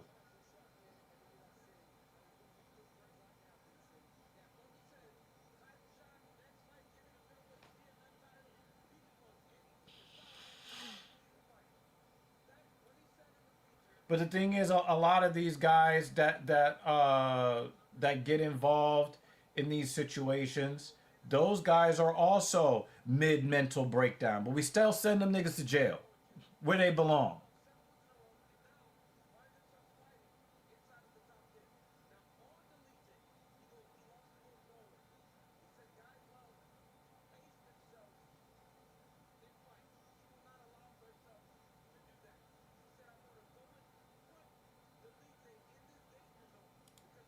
Thank you, Polly Chaser. Thank you. This is the comment of the stream. I've been saying this for a really long time. I have my opinions on the whole DV thing. But if you are a man who is dating a woman with the capacity to be violent, you're at fault. You're at fault. And that dude is doubly at fault because she has already been cited for DV before she got with him. She was being violent with some woman she called herself dating.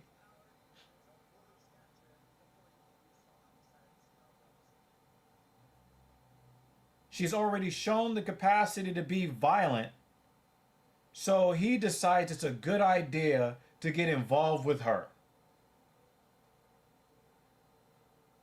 Well, whatever happens to you happens. Oh, I don't want the police to get involved. You know what? I hope she keeps whooping your ass. Because you like it. Obviously, you like it. You don't want her to pay for what she's done. You got with her knowing that she has a propensity for being violent.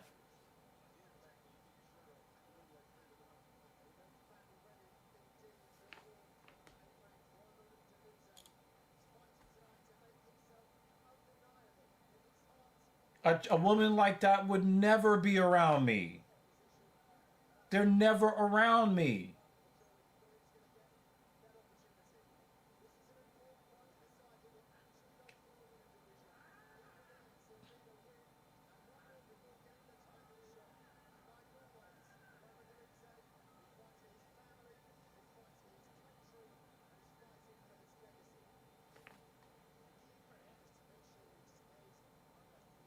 Nope. Dumbass niggas are still dumbass niggas.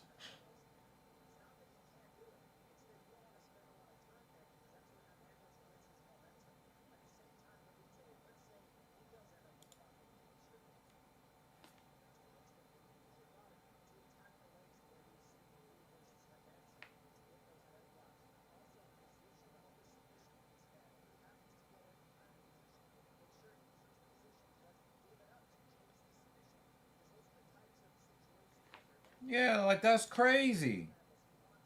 That's crazy. Like I don't control the women in my house, but I require that any woman that I am involved with, she has to be she has to be in control of herself.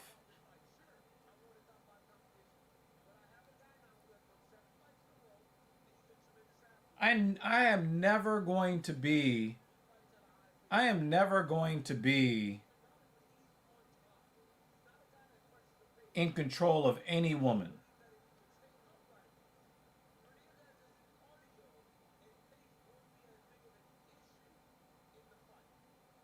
I'm never going to be in control of any woman. But I will always be with women who are in control of themselves.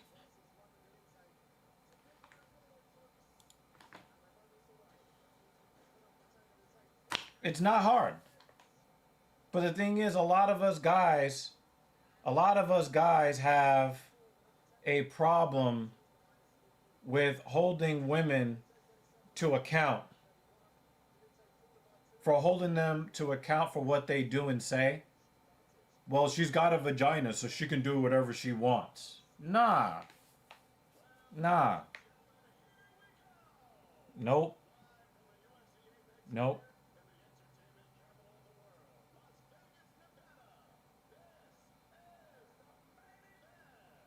Yeah, he swung.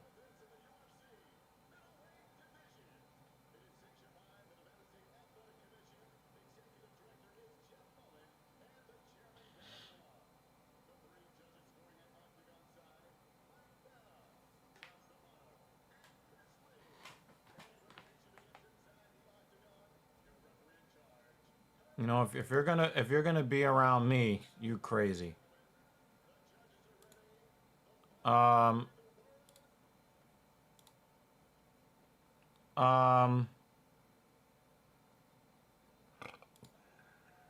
um. I'm rooting for Anthony Hernandez.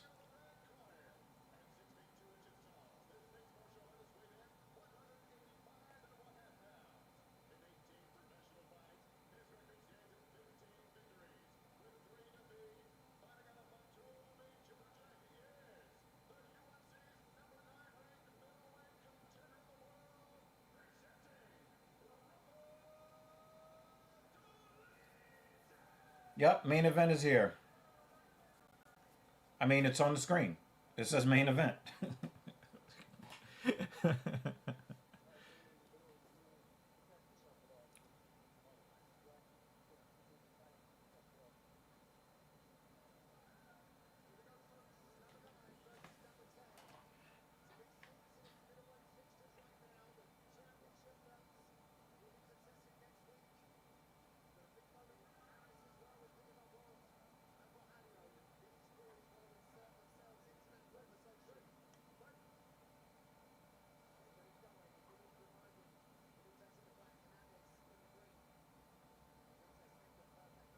All right.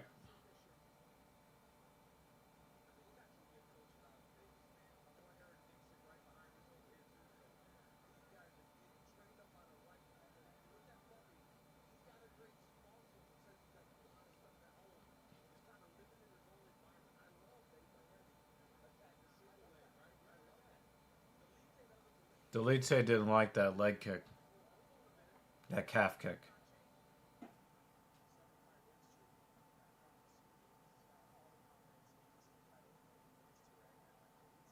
Yeah, this is a fight night. This is not a pay per view, Polly Chaser. Looks like Paul Craig.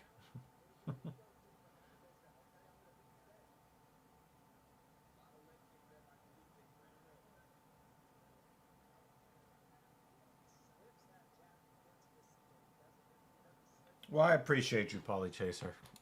We appreciate you, man.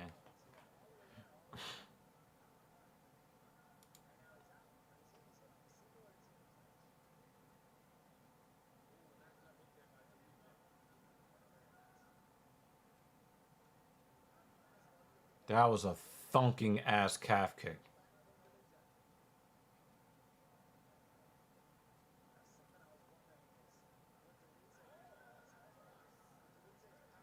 Oh, wow. Dolidze is not feeling that great right now from that overhand right. Double underhooks for Dolidze.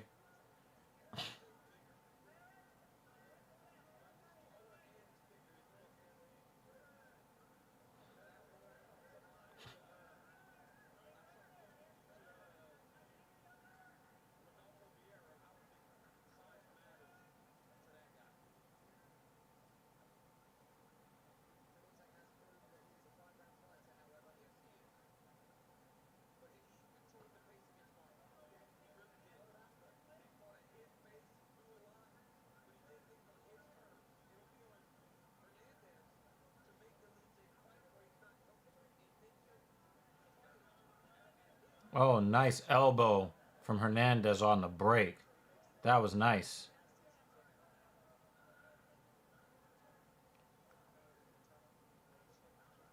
Oh, that's a nasty calf kick from Fluffy.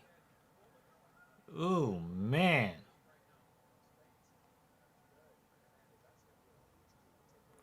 This is the last fight, Polly Chaser.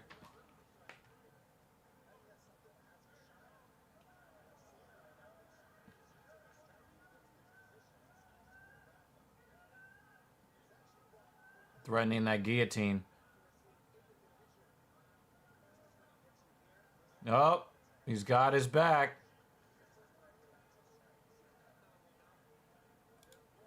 Well, he just added another one.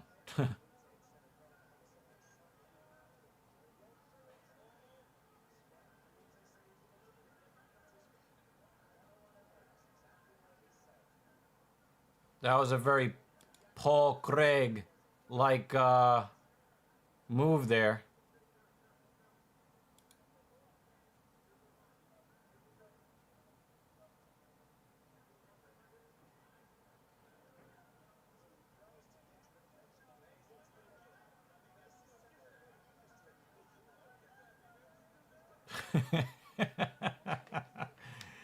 Yeah, it's true.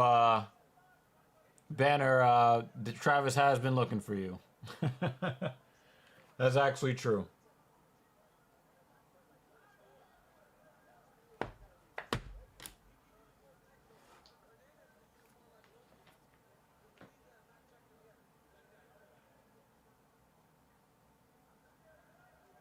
That was a nice right cross from Hernandez there.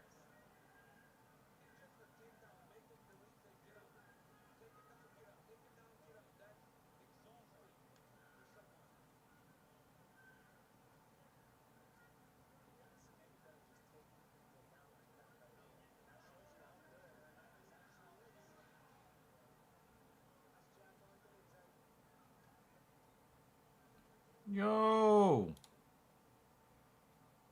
they went to commercial at the end of the round.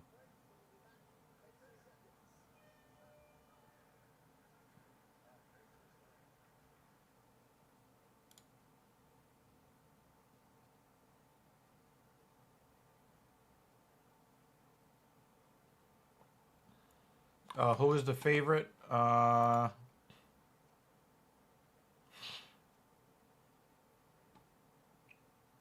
Let me see.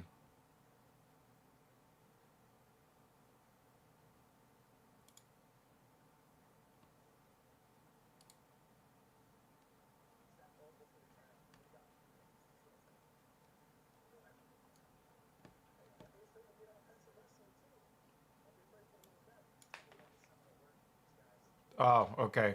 Jake's got it.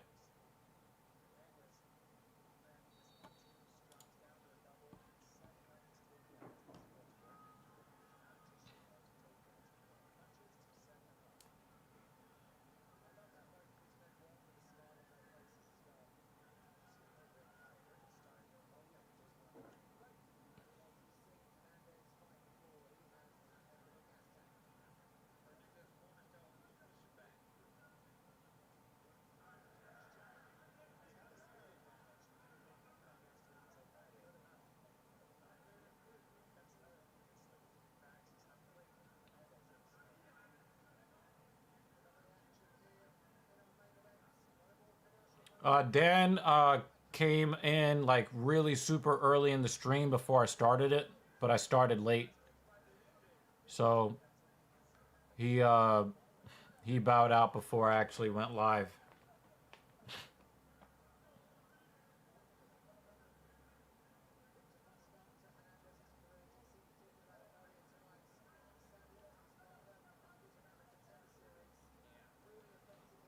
I don't know where you're getting this from. Dolidze is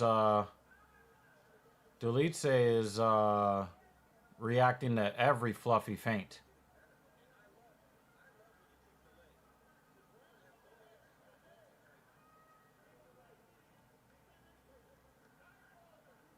All right, they're throwing that leather now.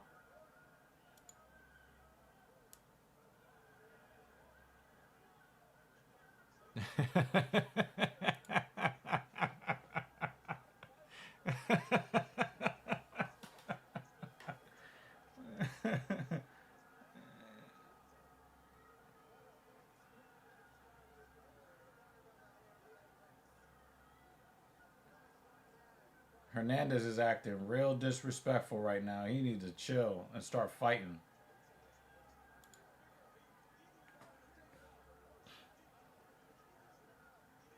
Oh, he grounded him. Yo, what is wrong with Dolidze? Dolidze looked like something bad happened to him and he crumpled.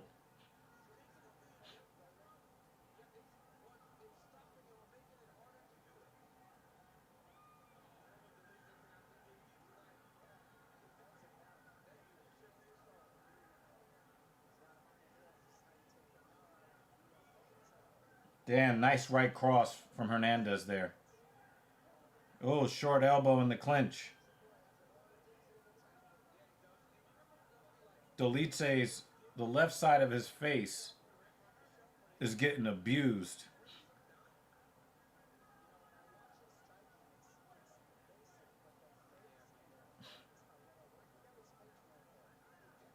Oh, he popped him with another elbow. Oh, another leg kick. Damn.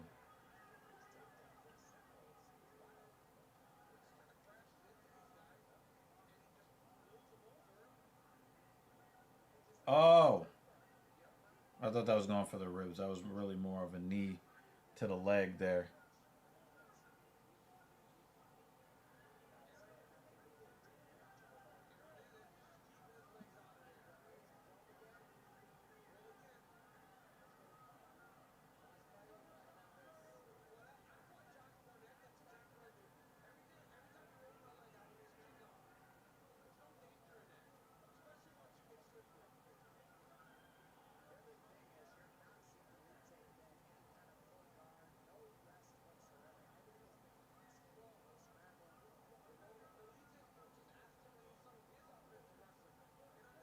Oh, nice right cross again.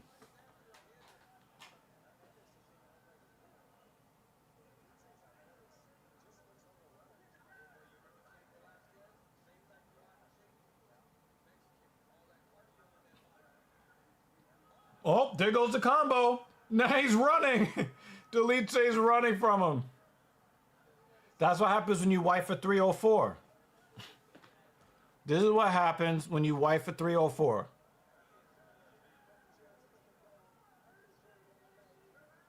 You get beat up by a guy named Fluffy.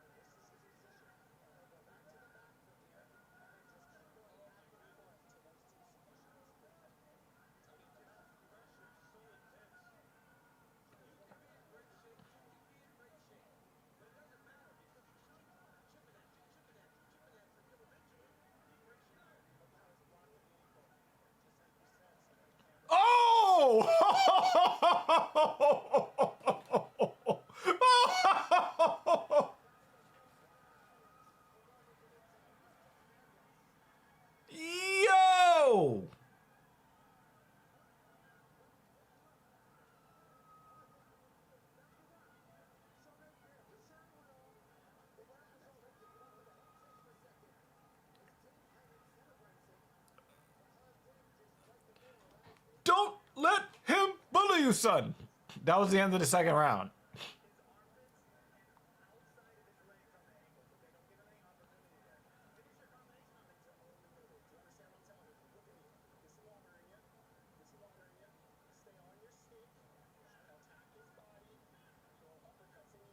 Don't let him bully you, son.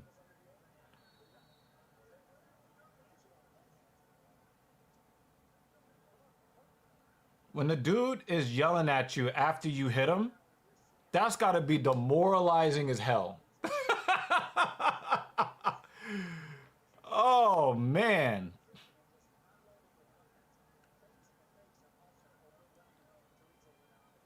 Nah, he's getting dominated. He's getting dominated.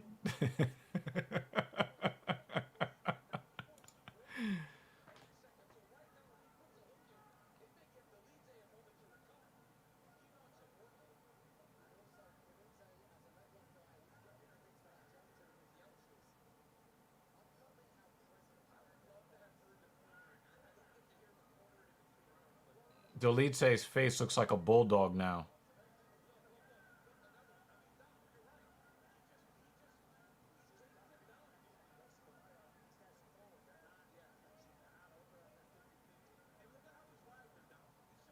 Hey, yo, pause, DC. I don't want to hear you talk about men riding other men. Chill.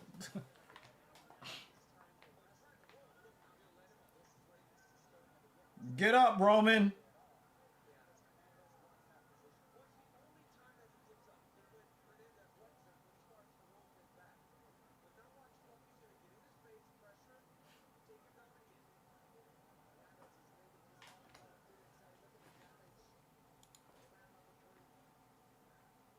It's not just that he's 2 steps behind. The dude has no confidence.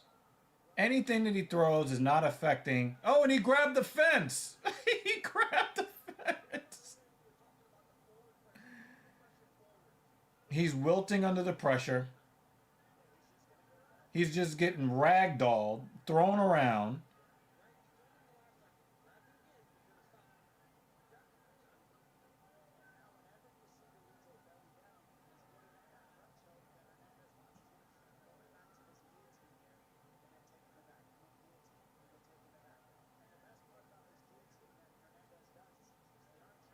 I mean, he looks like he wifed a 304.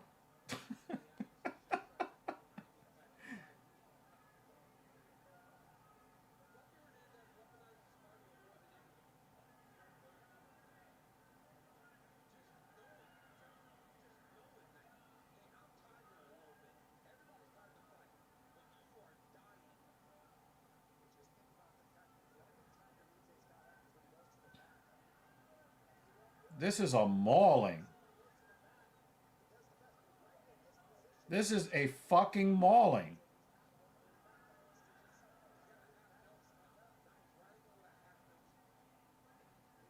Yeah. Well, one of them has insane stamina. And yes, those fucking knees, they fucking hurt.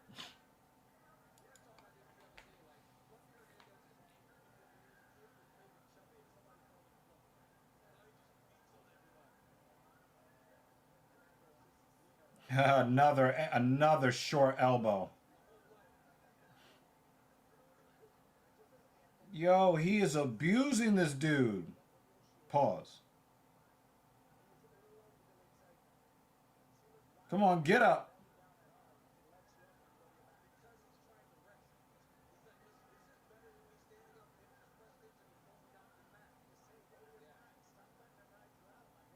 So he's bullying you on the feet and bullying you on the ground.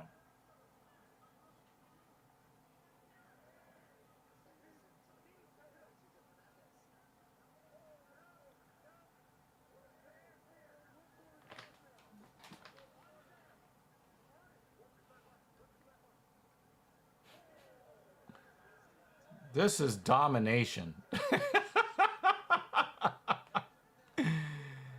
Damn, he's getting dominated. This is a 10-8 round, yo.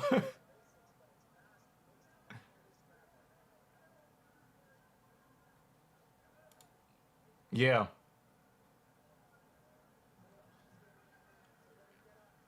Yep. If they're smart, they would. Oh, he got fucking dominated again. Damn. He's just getting thrown around.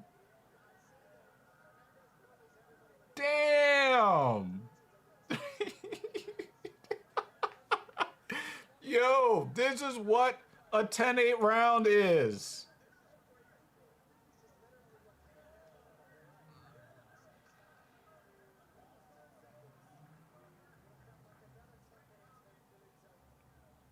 Drop another elbow.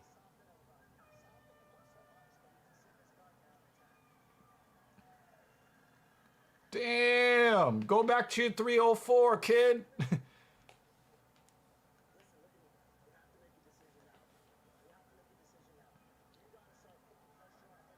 Don't let him bully you, son. That's a 10-8. Oh, man. Not employed. They're all independent contractors. They're all independent contractors. The winner gets the other half of his paycheck, and if they like his performance, especially, he might get a bonus on top of that.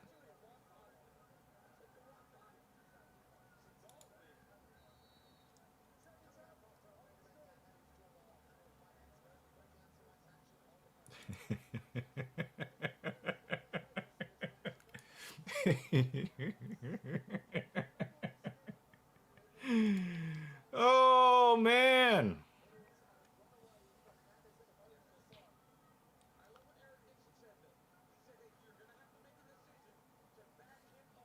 Yep. And let me tell you, Dolidze is giving his all. This is what he has to give. Holy crap. Midmo's in the building. How you doing, buddy? I forgot this was a 5-round fight. Oh, man.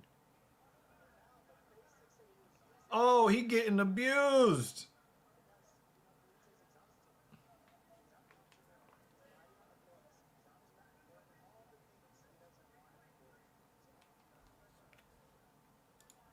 You know what? Hit me up on back channels to talk about the personal stuff. Just hit me up on back channels.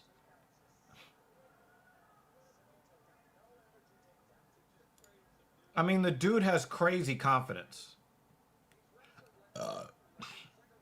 He has crazy confidence.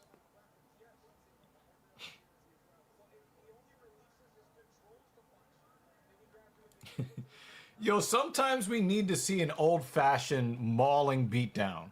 You know what I'm saying? It's good to see you, Midmo. As always. This is a thrashing. This is a thrashing. He's like, let me get some space so I can put my knee in your ribs. Oh, he's grabbing inside his glove. Dolidze is fucking... Oh, my God. Hell yeah. Hell yeah. This is what happens when you marry a 304. Or you get with some chick that sleeps around the gym. This is what you get. We need to see Dolidze versus versus Cucky.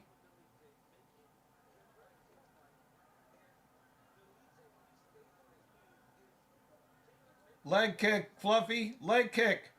Oh, another lead elbow. He's grabbing the fence again.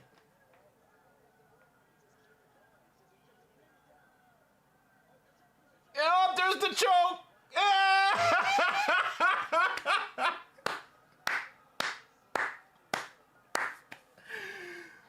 Yo, he didn't even let Herb Dean take the point away. He was like, "Nah, man. I don't even need you to nah, you don't need to take the point away. You don't need to take the point away. I'm up." Yo, that was abuse.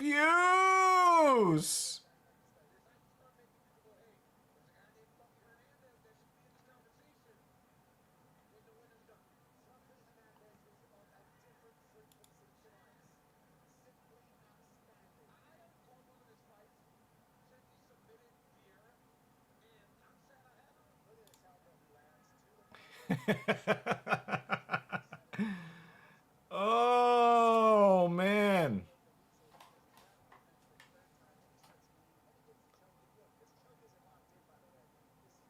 That was embarrassing. Now you know Cheyenne gonna cheat on him now. Cheyenne gonna cheat on him now.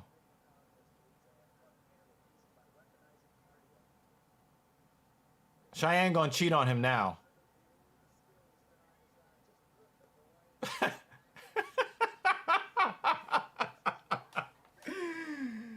Oh man. Yo, Cheyenne already got another man in her throat right now.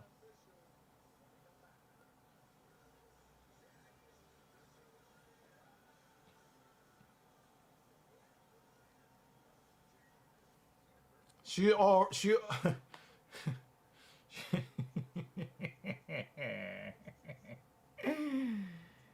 Yo. A quick poll, quick poll. Who disrespected him more? Oh man, that was hilarious. It's really not that complicated. It's really not that complicated. A woman was in a relationship with a man. She decided to cheat on that man. The man that she cheated on that man with thought it was a good idea to wife this 304. And he just got undressed in the cage, ragdoll like a little bitch. That's what happened.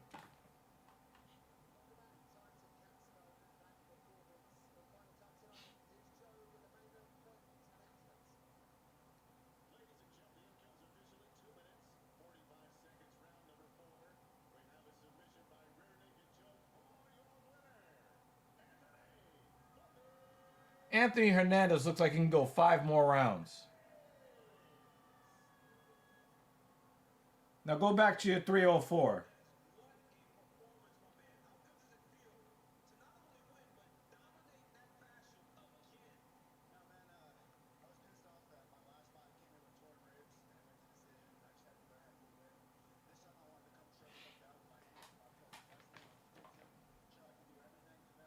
She's not even a dime piece. She's not even a dime piece. He got her after she cheated on her man with him. And then he wifed her up. You don't...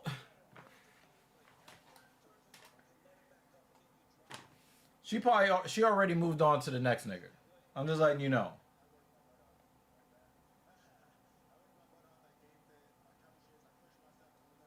And remember too, it don't matter what she look like. You can't be a dime piece and a 304. You can't be out here passing your puss around and be a dime piece. Nah, son.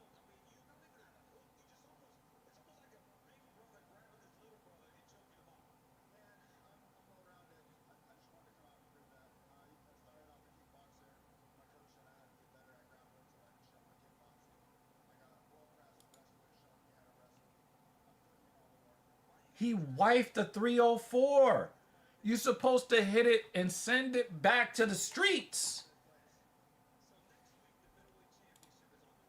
Yo, Polly Chaser been throwing out some gems today. I mean, he's been. I mean, this applies here too. I started this one. Vex said that Mrs. Evil is having a midlife crisis. That is funny as hell. But Yo, Polly Chaser came with the fucking wisdom today.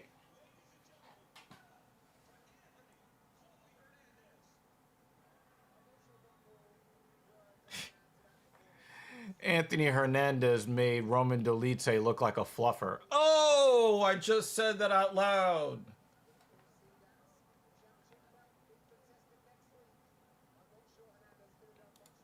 Well, I want to thank everybody that came through here today. Thank you for making the main card fun to cover. Um, Apologies to Dan Jensen. He showed up early. I did not. So apologies.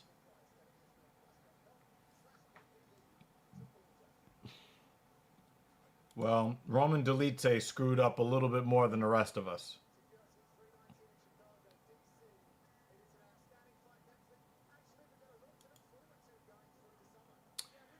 All right. Well, very happy to see all of y'all mofos today. Um, we have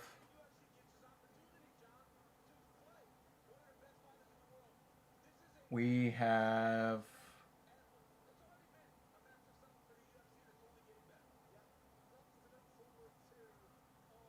a very long-awaited matchup. Um, for the middleweight title. Oh wow, that's dope right there. Even though you'll be the stream sponsor for a total of like maybe 20 seconds, but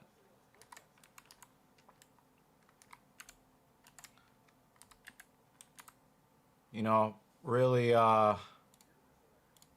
we do appreciate it, especially, you know, I understand what's going on behind the scenes, you know what I mean? Um uh so yeah, that's ultra dope. Thank you for becoming the stream sponsor for the late save. We're gonna go out today with a quote from Polly Chaser. Again, Dan Jensen, I'm so sorry, guy. Please forgive me.